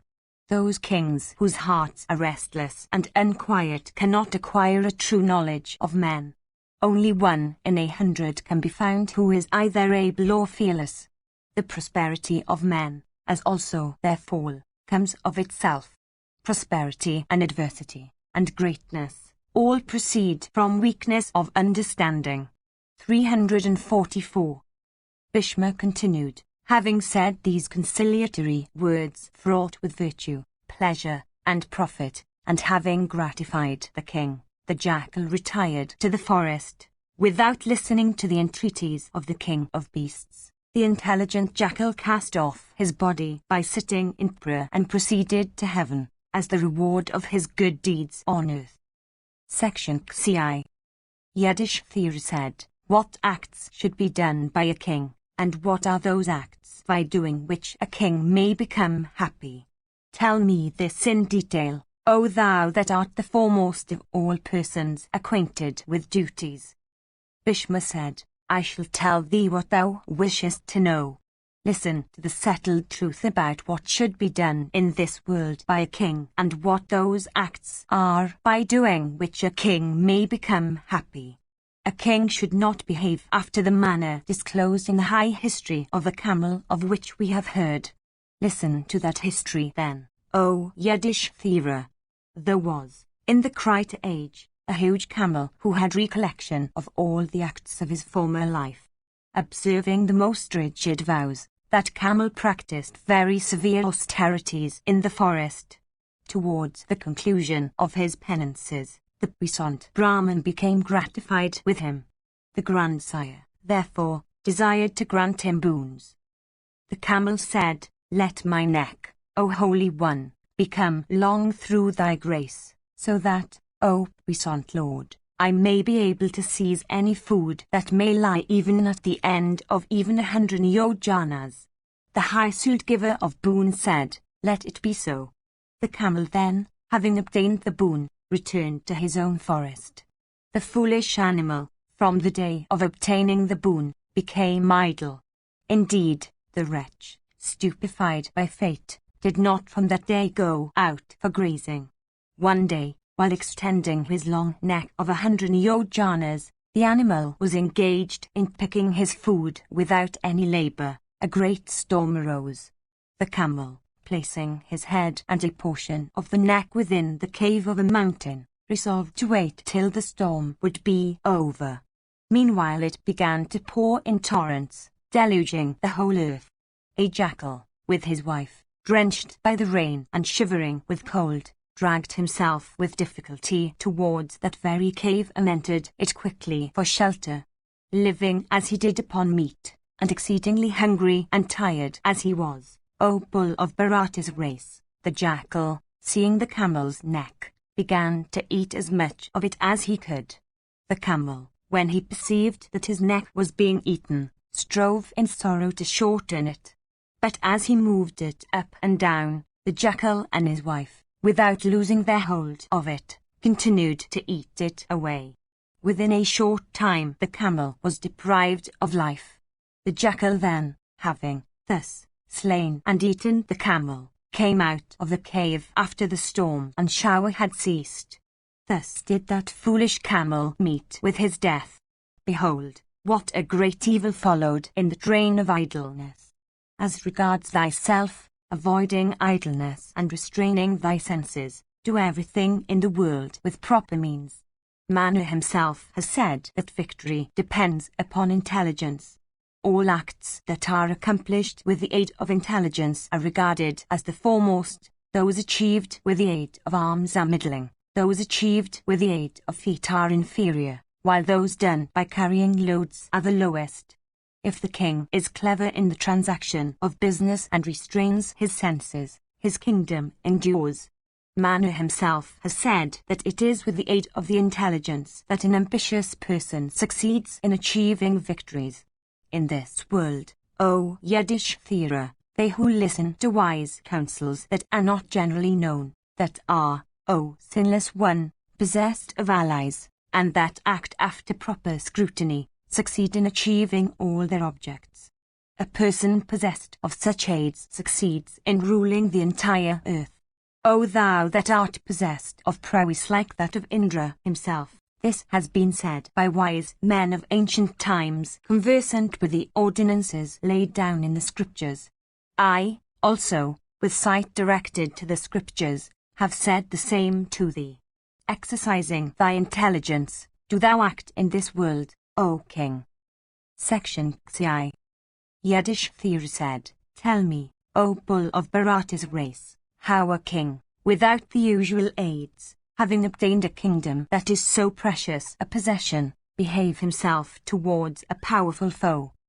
Bhishma said, In this connection is cited the old story of the discourse between the ocean and the rivers. In days of old, eternal ocean, that lord of rivers, that refuge of the foes of the celestials, asked all the rivers for resolving this doubt that had arisen in his mind. The ocean said, Ye rivers, I see that all of you, with your full currents, bring away trees of large trunks, tearing them off with their roots and branches. Ye do not, however, ever bring to me a cane. The canes that grow on your banks are of mean stems and destitute of strength. Do you refuse to wash them down through contempt, or are they of any use to you? I desire, therefore, to hear what the motive is that inspires all of you. Indeed, why is it that canes are not washed down by any of you, uprooted from the banks where they grow? Thus addressed, the river Ganga replied unto Ocean, that lord of all rivers, in these words of grave import, fraught with reason, and, therefore, acceptable to all. Ganga said, trees stand in one and the same place and are unyielding in respect of the spot where they stand. In consequence of this disposition of theirs to resist our currents, they are obliged to leave the place of their growth. Canes, however, act differently. The cane, beholding the advancing current, bends to it. The others do not act in that way. After the current has passed away, the cane resumes its former posture. The cane knows the virtues of time and opportunity. It is docile and obedient. It is yielding, without being stiff.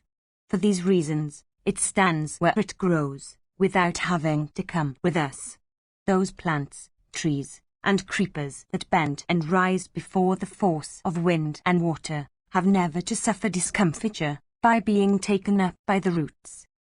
Bhishma continued, that person who does not yield to the power of a foe that has advanced in might and that is competent to imprison or kill, soon meets with destruction.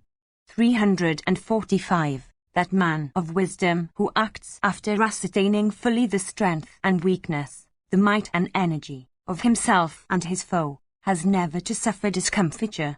An intelligent man, therefore, when he sees his enemy to be more powerful than himself, should adopt the behavior of the cane. That is an indication of wisdom. Section Ksif.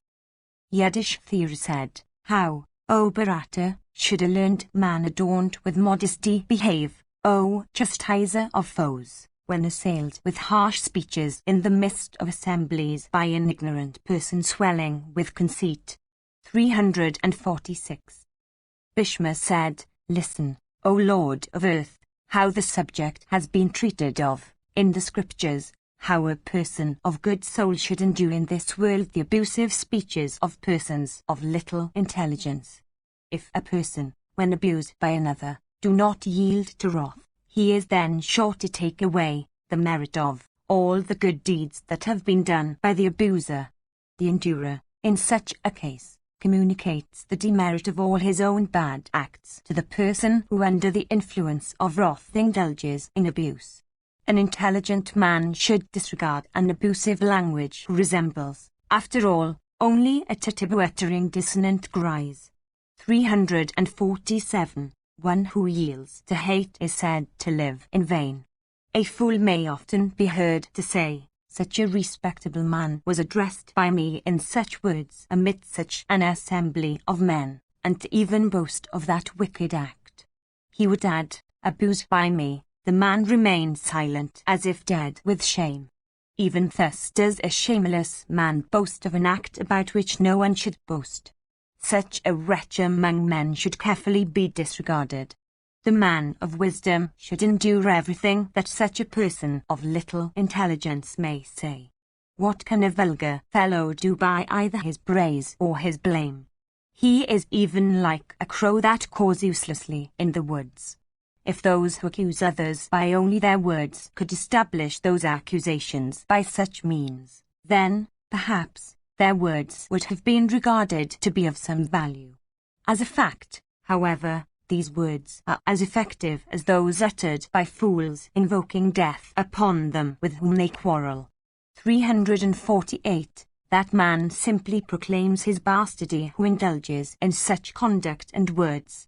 Indeed, he is even like a peacock that dances while showing such a part of his body as should be ever concealed from the view. 349. A person of pure conduct should never even speak with that wight of sinful conduct who does not scruple to utter anything or do anything. That man who speaks of one's merits when one's eye is upon him, and who speaks ill of one when one's eye is withdrawn from him, is really like a dog. Such a person loses all his regions in heaven and the fruits of any knowledge and virtue that he may have. 350. The man who speaks ill of one when one's eye is not upon him, loses without delay the fruits of all his libations on fire and of the gifts he may make unto even 100 persons. A man of wisdom, therefore, should unhesitatingly avoid a person of such sinful heart who deserves to be avoided by all honest men, as he would avoid the flesh of the dog. That wicked sot wretch who proclaims the faults of a high-souled person really publishes, by that act, his own evil nature, even as a snake displays his hood when interfered with by others. The man of sense who seeks to counteract such a backbiter, ever engaged in an occupation congenial to himself, finds himself in the painful condition of a stupid ass sunk in a heap of ashes. A man who is ever engaged in speaking ill of others should be avoided like a furious wolf, or an infuriated elephant roaring in madness, or a fierce dog. Fie on that sinful wretch who has betaken himself to the path of the foolish and has fallen away from all wholesome restraints and modesty, who is always engaged in doing what is injurious to others, and who is regardless of his own prosperity. If an honest man wishes to exchange words with such wretches when they seek to humiliate him, he should be counselled in these words: do not suffer thyself to be afflicted. A wordy encounter between a high and a low person is always disapproved by persons of tranquil intelligence. A slanderous wretch, when enraged, may strike another with his palms, or throw dust or chaff at another, or frighten another by showing or grinding his teeth. All this is well known. That man who endures the reproaches and slanders of wicked souled white-suttered in assemblies, or who reads frequently these instructions, never suffers any pain occasioned by speech. Section CXV. Yudhishthira said, O grandsire, O thou that art possessed of great wisdom, I have one great doubt that perplexes me. Thou shouldst, O king, resolve it. Thou art an advancer of our family. Thou hast discoursed to us upon the slanderous speeches uttered by wicked sot wretches of bad conduct. I desire, however, to question thee further. That which is beneficial to a kingdom, that which is productive of the happiness of the royal line, that which is productive of good and advancement in the future and the present, that which is good in respect of food and drink and as regards also the body, are topics upon which I wish thee to discourse. How should a king who has been placed on the throne and who continues to occupy it, surrounded by friends, ministers, and servants, gratify his people? That king who, led away by his affections and predilections, becomes devoted to evil associates, and who pays court to wicked men in consequence of his being enthralled by his senses, finds all servants of good birth and blood disaffected towards him. Such a king never succeeds in obtaining those objects the accomplishment of which depends upon one's having a number of good servants about him. It behoveth thee that art equal to Brihaspati himself in intelligence to discourse to me upon these duties of kings which are difficult to be ascertained, and thereby remove my doubts. Thou, O tiger among men, art ever engaged in accomplishing the good of our race. For this reason thou always discoursest to us on the duties of King Graft. Kshatri, Vidura, also, possessed of great wisdom, always gives us valuable instruction. Hearing instructions from thee that are productive of good to our ace and kingdom, I shall be able to pass my days in happiness like a person gratified with having quaffed the deathless Amrita. What classes of servants are to be regarded as inferior, and what is possessed of every accomplishment? Aided by what class of servants, or by servants of what kind of birth, is it advisable to discharge the duties of ruling? If the king choose to act alone and without servants, he can never succeed in protecting his people. All persons, however, of high birth covet the acquisition of sovereignty. Bhishma said, the king, O Bharata, cannot alone rule his kingdom. Without servants to aid him, he cannot succeed in accomplishing any object. Even if he succeeds in gaining any object, he cannot, if alone, retain it. That king whose servants are all possessed of knowledge and wisdom, who are all devoted to the good of their master, and who are of high birth and tranquil disposition, succeeds in enjoying the happiness connected with sovereignty. That king whose ministers are all well-born, incapable of being weaned away from him by means of bribes and other influences, who always live with him, who are engaged in giving advice to their master, who are possessed of wisdom and goodness, who have a knowledge of the relations of things, who can provide for future events and contingencies, who have a good knowledge of the virtues of time, and who never grieve for what is past, succeeds in enjoying the happiness that attaches to sovereignty. That king whose servants share with him his griefs and joys, who always do what is agreeable to him, who always direct their attention to the accomplishment of their master's objects, and all of whom are faithful, succeeds in enjoying the happiness that attaches to sovereignty. The king whose subjects are always cheerful and high-minded, and who always tread in the path of the righteousness, succeeds in enjoying the happiness attached to sovereignty. He is the best of kings, all the sources of whose income are managed and supervised by contented and trustworthy men well acquainted with the means of increasing the finances. That king succeeds in obtaining affluence and great merit, whose repositories and barns are supervised by incorruptible, trustworthy, devoted, and uncovetous servants always bent upon gathering. That king in whose city justice is administered properly, with the result of such administration leading to the well-known results of fining the plaintiff or the defendant if his case is untrue, and in which criminal laws are administered even after the manner of Sankha and Lakita, succeeds in earning the merit that attaches to sovereignty. That king who attaches his subjects to himself by kindness, who is conversant with the duties of kings, and who attends to the aggregate of 6, succeeds in earning the merit that attaches to sovereignty. Section CXVI. Bhishma said, in this connection is cited the following history of olden times. That history is regarded as a high precedent amongst good and wise men. That history has connection with the present topic. I heard it in the hermitage of Rama, the son of Jamadani, recited by many foremost of rishis. In a certain large forest uninhabited by human beings, there lived an ascetic upon fruit and roots, observing rigid vows, and with his senses under control, observant also of stringent regulations and self-restraint, of tranquil and pure soul, always attentive to Vedic recitations, and of heart cleansed by fasts. He adopted a life of goodness towards all creatures. Possessed of great intelligence, as he sat on his seat, the goodness of his behavior having been known to all the creatures that lived in that forest, they used to approach him with affection.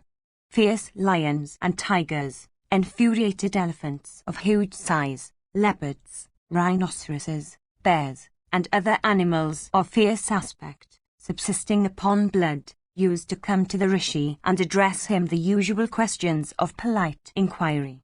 Indeed, all of them behaved towards him like disciples and slaves, and always did unto him what was agreeable. Coming to him, they addressed the usual inquiries, and then went away to their respective quarters. One domestic animal, however, lived there permanently, never leaving the Muni at any time. He was devoted to the sage and exceedingly attached to him. Weak and emaciated with fasts, he subsisted upon fruit and roots and water, and was tranquil and of inoffensive aspect. Lying at the feet of that high-souled rishi as the latter sat, the dog, with a heart like that of a human being, became exceedingly attached to him in consequence of the affection with which he was treated. One day a leopard of great strength came there, subsisting upon blood. Of a cruel disposition and always filled with delight at the prospect of prey, the fierce animal looked like a second Yama, licking the corners of his mouth with the tongue, and lashing his tail furiously. The leopard came there, hungry and thirsty, with wide open jaws, desirous of seizing the dog as his prey. Beholding that fierce beast coming, O king, the dog, in fear of his life, addressed the Muni in these words: Listen unto them, O monarch. O holy one, this leopard is a foe of the dogs. It wishes to slay me. O great sage, do thou act in such a way that all my fears from this animal may be dispelled through thy grace. O thou of mighty arms, without doubt thou art possessed of omniscience. Acquainted with the thoughts of all creatures, the sage felt that the dog had ample cause for fear. Possessed of the 6 attributes and capable of reading the voices of all animals, the sage said the following words. The sage said, Thou shalt have no fear of death from leopards any longer. Let thy natural form disappear and be thou a leopard, O son. At these words, the dog was transformed into a leopard with skin bright as gold, with stripes on his body and with large teeth. Thenceforth he began to live in that forest fearlessly. Meanwhile, the leopard, seeing before him an animal of his own species, immediately forsook all feelings of animosity towards it. Some time after, there came into the hermitage a fierce and hungry tiger with open mouth, licking the corners of his mouth with the tongue, and eagerly desirous of drinking blood. That tiger began to approach towards the animal that had been transformed into a leopard. Beholding the hungry tiger of terrible teeth approach that forest, the transformed leopard sought the rishi's protection for saving his life. The sage, who showed great affection for the leopard in consequence of the latter's living in the same place with him, forthwith transformed his leopard into a tiger powerful for all foes. The tiger, seeing a beast of his own species, did him no injury, O king. The dog, having in course of time been transformed into a powerful tiger subsisting upon flesh and blood, abstained from his former food, which had consisted of fruit and roots. Indeed, from that time, O monarch, the transformed tiger lived, subsisting upon the other animals of the forest, like a true king of beasts. Section XVI. Bhishma said, the dog transformed into a tiger, gratified with the flesh of slain beasts, slept at his ease. One day, as he lay on the yard of the hermitage, an infuriated elephant came there, looking like a risen cloud, of huge stature, with rent cheeks, having signs of the lotus on his body, and with broad frontal globes. The animal had long tusks and a voice deep as that of the clouds. Beholding that infuriated elephant, proud of his strength, approaching towards him, the tiger, agitated with fear, sought the protection of the rishi. That best of sages thereupon transformed the tiger into an elephant. The real elephant, seeing an individual of his own species, huge as mass of clouds, became terrified. The rishi's elephant then, freckled with the dust of lotus filaments, dived delightfully into lakes overgrown with lotuses and wandered by their banks indented with rabbit holes. A considerable time elapsed in this way. One day, as the elephant was cheerfully striding along the vicinity of the hermitage, there came before him unto that spot a maned lion born in a mountain cave and accustomed to slay elephants. Beholding the lion coming, the rishi's elephant, from fear of life, began to tremble and sought the protection of the sage. The sage thereupon transformed that prince of elephants into a lion. As the wild lion was an animal of same species with himself, the rishi's lion no longer feared him. On the other hand, the wild lion, seeing a stronger beast of his own species before him, became terrified. The rishi's lion began to dwell in the hermitage within the forest. Through fear of that animal, the other animals no longer ventured to approach the hermitage. Indeed, They all seemed to be inspired with fear about the safety of their lives. Some time after, one day, the slayer of all animals, possessed of great strength, inspiring all creatures with fright, having 8 legs and eyes on the forehead, viz., a Saraba, came to that spot. Indeed, he came to that very hermitage for the object of slaying the Rishi's lion. Seeing this, the sage transformed his lion into a Saraba of great strength. The wild Saraba, beholding the Rishi's Saraba before him to be fiercer and more powerful, quickly fled away from that forest. Having been thus transformed into a Saraba by the sage, the animal lived happily by the side of his transformer. All the animals then that dwelt in the vicinity became inspired with the fear of that Saraba. Their fear and the desire of saving their lives led them all to fly away from that forest. Filled with delight, the Saraba continued every day to slay animals for his food.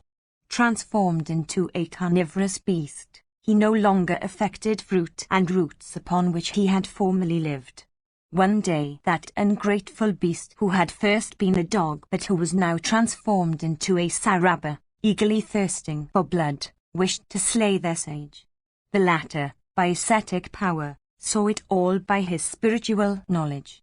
Possessed of great wisdom, the sage, having ascertained the intentions of the beast, addressed him in these words. The sage said, "O dog, thou wert first transformed into a leopard. From a leopard thou wert then made a tiger. From a tiger thou wert next transformed into an elephant with the temporal juice trickling down thy cheeks. Thy next transformation was into a lion. From a mighty lion thou wert then transformed into a Saraba. Filled with affection for thee, it was I that transformed thee into these diverse shapes. Thou didst not, and dost not, belong by birth to any of those species. Since, however, O sinful wretch, thou desirest to slay me who have done thee no injury, thou shalt return to thy own species and be a dog again." After this, that mean and foolish animal of wicked soul, transformed into a Saraba, once more assumed, in consequence of the Rishi's curse, his own proper form of a dog. Section XVI. Bhishma said, having once more assumed his proper form, the dog became very cheerless. The Rishi, reproving him, drove the sinful creature from his hermitage. An intelligent king should, guided by this precedent, appoint servants, each fit for the office assigned to him, and exercise proper supervision over them, having first ascertained their qualifications in respect of truthfulness and purity, sincerity, general disposition, knowledge of the scripture, conduct, birth, self-restraint, compassion, strength, energy, dignity, and forgiveness. A king should never take a minister without first having examined him. If a king gathers round him persons of low birth, he can never be happy. A person of high birth, even if persecuted without any fault by his royal master, never sets his heart, in consequence of the respectability of his blood, upon injuring his master. An individual, however, that is mean and of low birth, having obtained even great affluence from his connection with some honest man, becomes an enemy of the latter if only he is reproached in words.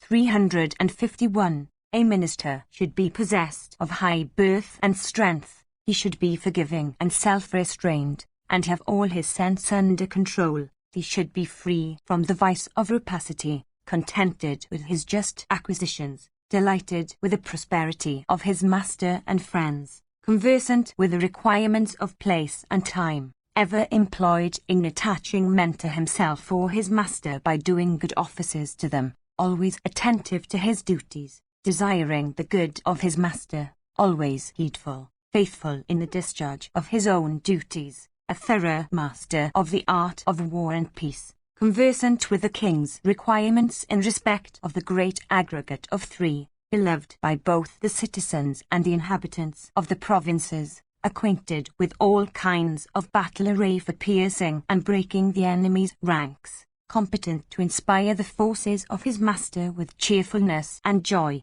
capable of reading signs and gestures, acquainted with all requirements in respect of march, skilled in the art of training elephants, free from pride, confident of his own powers, clever in the transaction of business, always doing what is right, of righteous conduct, surrounded by righteous friends, of sweet speech, possessed of agreeable features, capable of leading men, well versed in policy, possessed of accomplishments, energetic in action, active, possessed of ingenuity, of a sweet temper, modest in address, patient, brave, rich, and capable of adapting his measures to the requirement of place and time. That king who succeeds in obtaining such a minister can never be humiliated or overpowered by anyone. Indeed, his kingdom gradually spreads over the earth like the light of the moon. A king, again, who is conversant with the scriptures, who regards righteousness to be superior to everything, who is always engaged in protecting his subjects, and who is possessed of the following virtues, obtains the love of all.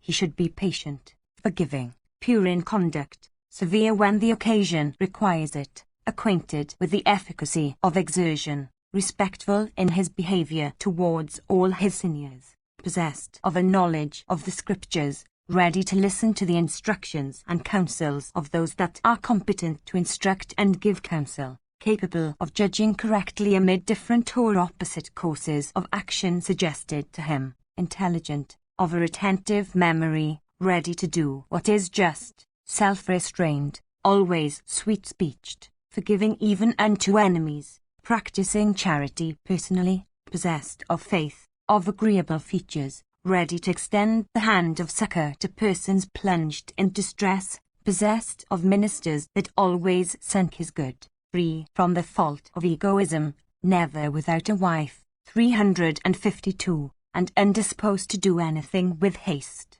He should always reward his ministers when they achieve anything signal.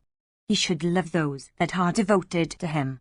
Avoiding idleness, he should always attract men to himself by doing good to them. His face should always be cheerful. He should always be attentive to the wants of his servants and never give way to wrath. He should, besides, be magnanimous. Without laying aside the rod of chastisement, he should wield it with propriety. He should make all men about him act righteously. Having spies for his eyes, he should always supervise the concerns of his subjects, and should be conversant in all matters connected with virtue and wealth. A king that is possessed of these 100 qualifications earns the love of all. Every ruler should strive to be such. The king should also, O monarch, search for good warriors, to enlist in his army, that should all be possessed of the necessary qualifications, for aiding him in protecting his kingdom. A king that desires his own advancement should never disregard his army.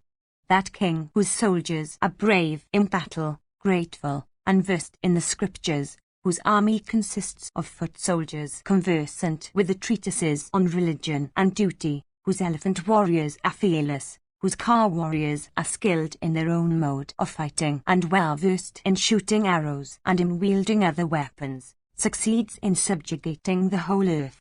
That king who is always employed in attaching all men to himself, who is ready for exertion, who is rich in friends and allies, becomes the foremost of rulers.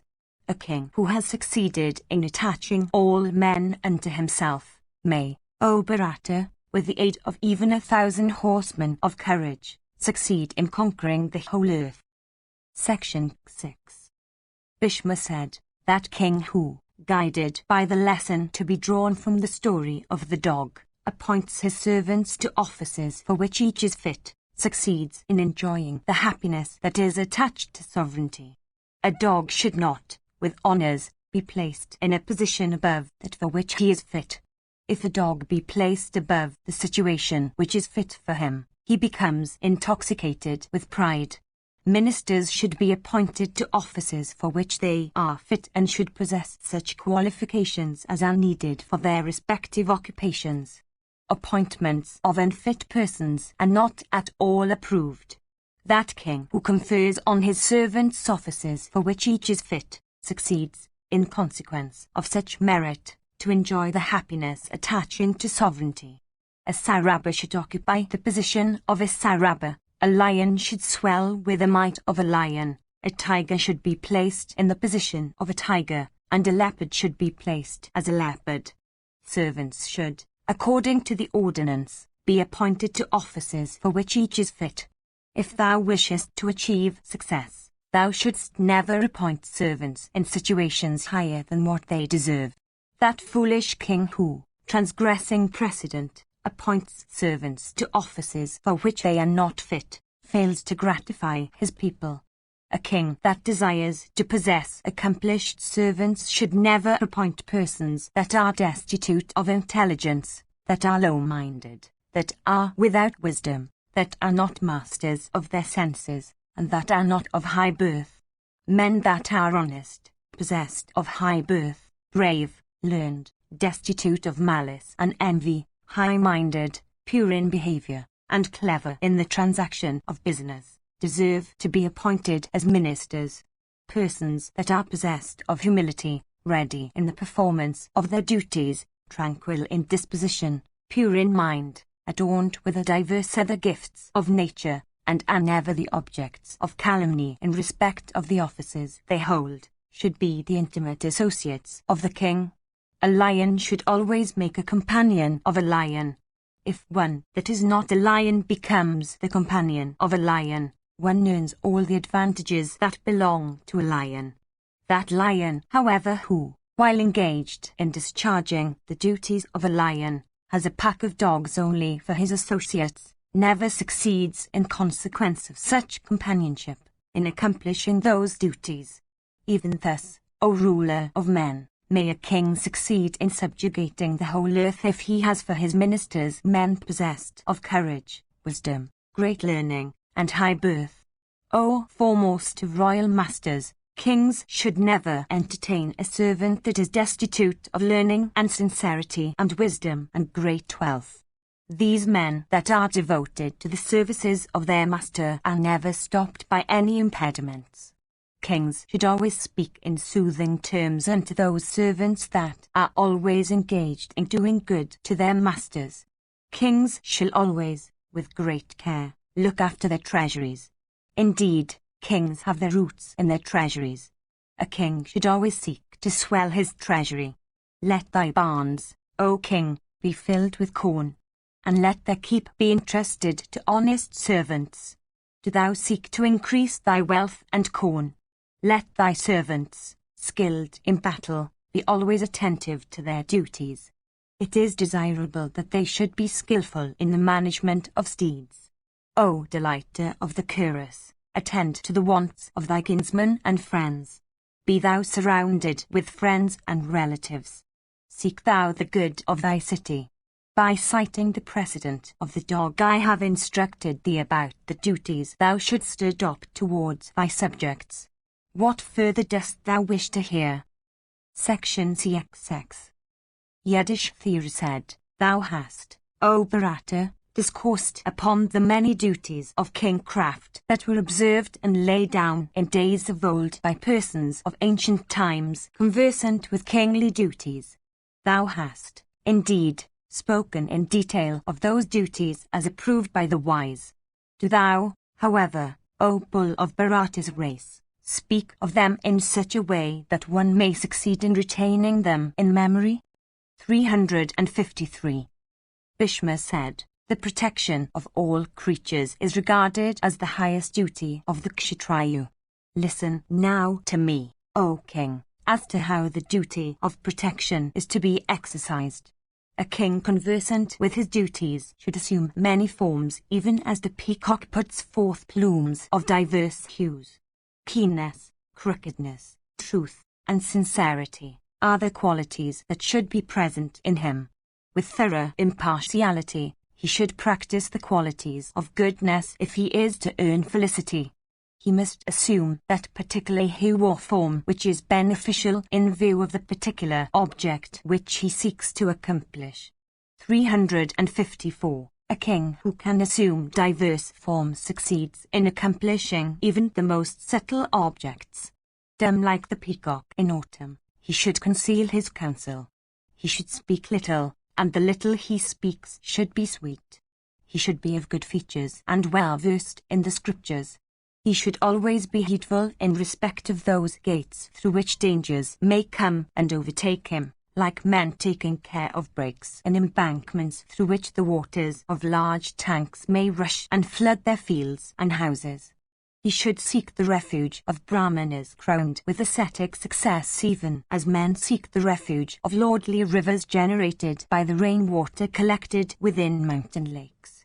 That king who desires to amass wealth should act like religious hypocrites in the matter of keeping a coronal lock.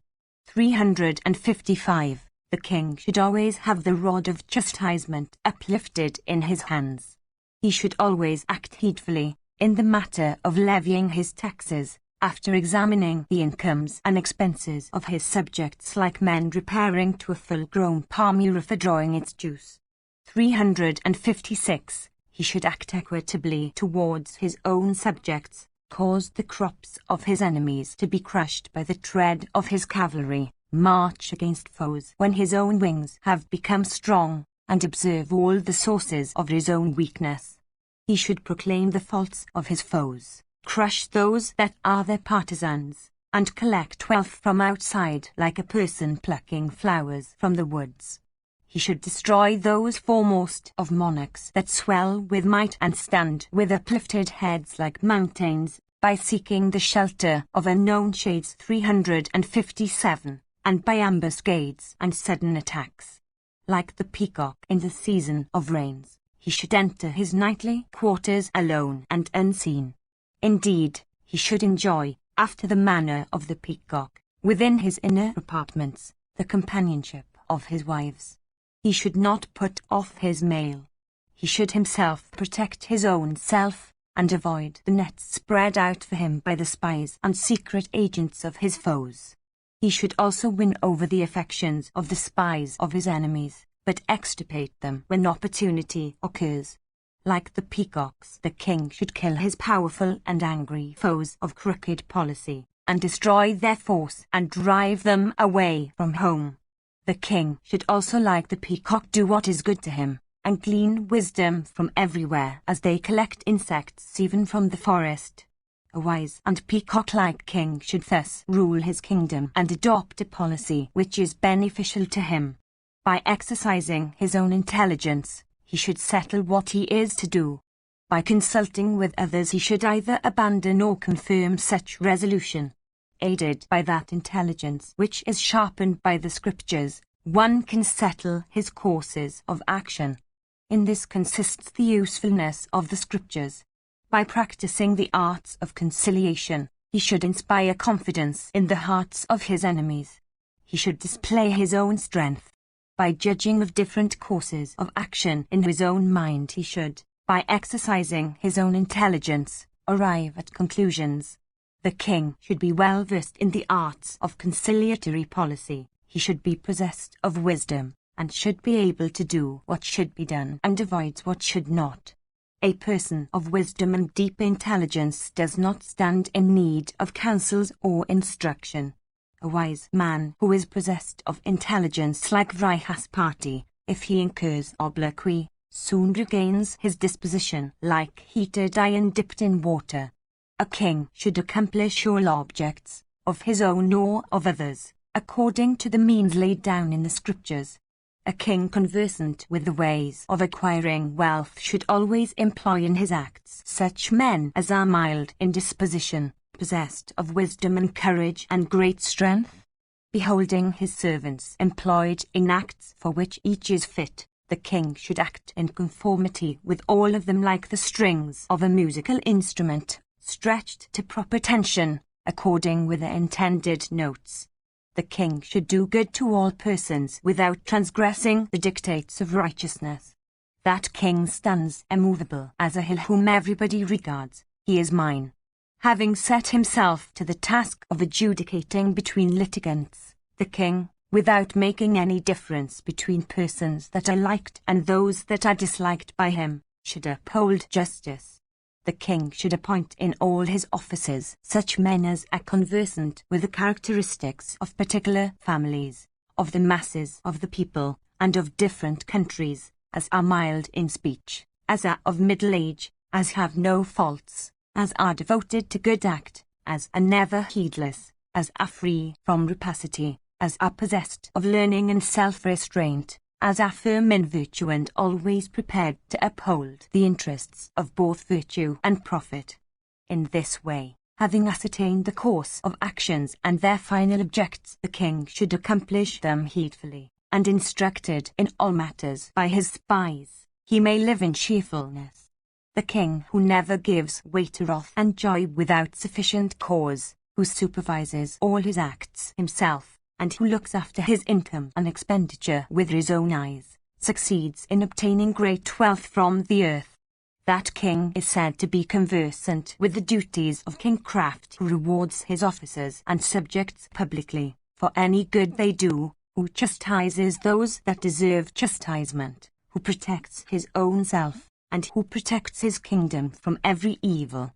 Like the sun shedding his rays upon everything below, the king should always look after his kingdom himself, and aided by his intelligence he should supervise all his spies and officers.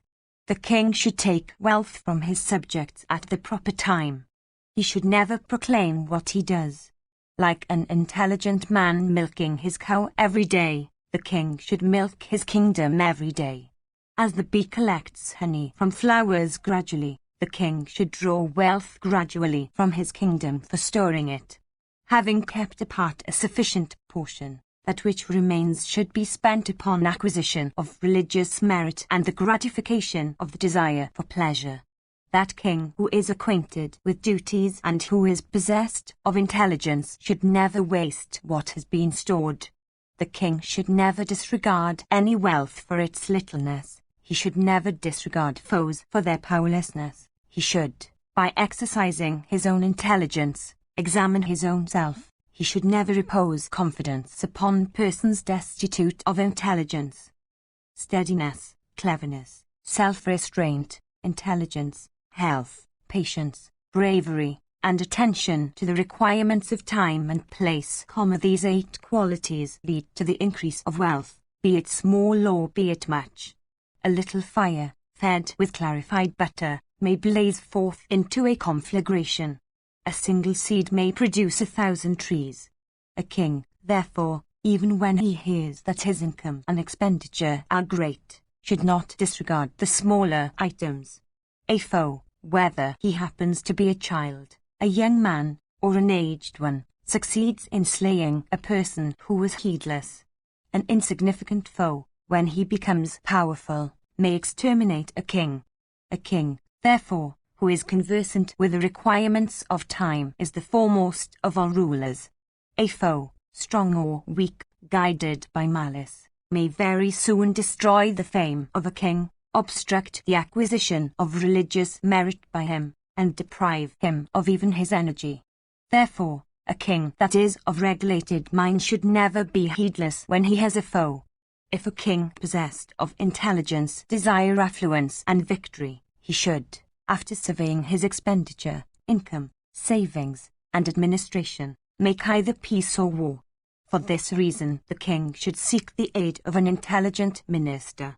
Blazing intelligence weakens even a mighty person. By intelligence may power that is growing be protected. A growing foe is weakened by the aid of intelligence. Therefore, every act that is undertaken conformably to the dictates of intelligence is deserving of praise.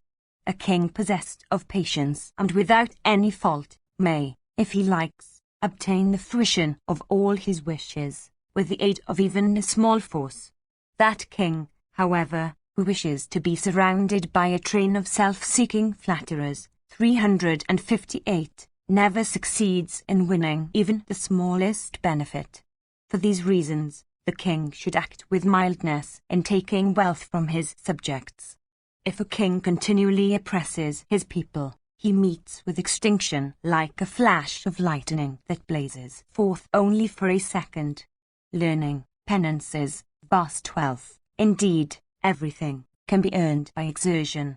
Exertion, as it occurs in embodied creatures, is governed by intelligence. Exertion, therefore, should be regarded as the foremost of all things. The human body is the residence of many intelligent creatures of great energy, of Sakra, of Vishnu, of Saraswati, and of other beings. A man of knowledge, therefore, should never disregard the body. 359. A covetous man should be subjugated by constant gifts. He that is covetous is never satiated with appropriating other people's wealth. Every one, however, becomes covetous in the matter of enjoying happiness. If a person, therefore, becomes destitute of wealth, he becomes destitute of virtue and pleasure, which are objects attainable by wealth. A covetous man seeks to appropriate the wealth, the enjoyments, the sons and daughters, and the affluence of others. In covetous men every kind of fault may be seen. The king, therefore, should never take a covetous man for his minister or officer. A king, in the absence of proper agents, should dispatch even a low person for ascertaining the disposition and acts of foes. A ruler possessed of wisdom should frustrate all the endeavours and objects of his enemies.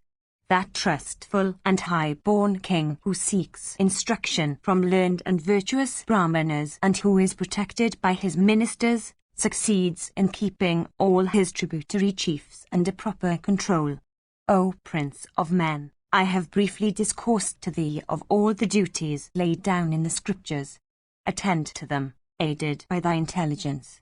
That king who, in obedience to his preceptor, attends to these, succeeds in ruling the whole earth. That king who disregards the happiness that is derivable from policy and seeks for that which chance may bring, never succeeds in enjoying the happiness that attaches to sovereignty or in winning regions of bliss hereafter. 360. A king that is heedful, by properly attending to the requirements of war and peace, succeeds in slaying even such foes as are eminent for wealth, worshipped for intelligence and good conduct, possessed of accomplishments, brave in battle, and ready for exertion. The king should discover those means which are furnished by different kinds of acts and measures. He should never depend upon destiny. One that sees faults in faultless persons never succeeds in winning prosperity and fame. When two friends engage in accomplishing one and the same act, a wise man always applauds him among the two that takes upon himself the heavier share of the work. Do thou practice these duties of kings that I have told thee. Set thy heart upon the duty of protecting men. Thou mayst then easily obtain the reward of virtue. All the regions of felicity hereafter are dependent upon merit. 361. Section CXXI. Yudhishthira said, O grandsire, thou hast now finished thy discourse upon the duties of kings. From what thou hast said it seems that chastisement occupies a high position and is the lord of everything, for everything depends upon chastisement.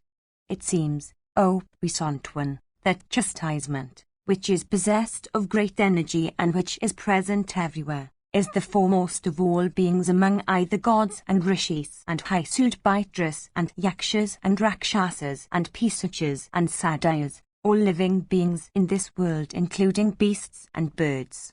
Thou hast said that the entire universe, mobile and immobile, including gods, asuras, and men, may be seen to depend upon chastisement. I now desire, O bull of Bharata's race, to know truly who chastisement is. Of what kind is he? What is his form? What is his disposition? Of what is he made? Whence is his origin? What are his features? What is his splendor? How does he remain wakeful among living creatures so heedfully? Who is he that remains eternally wakeful, protecting this universe? Who is he that is known to be the foremost of all things? Who, indeed, is that high personage called chastisement? What is that upon which chastisement depends? And what is his course? Bhishma said, Listen, O descendant of Kuru, whose chastisement is and why he is called also Vyavahara. That upon whom all things depend is called chastisement. Chastisement is that by which righteousness is kept up. He is sometimes called Vyavahara, in order that the righteousness of a king that is heedfully awake may not suffer extinction. Chastisement has come to be called by that name. It is for this reason that the name Vyavahara becomes applicable to it. 362. In olden days Manu, O king, declared first of all this truth, viz. He who protects all creatures, the loved and the odious equally, by impartially wielding the rod of chastisement, is said to be the embodiment of righteousness. These words that I have said were, O king, first uttered in days of old by Manu. They represent the high words of Brahman. And because these words were spoken first, therefore, they are known as the first words. And since it is by chastisement that the misappropriation of other people's possessions is stopped, therefore chastisement has come to be called by the name of Vyavahara. The aggregate of three always rests on well-applied chastisement. Chastisement is a great god. In form he looks like a blazing fire. His complexion is dark like that of the petals of the blue lotus. He is equipped with 4 teeth, has 4 arms and 8 legs and many eyes. His ears are pointed like shafts and his hair stands upright. He has matted locks and 2 tongues. His face has the hue of copper, and he is clad in a lion's skin. 363. That irresistible deity assumes such a fierce shape, assuming again the form of the sword, the bow, the mace, the dart, the trident, the mallet, the arrow, the thick and short club, the battle-axe, the discus, the noose, the heavy bludgeon, the rapier, the lance, and in fact of every kind of weapon that exists on earth. Chastisement moves in the world. Indeed, chastisement moves on earth, piercing and cutting and afflicting and lopping off and dividing and striking and slaying and rushing against its victims. These, O Yudhishthira, are some of the names which chastisement bears, viz. Sword, saber, righteousness, fury, the irresistible, the parent of prosperity, victory, punisher, checker, the eternal, the scriptures, Brahmana, mantra, avenger, the foremost of first legislators, judge, the undecaying, God, the individual whose course is irresistible, the ever-going, the firstborn, the individual without affections, the soul of Rudra, the eldest Manu and the great benefactor. Chastisement is the holy Vishnu. He is the puissant Narayana. And because he always assumes a terrible form, therefore he is called Mahapurusha. His wife Morality is also known by the names of Brahmana's daughter, Lakshmi, Vritti, Saraswati, and Mother of the Universe. Chastisement thus has many forms: blessings and curse, pleasure and pain, righteousness and unrighteousness, strength and weakness, fortune and misfortune, merit and demerit, virtue and vice, desire and aversion, season and month, night and day, and hour, heedfulness and heedlessness, joy and anger, peace and self-restraint, destiny and exertion, salvation and condemnation, fear and fearlessness, injury and abstention from injury, penances and sacrifice and rigid abstinence, poison and healthy food, the beginning, the middle, and the end, the result of all murderous acts, insolence, insanity, arrogance, pride, patience, policy, impolicy, powerlessness and power, respect, disrespect, decay and stability, humility, charity, fitness of time and unfitness of time,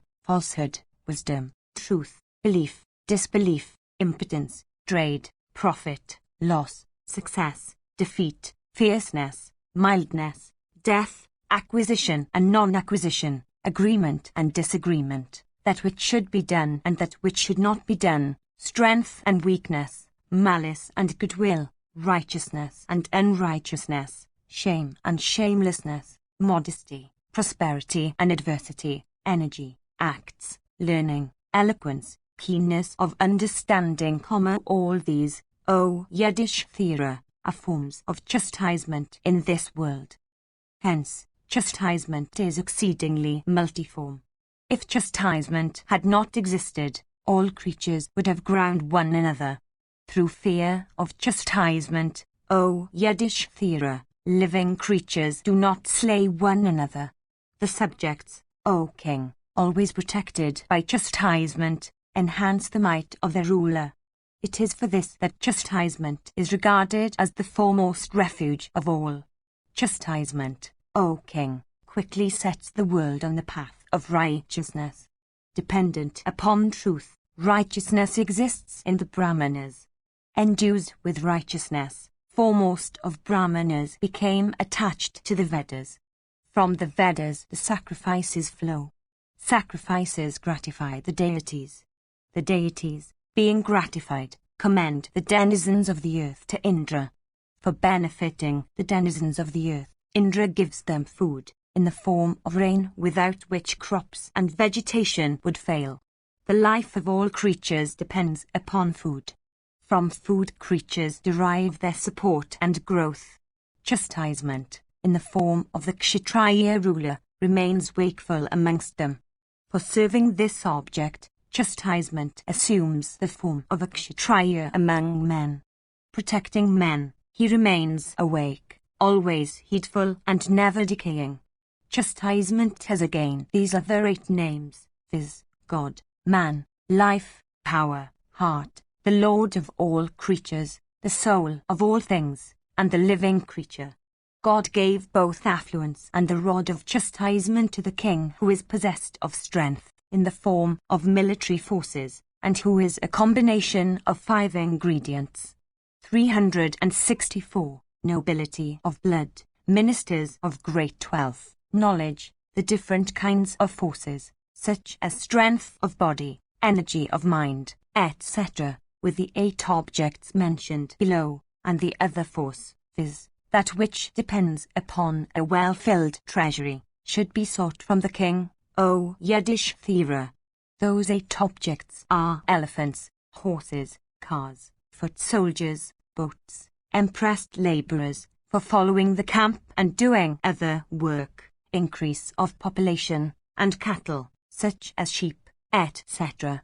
Of the army equipped in mail and with other accoutrements, car warriors, elephant warriors, cavalry, infantry, officers, and surgeons constitute the limbs. Beggars, principal judges, astrologers, performers of propitiatory and Atharvan rites, treasury, allies, grain, and all other requisites, constitute the body, composed of 7 attributes and 8 limbs, of a kingdom. Chastisement is another powerful limb of a kingdom. Chastisement, in the form of an army, is the author of a kingdom. God himself has, with great care, sent chastisement for the use of the Kshatriya. This eternal universe is impartial chastisement's self. There is nothing more worthy of respect by kings than chastisement by which the ways of righteousness are pointed out.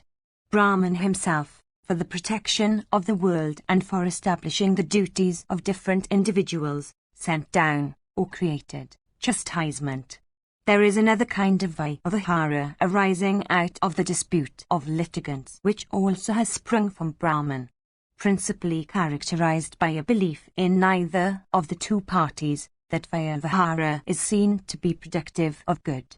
There is another kind of Vyavahara which has the Veda for its soul. It is also said to have the Veda for its cause. There is, O tiger, among kings, a 3rd kind of Vyavahara which is connected with family customs but which is consistent with the scriptures. 365. That Vyavahara which has, as above, been said to be characterized by a belief in neither of 2 litigant parties, should be known by us as inhering in the king. It should be also known by the name of chastisement, as also by the name of evidence. Although chastisement is seen to be regulated by evidence, yet it has been said to have its soul in Vyavahara. That which has been called Vyavahara is really based upon Vedic precepts. that Vyavahara which has been indicated to have the Vedas for its soul is morality or duty. It is also productive of good, and to persons believing in duty and morality, men of cleansed souls have spoken of that Vyavahara as they have done of ordinary law. 366. The third kind of Vyavahara is also a preceptor of men, and it has also its roots in the Veda, O Yudhishthira. It upholds the three worlds. It has truth for its soul, and it is productive of prosperity. That which is chastisement has been seen by us to be eternal Vyavahara. That which has been said to be Vyavahara is verily the Veda. That which is the Veda is morality, duty. That which is morality and duty is the path of righteousness. This last it was which in the beginning had been Grandsire Brahman, that Lord of all creatures. Brahman is the creator of the entire universe, with the gods and asuras and rakshasas and human beings and snakes, and of every other thing. Hence that Vyavahara which is characterized by a belief in neither of two litigant parties has also flowed from him. For this reason he has laid down the following in respect of Vyavahara: neither mother, nor father, nor brother, nor wife, nor priest, is unpunishable with that king who rules agreeably to his duty. Section XXI. Bhishma said, in this connection is cited the old story that follows. There was among the Angas a king of great splendor, called Vasahoma. That king was always engaged in acts of piety, and accompanied by his spouse he always practiced the most rigid penances. He repaired to the spot called Manjaprishta, held in high esteem by the Pitris and celestial rishis. There, on that peak of Himavat, near the golden mountains of merit, the great Brahmana here, Rama, sitting under the shade of the well-known banyan, had tied his matted locks together. 367. From that time, O monarch, the spot, which is a favourite haunt of Rudra, came to be called Manjaprishta by rishis of rigid vows. King Vasahoma, residing in that spot, acquired many pious attributes and, having gained the esteem of the Brahmanas, came to be regarded as a celestial rishi in holiness. One day, that crusher of foes, that friend of Sakra, viz., King Mandatri of great soul, came to Vasahoma on his mountain retreat. Arrived there, Mandatri, beholding King Vasahoma of austere penances, stood before the latter in an attitude of humility. Vasahoma offered unto his guest water to wash his feet, and the argyre consisting of the usual articles, and inquired of him about the well-being or otherwise of his kingdom consisting of 7 limbs. After this, Vasahoma addressed his royal guest, who faithfully followed the practices of the righteous men of old, saying, What, O king, shall I do for thee? Thus addressed, O delighter of the Kuras, Mandatri, that best of kings, highly gratified, answered Vasahoma of great wisdom, seated at his ease, in the following words. Mandatri said, Thou hast, O king, studied all the doctrines of Rajhaspati. O best of men, the doctrines laid down by Usanas also are known to thee. I desire to know what is the origin of chastisement. What was awake before chastisement? What also is said to be its end? How came chastisement to depend upon the Kshatriyu? Tell me all this, O thou with great wisdom. I come to thee as a disciple ready to give thee the tutorial fee. 368. Vasahoma said, Listen, O king, as to how chastisement, that upholder of the world, arose. The soul of righteousness, it is eternal, and was created for maintaining the due government of all creatures.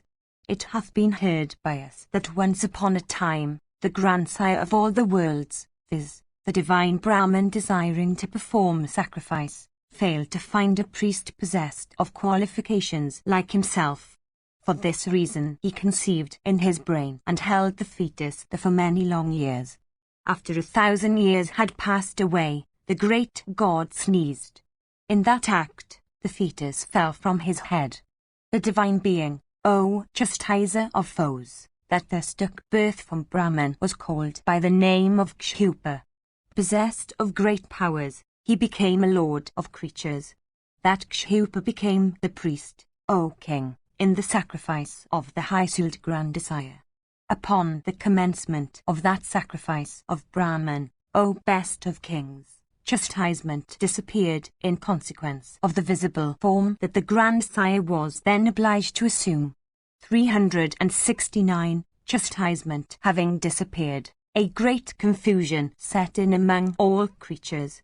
There was no longer any distinction between what should be done and what should not. All distinction, again, between clean and unclean food ceased. Men ceased to distinguish between what drink was allowable and what drink was otherwise. All creatures began to injure one another. There were no restraints in the matter of the union of the sexes. All idea of property ceased. All creatures began to rob, and snatching meat from one another. The strong began to slay the weak. Nobody cherished the slightest consideration for his neighbour. The grandsire then, having worshipped the divine and eternal Vishnu, addressed that great boon-giving God, saying, "It behoveth thee, O Kesava, to show mercy on the present occasion. Let it be so ordained by thee that the confusion that has occurred may disappear." Thus addressed, that foremost of deities, armed with an enormous sula, 370, having reflected long, created his own self into the form of chastisement. From that form, having righteousness for its legs, the goddess Saraswati created Dandanatai, science of chastisement, which very soon became celebrated over the world. After this the great god, armed with the enormous sula, having again reflected for some time, appointed a few among the gods as the lords or rulers of their respective classes. It was then that he made the divine Indra of 1,000 eyes the ruler of the deities. Yama the son of Vivaswat was made the lord of the Pitris. Kuvara was made the lord of treasures and of all the Rakshasas. Mari was made the king of the mountains, and Ocean was made the lord of the rivers. The puissant Varuna was installed into the sovereignty of the waters and the Asuras. Death was made the lord of life and all living things, and fire was appointed as the lord of all things possessed of energy. The puissant Tazana, the high-souled and eternal Mahadeva, of 3 eyes, was made the lord of the Rudras. Vasishta was made the lord of the Brahmanas, and Jatavdas was made the chief of the Vasas. Surya was made the lord of all luminous bodies, and Chandramas was made the king of stars and constellations. And Sumat was made the lord of all herbs, and the puissant and foremost of deities, viz. Kumara or Skanda, of 12 arms, was made the chief of all the spirits and ghostly beings that wait upon Mahadeva.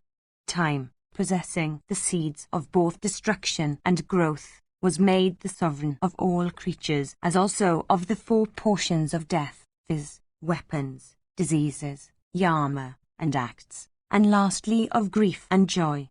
The Srutis declare that the supreme god Mahadeva, that Lord of Lords, O King, armed with Sula, is the chief of the Rudras.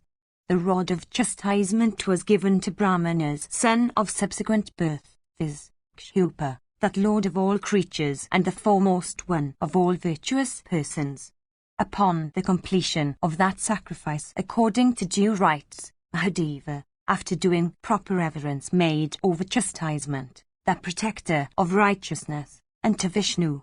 371. Vishnu gave it to Angiras, and Angiras, that foremost of ascetics, made it over to Indra and Marichi. Marichi gave it to Bhrigu. Bhrigu gave that rod intended for the protection of righteousness, and to all the rishis. The rishis gave it unto the regents of the world, and the regents made it over again to Kshupa. Kshupa then made it over to Manu the son of Surya. The deity of Sraddhas, viz. Manu, gave it unto his sons for the sake of true righteousness and wealth. Chastisement should be inflicted with discrimination, guided by righteousness and not by caprice. It is intended for restraining the wicked. Fines and forfeitures are intended for striking alarm, and not for filling the king's treasury. The maiming of one's body or the infliction of death should not proceed from trivial causes. The infliction of physical pain by diverse means, hurling from tops of mountains, and banishment also, should not proceed from similar causes.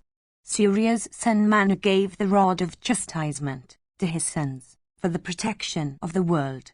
Chastisement, in the hands of successive holders, remains awake, protecting all creatures.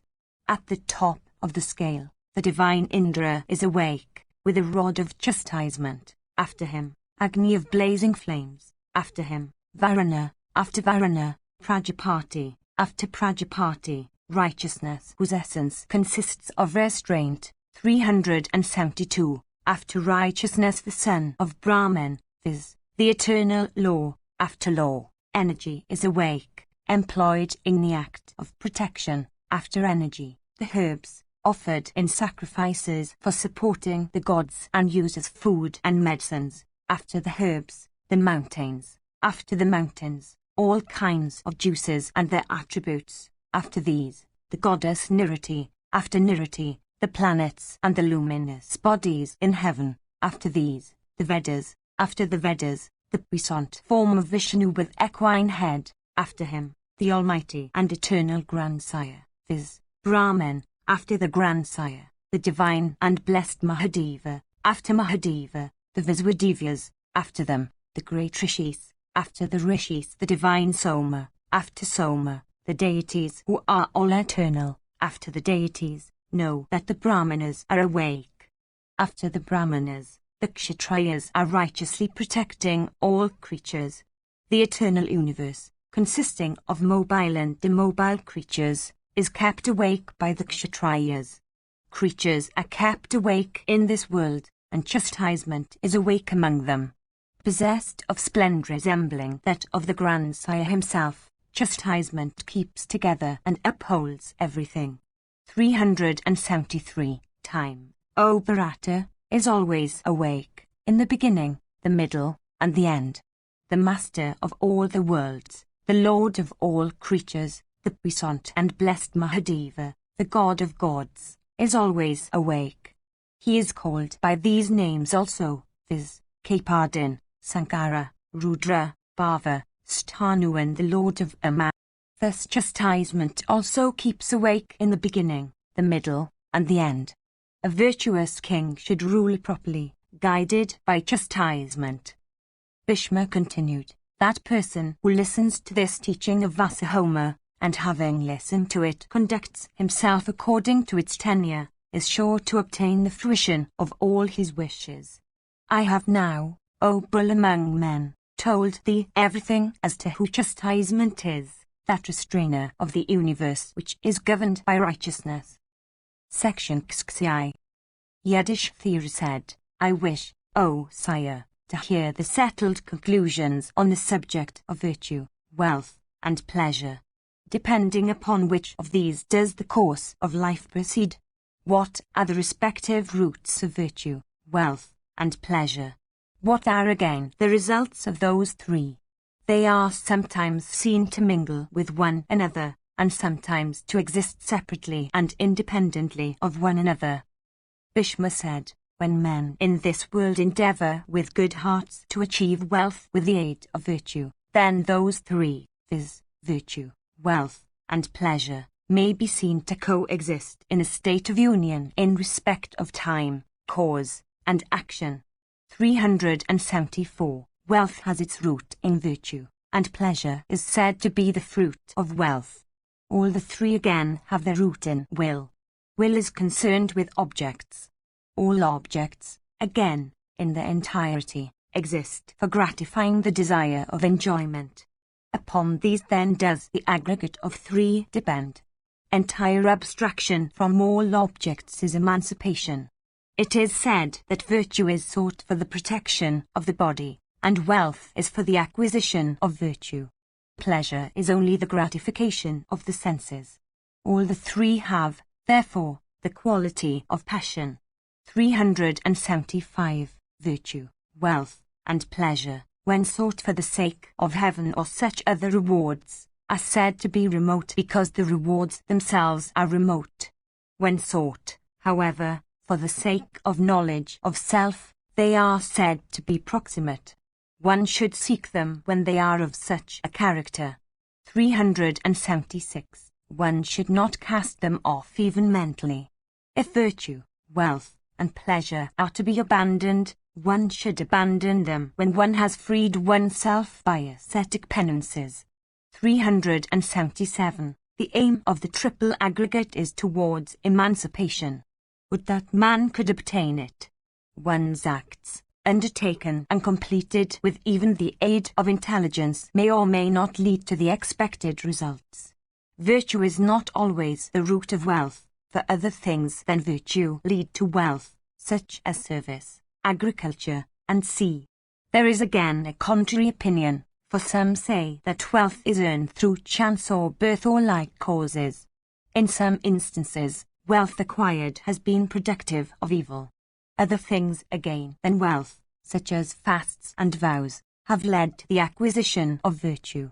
As regards this topic, therefore, a dullard whose understanding has been debased by ignorance never succeeds in acquiring the highest aim of virtue and wealth, viz., emancipation. Virtue's dross consists in the desire of reward, the dross of wealth consists in hoarding it. When purged of these impurities, they are productive of greater results. In this connection is cited the narrative of the discourse that took place in days of old between Kamandaka and Angaristha.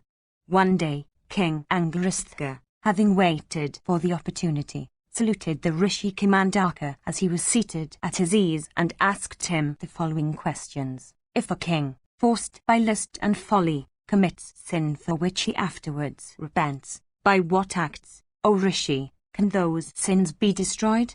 If again a man impelled by ignorance, does what is sinful in the belief that he is acting righteously, how shall the king put a stop to that sin come into vogue among men? Kamandaka said, that man who, abandoning virtue and wealth, pursues only pleasure, reaps as the consequence of such conduct the destruction of his intelligence. The destruction of intelligence is followed by heedlessness that is at once destructive of both virtue and wealth. From such heedlessness proceed dire atheism and systematic wickedness of conduct. If the king does not restrain those wicked men of sinful conduct, all good subjects then live in fear of him like the inmate of a room within which a snake has concealed itself. The subjects do not follow such a king. Brahmanas and all pious persons also act in the same way. As a consequence, the king incurs great danger, and ultimately the risk of destruction itself. Overtaken by infamy and insult, he has to drag on a miserable existence. A life of infamy, however, is equal to death. Men learned in the scriptures have indicated the following means for checking sin. The king should always devote himself to the study of the three Vedas. He should respect the Brahmanas and do good offices unto them. He should be devoted to righteousness. He should make alliance of marriage with high families. He should wait upon high-minded Brahmanas adorned with the virtue of forgiveness. He should perform ablutions and recite sacred mantras and thus pass his time happily. Banishing all wicked subjects from himself and his kingdom, he should seek the companionship of virtuous men. He should gratify all persons by speeches or good acts. He should say unto all, I am yours, proclaim the virtues of even his foes. By pursuing such conduct he may soon cleanse himself of his sins and win the high regard of all. Without doubt, by conduct such as this all his sins will be destroyed. Thou shouldst accomplish all those high duties which thy seniors and preceptors would indicate. Thou art sure to obtain great blessing through the grace of thy seniors and preceptors. Section Xxif. Yudhishthira said, all persons on earth, O foremost of men, applaud virtuous behavior. I have, however, great doubts with respect to this object of their praise. if the topic be capable of being understood by us, O foremost of virtuous men, I desire to hear everything about the way in which virtuous behavior can be acquired. How indeed is that behavior acquired, O Bharata? I desire to hear it. Tell me also, O foremost of speakers, what has been said to be the characteristics of that behavior. Bhishma said, formally, O giver of honours, Duryodhana, while burning with grief at sight of that well-known prosperity belonging to thee and thy brothers at Indraprastha, and for the jeers he received in consequence of his mistakes at the grand mansion, had asked his father Dhritarashtra the same question. Listen to what transpired on that occasion, O Bharata. Having seen that grand mansion of thine and that high prosperity of which thou wert master, Duryodhana, while sitting before his father, spake of what he had seen to the latter.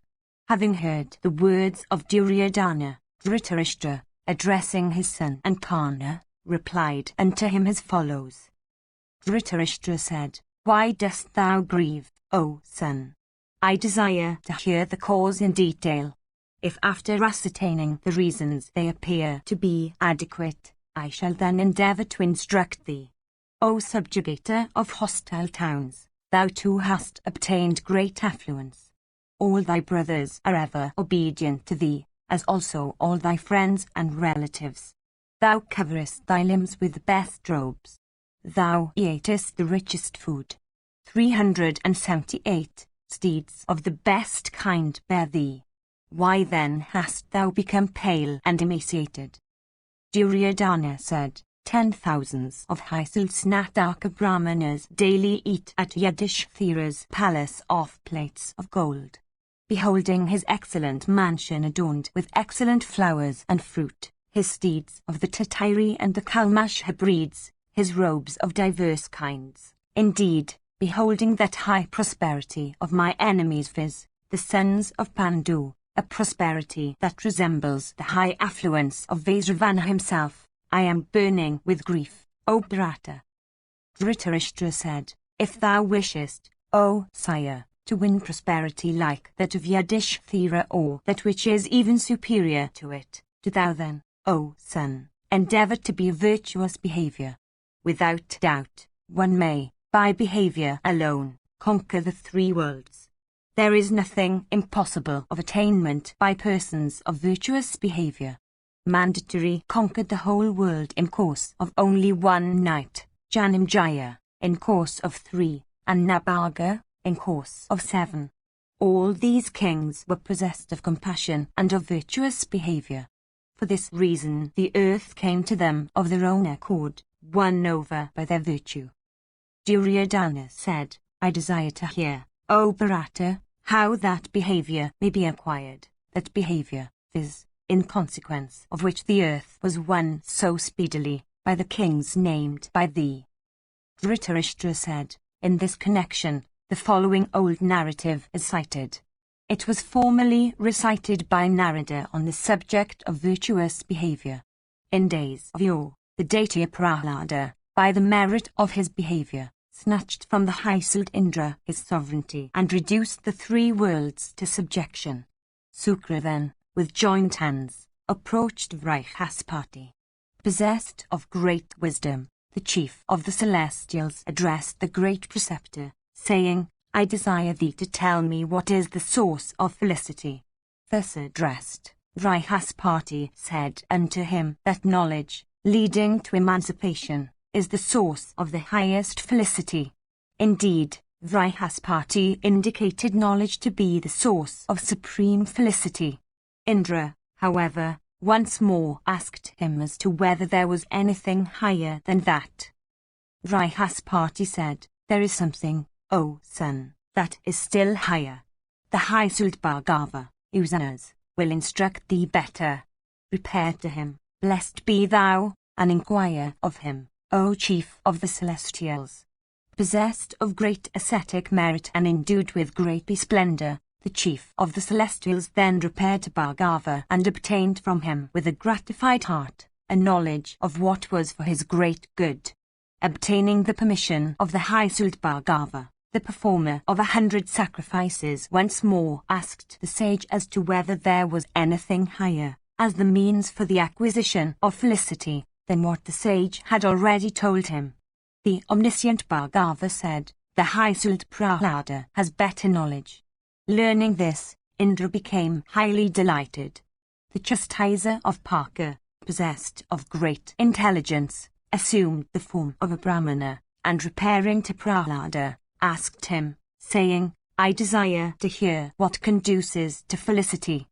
Prahlada answered the Brahmana, saying, "O chief of regenerate ones, I have no time, being wholly occupied in the task of ruling the three worlds. I cannot, therefore, instruct thee."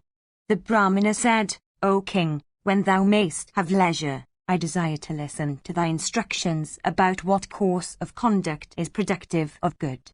At this answer, King Prahlada became delighted with that tetra of Brahma, saying, "So be it." He availed of a favourable opportunity for imparting to the Brahmana the truths of knowledge. The Brahmana duly observed towards Prahlada the conduct which a disciple should observe towards his preceptor, and began with his whole heart to do what Prahlada desired. Many a time the Brahmana inquired, saying, "O chastiser of foes, by what means hast thou been able to win the sovereignty of the three worlds? Tell me, O righteous king, what those means are." Prahlada, "O monarch," answered the question the Brahmana asked. Prahlada said, "I do not, O regenerate one, feel any pride in consequence of my being a king, nor do I cherish any hostile feelings towards the Brahmanas. On the other hand, I accept and follow the counsels of policy they declare unto me based upon the teachings of Sutra. In complete trustfulness they say unto me what they wish to say, and restrain me from courses that are unrighteous or improper. I am ever obedient to the teachings of Sutra. I wait upon and serve the Brahmanas and my seniors. I bear no malice. I am of righteous soul. I have conquered wrath. I am self-restrained, and all my senses are under my control. These regenerate ones that are my instructors pour beneficial instructions upon me like bees dropping honey into the cells of their comb. I taste the nectar dropped by those learned men, and like the moon among the constellations I live among the members of my race. 379. Even this is nectar on earth, even this is the clearest eye, viz., listening to the teaching of Sutra from the lips of Brahmanas and acting according to them. In these consists the good of a man. Thus said Prahlada unto the tetra of Brahma. Served dutifully by him, the chief of the deities once more said, "O foremost of regenerate ones, I am exceedingly gratified with thee in consequence of thy dutiful behaviour towards me. Ask of me the boon thou desirest. Blessed be thou, for verily I shall grant thee what thou wilt ask." The Brahmana answered the chief of the deities, saying, "Very well. I will obey thee." Prahlada, gratified with him, said, "Take what thou wishest." The Brahmana said, "If, O king, thou hast been gratified with me and if thou wishest to do what is agreeable to me, I desire then to acquire thy behaviour. Even this is the boon that I solicit." 380. At this, though delighted, Prahlada became filled with a great fear. Indeed, when this boon was indicated by the Brahmana, the deity chief thought the solicitor could not be a person of ordinary energy. Wondering much, Prahlada at last said, "Let it be so." Having, however, granted the boon, the deity chief became filled with grief. The Brahmana, having received the boon, went away, but Prahlada, O king, became penetrated by a deep anxiety and knew not what to do. While the deity chief sat brooding over the matter, a flame of light issued out of his body. It had a shadowy form of great splendour and huge proportions. Prahlada asked the form, saying, "Who art thou?" The form answered, saying, "I am the embodiment of thy behaviour. Cast off by thee I am going away. I shall henceforth O king, dwell in that faultless and foremost of Brahmanas who had become thy devoted disciple. Having said these words, the form disappeared and soon after entered the body of Sakra. After the disappearance of that form, another of similar shape issued out of Prahlada's body. The Daitya chief addressed it, saying, Who art thou? The form answered, saying, Know me, O Prahlada, for the embodiment of righteousness. I shall go there where that foremost of Brahmanas is. For, O chief of the Daityas, I reside there where behavior dwells. Upon the disappearance of righteousness, a third form, O monarch, blazing with splendor, issued out of the body of the high-souled Prahlada. Asked by Prahlada as to who he was, that form possessed of great effulgence answered, saying, Know, O chief of the Daityas, that I am truth. I shall leave thee, following the way of righteousness. After truth had left Prahlada, following in the wake of righteousness, another great person issued out of Prahlada's body. Asked by the Daityas king, the mighty being answered, I am the embodiment of good deeds. Know, O Prahlada, that I live there where truth lives. After this one had left Prahlada, another being came out, uttering loud and deep cries. Addressed by Prahlada, he answered, Know that I am might. I dwell there where good deeds are. Having said these words, might went away to that place where the good deeds had gone. After this, a goddess of great effulgence issued out of Prahlada's body. The Daitya chief asked her, and she answered him, saying that she was the embodiment of prosperity, adding, I dwelt in thee, O hero, O thou of prowess incapable of being baffled. Cast off by thee, I shall follow in the wake of might. The high-souled Prahlada, penetrated with great fear, once more asked the goddess, saying, Where dost thou go, O goddess, O thou that dwellest amid lotuses? Thou art ever devoted to truth, O goddess, and thou art the first of deities. Who is that foremost of Brahmanas, who was my disciple? I desire to know the truth. The goddess of prosperity said, devoted to the vow of Brahmacharya, that Brahmana who was instructed by thee was Sakra. O puissant one, he robbed thee of that sovereignty which thou hadst over the three worlds. O righteous one, it was by thy behavior that thou hadst reduced the three worlds to subjection. Knowing this, the chief of the celestials robbed thee of thy behavior. Righteousness and truth and good deeds and might and myself, O thou of great wisdom, all have a root verily in behavior. Bhishma continued, having said these words, the goddess of prosperity went away, as also all the rest. O Yudhishthira! Duryodhana, once more addressing his father, said these words, O delighter of the Kuras, I wish to know the truth about behavior. Tell me the means by which it may be acquired. Dhritarashtra said, Those means were indicated by the high-souled Prahlada while discoursing unto Indra. Listen, however, O ruler of men, as how in brief behavior may be acquired. Abstention from injury, by act, thought, and word, in respect of all creatures, compassion, and gift, constitute behavior that is worthy of praise. That act or exertion by which others are not benefited, or that act in consequence of which one has to feel shame, should never be done. That act, on the other hand, should be done in consequence of which one may win praise in society. O best of the Kuras, I have now told thee in brief as to what behavior is. If, O king, persons of wicked behavior do ever win prosperity, they do not enjoy it long, O son, and are seen to be exterminated by the root. Dhritarashtra continued, knowing all this truly, do thou, O son, be of good behavior, if thou desirest to obtain prosperity greater than that of Yudhishthira. Bhishma continued, even this was what King Dhritarashtra said unto his son. Do thou act according to these instructions, O son of Kunti, and thou wilt then surely obtain their fruit. Section CXXV. Yudhishthira said, "Thou hast said, O grandsire, that behavior is the first of requisites for a man. Whence, however, does hope arise? Tell me what it is. This great doubt has taken possession of my mind. There is no other person than thee, O subjugator of hostile towns, who can remove it. O grandsire, I had great hope in respect of Sayadana that when a battle was about to ensue, in consequence of his own obstinacy, he would, O Lord, do what was proper. In every man hope is great. When that hope is destroyed, great is the grief that succeeds, and which, without doubt, is equal to almost death itself.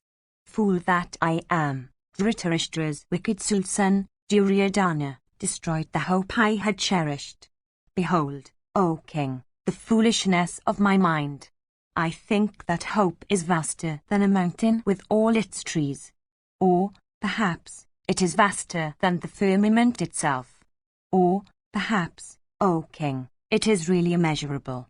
Hope, O chief of the Kuras, is exceedingly difficult of being understood and equally difficult of being subdued. Beholding this last attribute of hope, I ask, what else is so unconquerable as this? Bhishma said, I shall narrate to thee, O Yudhishthira, in this connection, the discourse between Sumitra and Rishabha that took place in olden times. Listen to it. A royal sage of the Hayaya race, Sumitra by name, went out hunting. He pursued a deer, having pierced it with a straight shaft. Possessed of great strength, the deer ran ahead, with the arrow sticking to him. The king was possessed of great strength, and accordingly pursues with great speed his prey. The animal, endued with fleetness, quickly cleared a low ground and then a level plain. The king, young, active and strong, and armed with bow and sword and cased in mail, still pursued it. Unaccompanied by anybody, in chasing the animal through the forest, the king crossed many rivers and streams and lakes and copses. Endued with great speed, the animal, at its will, showing itself now and then to the king, ran on with great speed. Pierced with many shafts by the king, that denizen of wilderness, O monarch, as if in sport, repeatedly lessened the distance between itself and the pursuer, repeatedly putting forth its speed and traversing one forest after another. It now and then showed itself to the king at a near point. At last, that crusher of foes, taking a very superior shaft, sharp, terrible, and capable of penetrating into the very vitals, fixed it on his bowstring. The animal then, of huge proportions, as if laughing at the pursuer's efforts, suddenly distanced him by reaching a point full 4 miles ahead of the range of the shaft. That arrow of blazing splendor accordingly fell on the ground. The deer entered a large forest, but the king still continued the chase. Section XV. Bhishma said, the king, having entered that large forest, came upon an asylum of ascetics. Fatigued with the toil he had undergone, he sat himself down for rest. Beholding him armed with bow, worn out with toil, and hungry, the ascetics approached him and honored him in due form. Accepting the honors offered by the rishis, the king inquired of them about the progress and advancement of their penances. Having duly answered the inquiries of the king, those rishis endued with wealth of asceticism asked that tiger among rulers about the reason that led his steps to that retreat. And they said, Blessed be thou, in pursuit of what delightful object hast thou, O king, come to this asylum, walking on foot and armed with sword and bow and arrows? We wish to hear whence thou art coming, O giver of honours. Tell us also in what race thou art born and what thy name is. Thus addressed, O bull among men, the king proceeded to duly give unto all those Brahmanas an account of himself, O Bharata, saying, I am born in the race of the Hayayas. By name I am Sumitra, and I am the son of Mitra. I chase herds of deer, slaying them in thousands with my arrows. accompanied by a large force and my ministers and the ladies of my household, I came out on a hunting expedition. I pierced a deer with an arrow, but the animal with the shaft sticking to his body ran with great speed. In chasing it I have, without a set purpose, arrived at this forest and find myself in your presence, shorn of splendor, toil-worn, and with hope disappointed. What can be more pitiable than this, viz., that I have arrived at this asylum, spent with fatigue, shorn of the signs of royalty, and disappointed of my hopes? I am not at all sorry, ye ascetics, at my being now shorn of the signs of royalty or at my being now at a distance from my capital. I feel, however, a poignant grief in consequence of my hope having been disappointed. The Prince of Mountains, viz., Himravat, and that vast receptacle of waters, viz., the ocean, cannot, for its vastness, measure the extent of the firmament. Ye ascetics, similarly, I also cannot discern the limit of hope. Ye that are endued with wealth of penances are omniscient. There is nothing unknown to you. You are also highly blessed. I therefore solicit you for resolving my doubt. Hope as cherished by man, and the wide firmament, which of these two appears vaster to you? I desire to hear in detail what is so unconquerable to hope.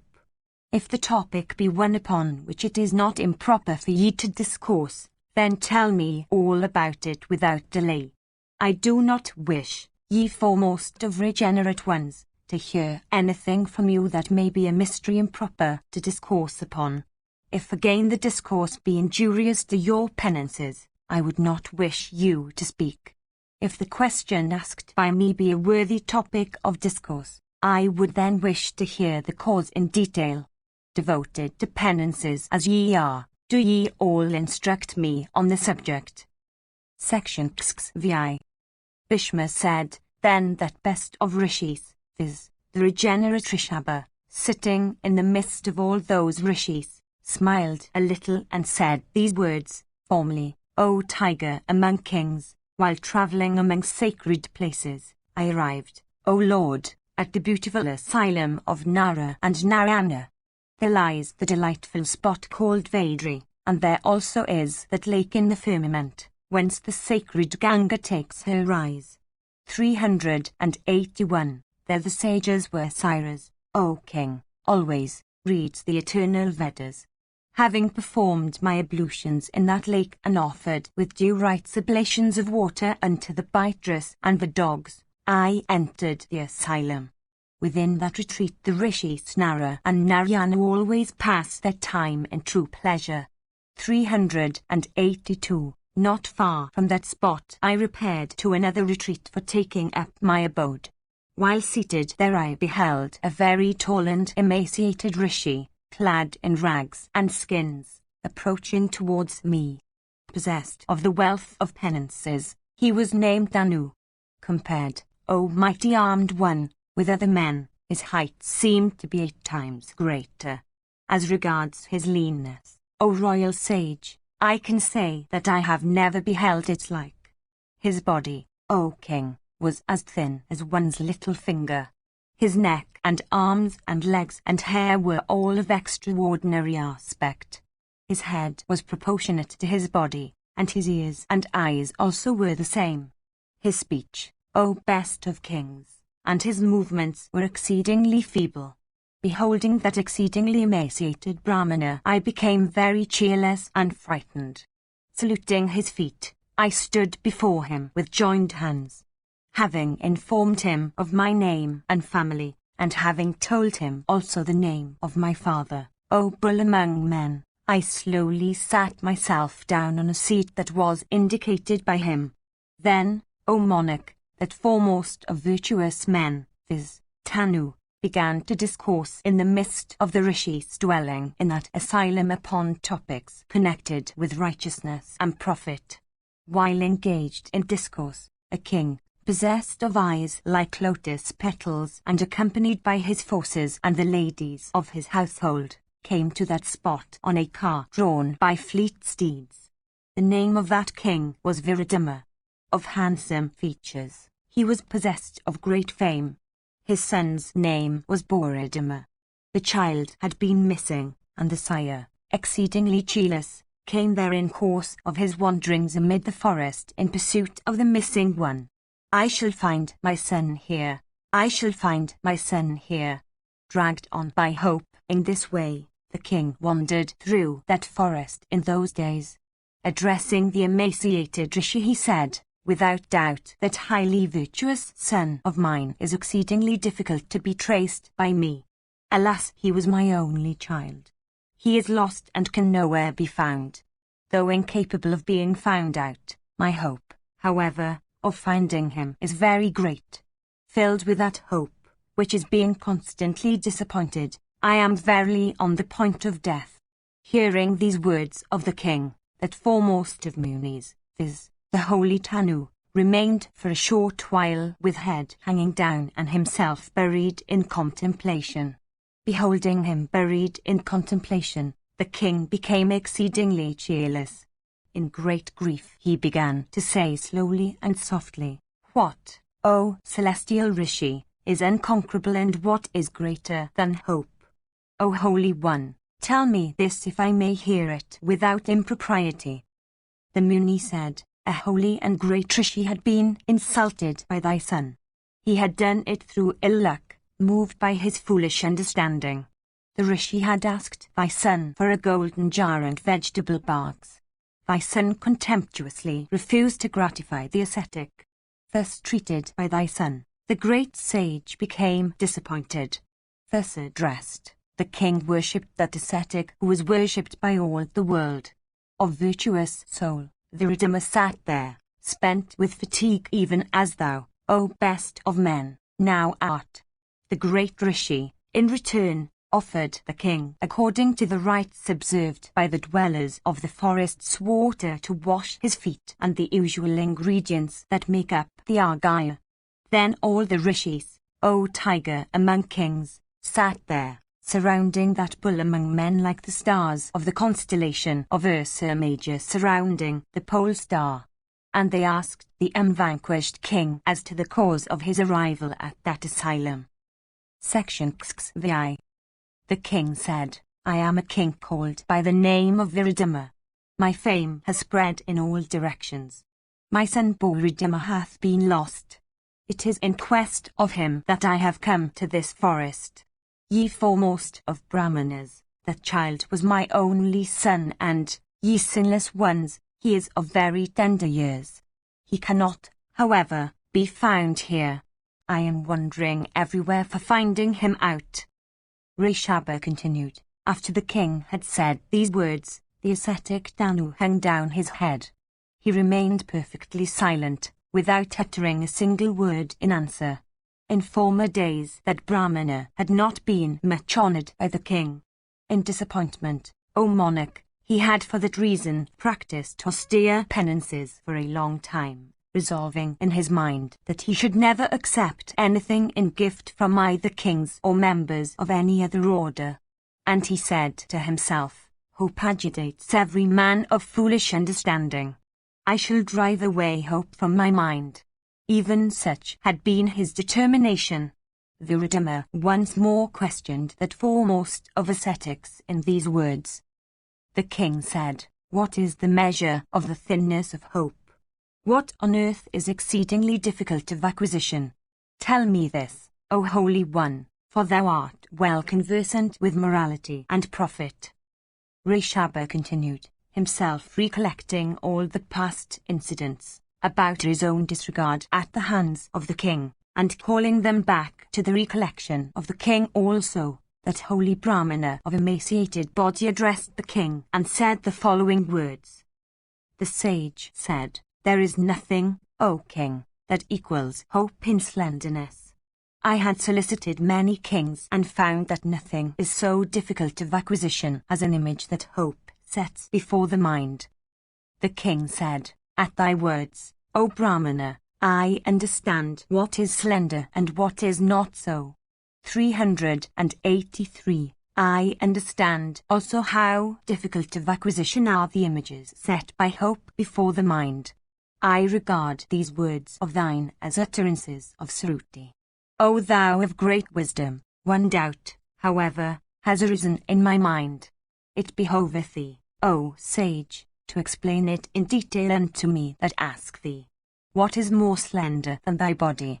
Tell me this, O Holy One, if, of course, O best of sages, the topic be one which may be discoursed upon without impropriety. The emaciated sage said, a contented applicant is exceedingly difficult to meet with. Perhaps there is none such in the world. Something rarer still, O sire, is the person that never disregards an applicant. The hope that rests upon such persons as do not, after passing their promises, do good to others according to the best of their powers and according as the applicants deserve, is slenderer than even my body. 384. The hope that rests upon an ungrateful man, or upon one that is cruel, or one that is idle, or one that injures others, is slenderer than even my body. 384. The hope cherished by a sire that has but one son, of once more seeing that son after he had been lost or missed, is slenderer than even my body. The hope that old women entertain of bringing forth sons, O king, and that is cherished by rich men, is slenderer than even my body. The hope that springs up in the hearts of grown-up maidens of marriage when they hear anybody only talk of it in their presence, is slenderer than even my body. 385. Hearing these words, O monarch, King Viridama, and the ladies of his household, prostrated themselves before that bull among Brahmanas and touched his feet with their bent heads. The king said, I beg thy grace, O Holy One. I wish to meet with my child. What thou hast said, O best of Brahmanas, is very true. There is no doubt of the truth of thy utterances.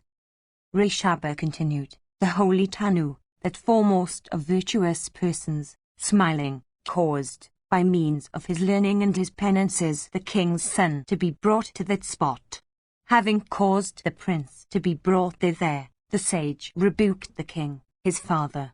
386. That foremost of virtuous persons then displayed himself to be the god of righteousness.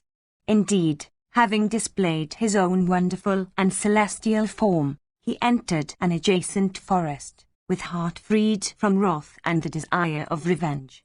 I saw all this, O king, and heard the words I have said. Drive off thy hope, that is even slenderer than any of those which the sage indicated. Bhishma continued, thus addressed, O monarch, by the high Rishabha, King Sumitra speedily cast off the hope that was in his heart and which was slenderer than any of the kinds of hope indicated by the emaciated Rishi.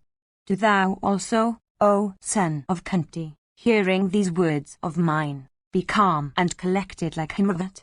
Overcome with distress. 387. Thou hast questioned me and heard my answer. Having heard it, O monarch, it behoves thee to dispel these regrets of thine. Section 6. Yudhishthira said, like one that drinks nectar, I am never satiated with listening to thee as thou speakest. As a person possessing a knowledge of self is never satiated with meditation, even so I am never satiated with hearing thee. Do thou, therefore, O grandsire, discourse once more upon morality. I am never satiated with drinking the nectar of thy discourse upon morality. Bhishma said, in this connection is cited the old narrative of the discourse between Gotama and the illustrious Yama. Gotama owned a wide retreat on the Parupatra hills. Listen to me as to how many years he dwelt in that abode. For 60,000 years that sage underwent ascetic austerities in that asylum. One day, the regent of the world, Yama, O tiger among men, repaired to that great sage of cleansed soul while he was engaged in the severest austerities. Yama beheld the great ascetic Gotama of rigid penances. The regenerate sage, understanding that it was Yama who had come, speedily saluted him and sat with joined hands in an attentive attitude, waiting for his commands. The royal Dharma, beholding that bull among Brahmanas, duly saluted him, in return, and addressing him asked what he was to do for him. Gautama said, by doing what acts does one liberate oneself from the debt one owes to one's mother and father? How also does one succeed in winning regions of pure bliss that are so difficult of attainment? Yama said, devoting oneself to the duty of truth, and practicing purity and penances, one should ceaselessly worship one's mother and father. One should also perform horse sacrifices with presents in profusion unto the Brahmanas. By such acts one wins many regions of felicity, of wonderful aspect. Section CXXX. Yudhishthira said, what course of conduct should be adopted by a king shorn of the friends, having many enemies, possessed of an exhausted treasury, and destitute of troops, O Bharata? What, indeed, should be his conduct when he is surrounded by wicked ministers, when his counsels are all divulged, when he does not see his way clearly before him, when he assails another kingdom, when he is engaged in grinding a hostile kingdom, and when though weak he is at war with a stronger ruler?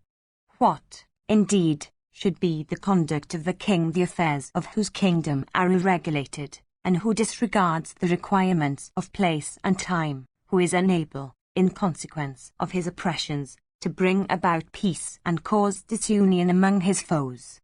Should he seek the acquisition of wealth by evil means, or should he lay down his life without seeking wealth?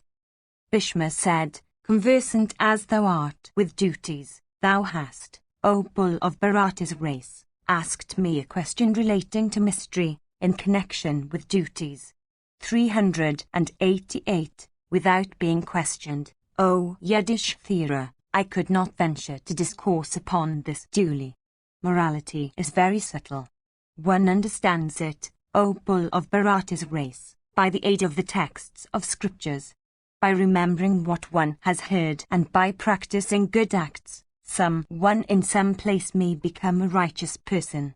By acting with intelligence, the king may or may not succeed in acquiring wealth. 389. Aided by thy own intelligence, do thou think what answer should be given to thy question on this head. Listen, O Bharata, to the means, fraught with great merit, by which kings may conduct themselves during seasons of distress. For the sake of true morality, however, I would not call those means righteous. If the treasury be filled by oppression, conduct like this brings the king to the verge of destruction. Even this is the conclusion of all intelligent men who have thought upon the subject. The kind of scriptures or science which one always studies gives him the kind of knowledge which it is capable of giving. Such knowledge verily becomes agreeable to him. Ignorance leads to barrenness of invention in respect of means. Contrivance of means, again, through the aid of knowledge, becomes the source of great felicity. Without entertaining any scruples and any malice. 390. Listen to these instructions. Through the decrease of the treasury, the king's forces are decreased. The king should, therefore, fill his treasury, by any means, like to one creating water in a wilderness which is without water. Agreeably to this code of quasi-morality practiced by the ancients, the king should, when the time for it comes, 391, show compassion to his people. This is eternal duty. For men that are able and competent. 392, the duties are of one kind. In seasons of distress, however, one's duties are of a different kind. Without wealth the king may, by penances and the like, acquire religious merit. Life, however, is much more important than religious merit. And as life cannot be supported without wealth, no such merit should be sought which stands in the way of the acquisition of wealth. A king that is weak, by acquiring only religious merit, never succeeds in obtaining just and proper means for sustenance, and since he cannot, by even his best exertions, acquire power by the aid of only religious merit. Therefore the practices in seasons of distress are sometimes regarded as not inconsistent with morality. The learned, however, are of opinion that those practices lead to sinfulness. After the season of distress is over, what should the kshatriya do? He should, at such a time, conduct himself in such a way that his merit may not be destroyed. He should also act in such a way that he may not have to succumb to his enemies. 393. Even these have been declared to be his duties. He should not sink in despondency. He should not, in times of distress, seek to rescue, from the peril of destruction, the merit of others or of himself. On the other hand, he should rescue his own self. This is the settled conclusion. 394. There is this shruti, viz., that it is settled that Brahmanas, who are conversant with duties, should have proficiency in respect of duties.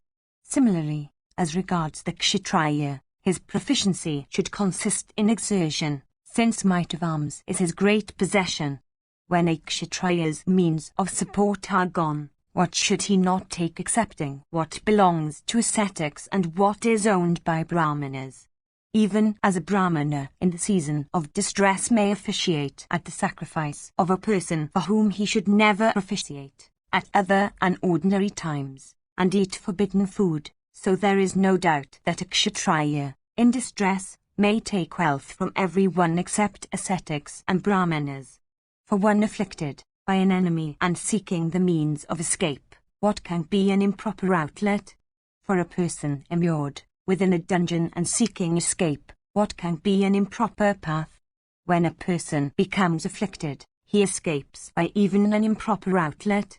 For a kshatriya that has, in consequence of the weakness of his treasury and army, become exceedingly humiliated, neither a life of mendicancy nor the profession of a Vaisya or that of the Sudra had been laid down.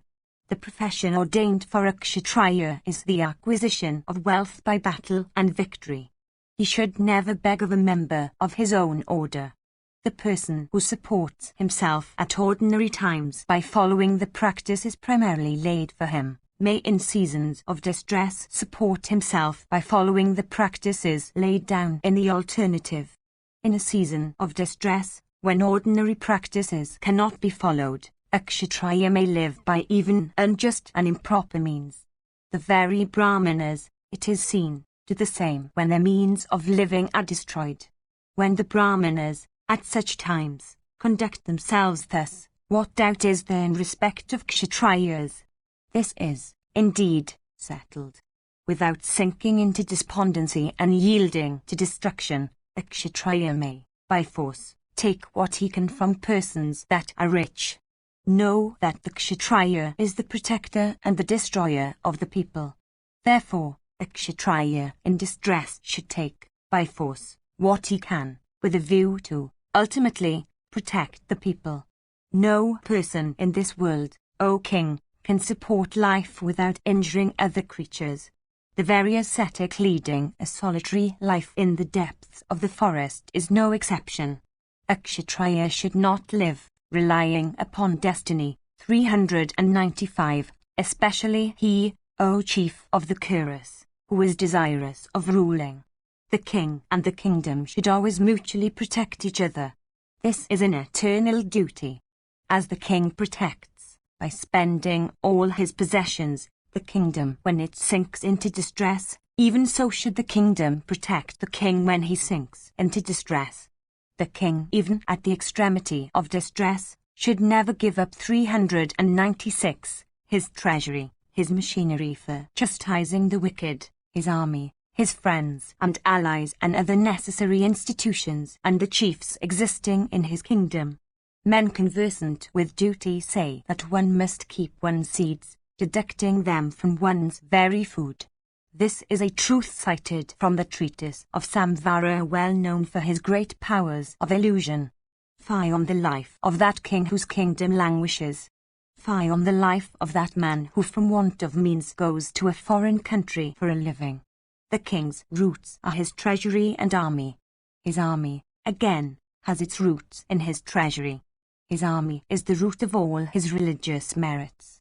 His religious merits, again, are the root of his subjects.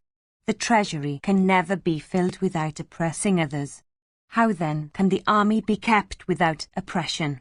The king, therefore, in seasons of distress, incurs no fault by oppressing his subjects for filling the treasury. For performing sacrifices, many improper acts are done.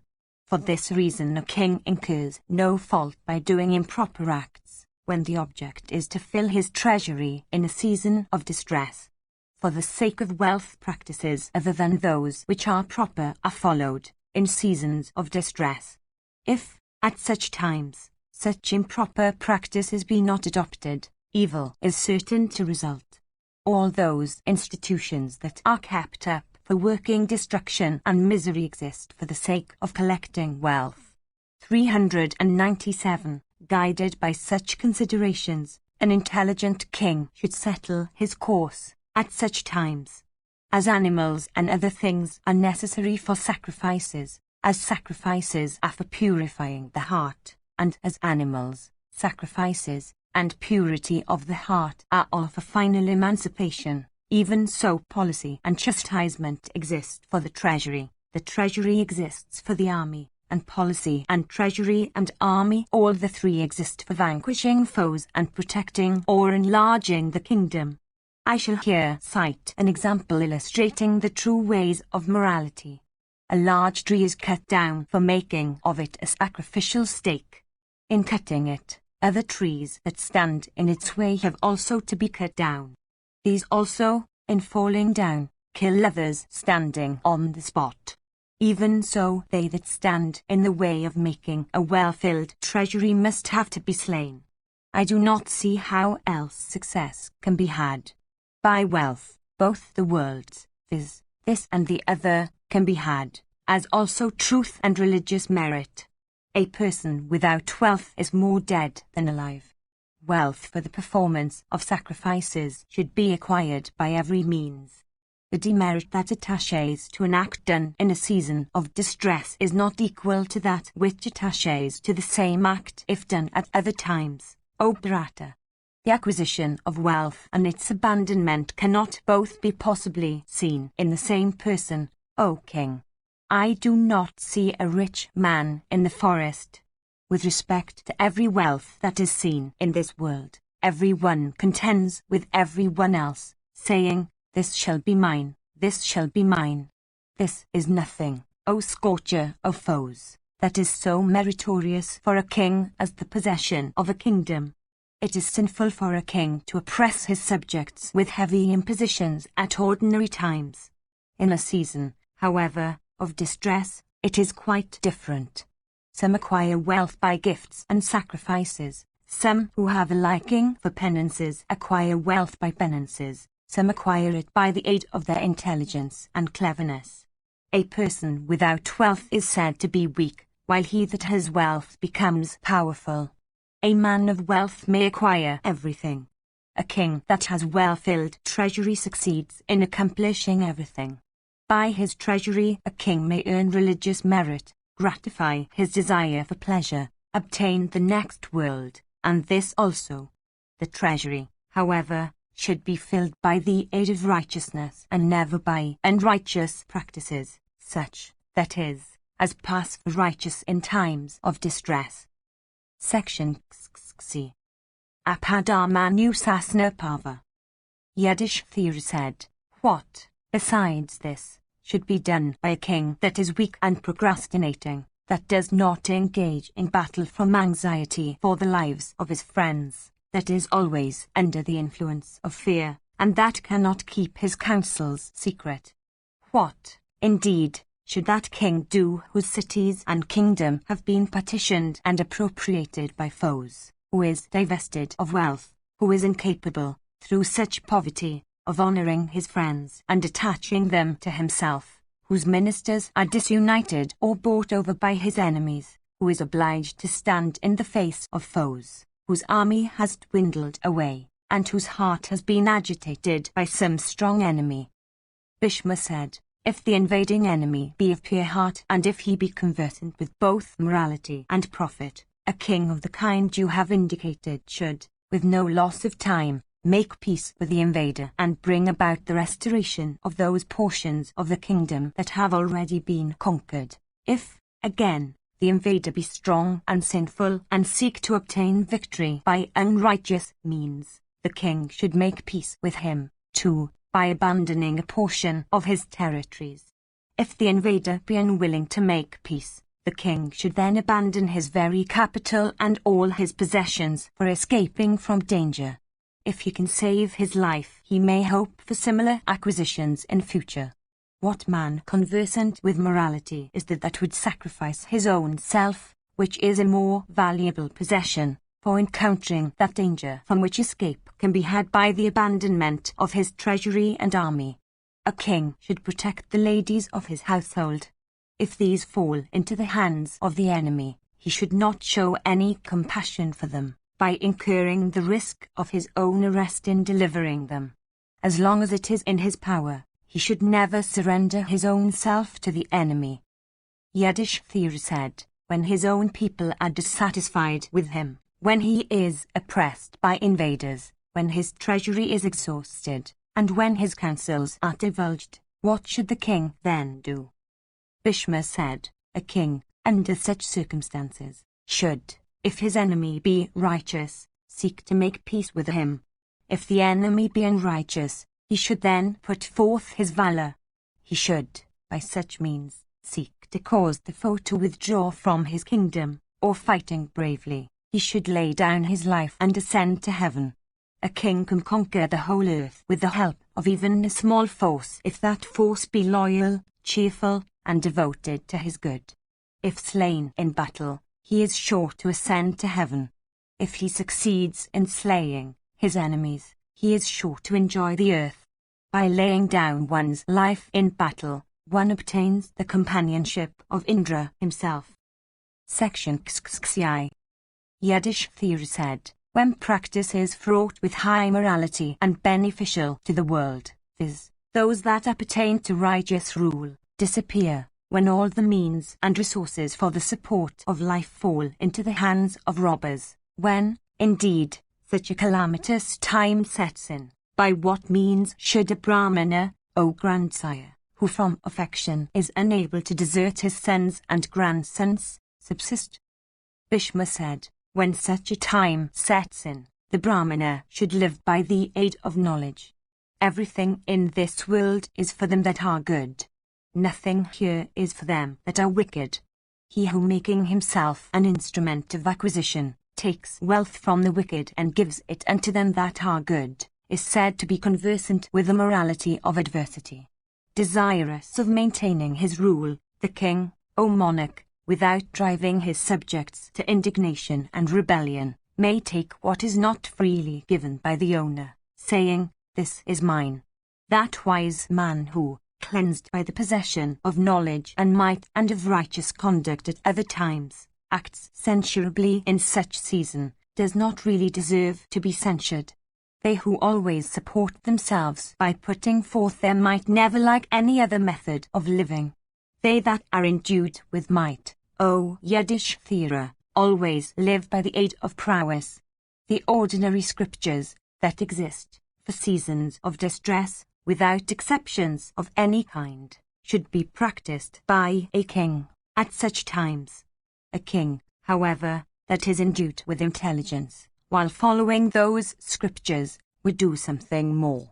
398. At such times, however, the king should not oppress Ritwajas, and Purohitas and preceptors and Brahmanas, all of whom are honored and held in high esteem. By oppressing them, even at such times, he incurs reproach and sin.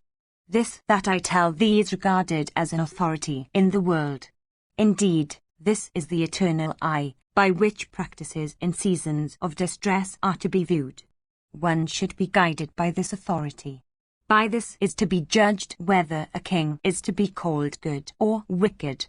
It is seen that many persons residing in villages and towns, actuated by jealousy and wrath, accuse one another. The king should never, at their words, honor or punish anybody. Slander should never be spoken. If spoken, it should never be heard. When slanderous converse goes on, one should close one's ears or leave the place outright. Slanderous converse is the characteristic of wicked men. It is an indication of depravity. They, on the other hand, O king, who speak of the virtues of others in assemblies of the good, are good men. As a pair of sweet-tempered bulls, governable and well broken and used to bear burthens, put their necks to the yoke and drag the cart willingly, even so should the king bear his burthens, in seasons of distress.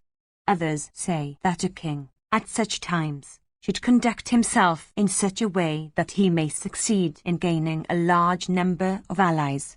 Some regard ancient usage as the highest indication of righteousness.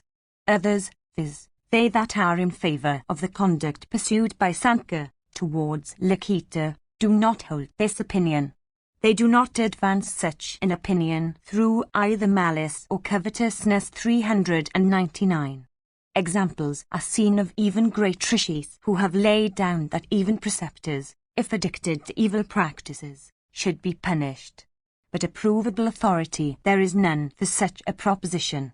The gods may be left to punish such men when they happen to be violent, guilty of wicked practices. The king who fills his treasury by having recourse to fraudulent devices certainly falls away from righteousness. The code of morality, which is honored in every respect by those that are good and in affluent circumstances, and which is approved by every honest heart, should be followed. He is said to be conversant with duty who knows duty as depending on all the four foundations. It is difficult to find out the reasons on which duties stand, even as it is difficult to find out the legs of the snake. 400. As a hunter of beasts discovers the track of a shaft struck deer by observing spots of blood on the ground, even so should one seek to discover the reasons of duties. Thus should a man tread with humility along the path trod by the good. Such, indeed, was the conduct of the great royal sages of old, O Yudhishthira. Section XXI. Bhishma said, the king should, by drawing wealth from his own kingdom as also from the kingdoms of his foes, fill his treasury. From the treasury springs his religious merit, O son of Kunti, and it is in consequence of the treasury that the roots of his kingdom extend. For these reasons the treasury must be filled, and when filled it should be carefully protected, by putting a stop to all useless expenditure, and even sought to be increased. This is the eternal practice. The treasury cannot be filled by acting with purity and righteousness, nor by acting with heartless cruelty. It should be filled by adopting a middle course. How can a weak king have a treasury? How again can a king who has no treasury have strength? How can a weak man have kingdom? Whence again can one without a kingdom obtain prosperity? For a person of high rank, adversity is like death. For this reason the king should always increase his treasury, an army, and allies and friends. All men disregard a king with an empty treasury. Without being gratified with the little that such a king can give, his servants never express any alacrity in his business. In consequence of his affluence, the king succeeds in obtaining great honors. Indeed, affluence conceals his very sins, like robes concealing such parts of a feminine form as should not be exposed to the view. Those with whom the king has formerly quarrelled become filled with grief at the sight of his new affluence. Like dogs they once more take service under him, and though they wait only for an opportunity to slay him, he takes to them as if nothing has happened. How, O Bharata, can such a king obtain happiness? The king should always exert for acquiring greatness. He should never bend down in humility. 401. Exertion is manliness. He should rather break at an unfavourable opportunity than bend before anyone. He should rather repair to the forest and live there with the wild animals. But he should not still live in the midst of ministers and officers who have like robbers broken through all restraints. Even the robbers of the forest may furnish a large number of soldiers for the accomplishment of the fiercest of deeds, O Bharata. If the king transgresses all wholesome restraints, all people become filled with alarm.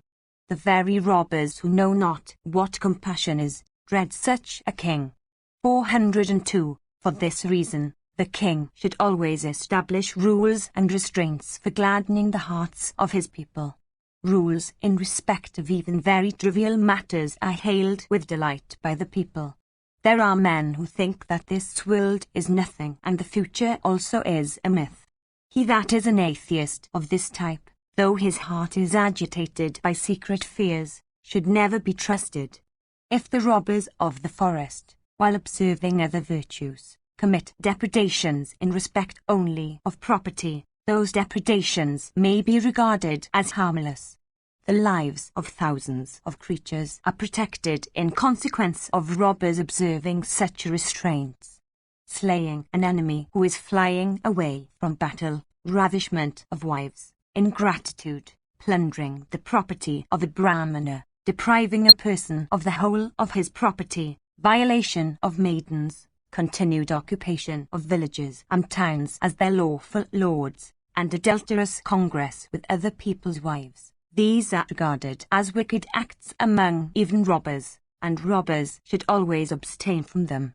It is again certain that those kings who strive, by making peace, to inspire confidence upon themselves in the hearts of the robbers, succeed, after watching all their ins and outs, in exterminating them. For this reason, in dealing with robbers, it is necessary that they should not be exterminated outright. 403. They should be sought to be brought under the king's sway. The king should never behave with cruelty towards them, thinking that he is more powerful than they. Those kings that do not exterminate them outright have no fear of extermination to themselves. They, however, that do exterminate them have always to live in fear in consequence of that act. Section XXX. Bhishma said, in this connection, persons acquainted with the scriptures declare this text in respect of duty, viz., for a kshatriya possessed of intelligence and knowledge, the earning of religious merit and the acquisition of wealth constitute his obvious duties. He should not, by subtle discussions on duty and unseen consequences in respect of a future world, abstain from accomplishing those two duties. As it is useless to argue, upon seeing certain footprints on the ground, whether they are wolves or not, even so is all discussion upon the nature of righteousness and the reverse. Nobody in this world ever sees the fruits of righteousness and unrighteousness. A kshatriya, therefore, should seek the acquisition of power. He that is powerful is master of everything. Wealth leads to the possession of an army. He that is powerful 404 obtains intelligent advisers. He that is without wealth is truly fallen. A little of anything in the world is regarded as the dirty remnant of a feast. 405. If a strong man does even many bad acts, nobody, through fear, says or does anything for censuring or checking him. If righteousness and power be associated with truth, they can then rescue men from great perils. If, however, the two be compared, power will appear to be superior to righteousness. It is from power that righteousness springs. Righteousness rests upon power as all immobile things upon the earth. As smoke depends upon the wind for its motion, even so righteousness depends upon power. Righteousness, which is the weaker of the two, depends for its support upon a tree. Righteousness is dependent on them that are powerful, even as pleasure is dependent upon them that are given to enjoyment. There is nothing that powerful men cannot do. Everything is pure with them that are powerful. A powerless man, by committing evil acts, can never escape. Men feel alarmed at his conduct even as they are alarmed at the appearance of a wolf. One fallen away from a state of affluence leads a life of humiliation and sorrow. A life of humiliation and reproach is like death itself. The learned have said that when in consequence of one's sinful conduct one is cast off by friends and companions, one is pierced repeatedly by the wordy darts of others, and one has to burn with grief on that account. Professors of scriptures have said with respect to the expiation of sinfulness that one should, if stained with sinfulness, study the 3 Vedas, wait upon and worship the Brahmanas, gratify all men by looks, words, and acts, cast off all meanness, marry in high families, proclaim the praises of others while confessing one's own worthlessness, recite mantras, perform the usual wart rites, assume a mildness of behavior, and abstain from speaking much, and perform austere penances, seek the refuge of Brahmanas and Kshatriyas. Indeed, one who has committed many evil acts should do all this without being angry at the reproaches uttered by men. By conducting oneself in this way, one may soon become cleansed of all his sins and regain the regard of the world. Indeed, one wins great respect in this world and great rewards in the next, and enjoys diverse kinds of happiness here by following such conduct and by sharing his wealth with others. Section CXXXV. Bhishma said, in this connection is cited the old story of a robber who, having in this would been observant of restraints, did not meet with destruction in the next. There was a robber of the name of Kaivya, born of a Kshatriya father and a Nishada mother. Kaivya was a practicer of Kshatriya duties, capable of smiting, possessed of intelligence and courage, conversant with the scriptures, destitute of cruelty, devoted to the Brahmanas, and worshipping his seniors and preceptors with reverence. He protected the ascetics in the observance of their practices. Though a robber, he still succeeded in winning felicity in heaven. Morning and evening he used to excite the wrath of the deer by chasing them. He was well conversant with all the practices of the Nishadas as also of all animals living in the forest. Well acquainted with the requirements of time and place, he roved over the mountains. Acquainted as he was with the habits of all animals, his arrows never missed their aim, and his weapons were strong. Alone, he could vanquish many hundreds of troops.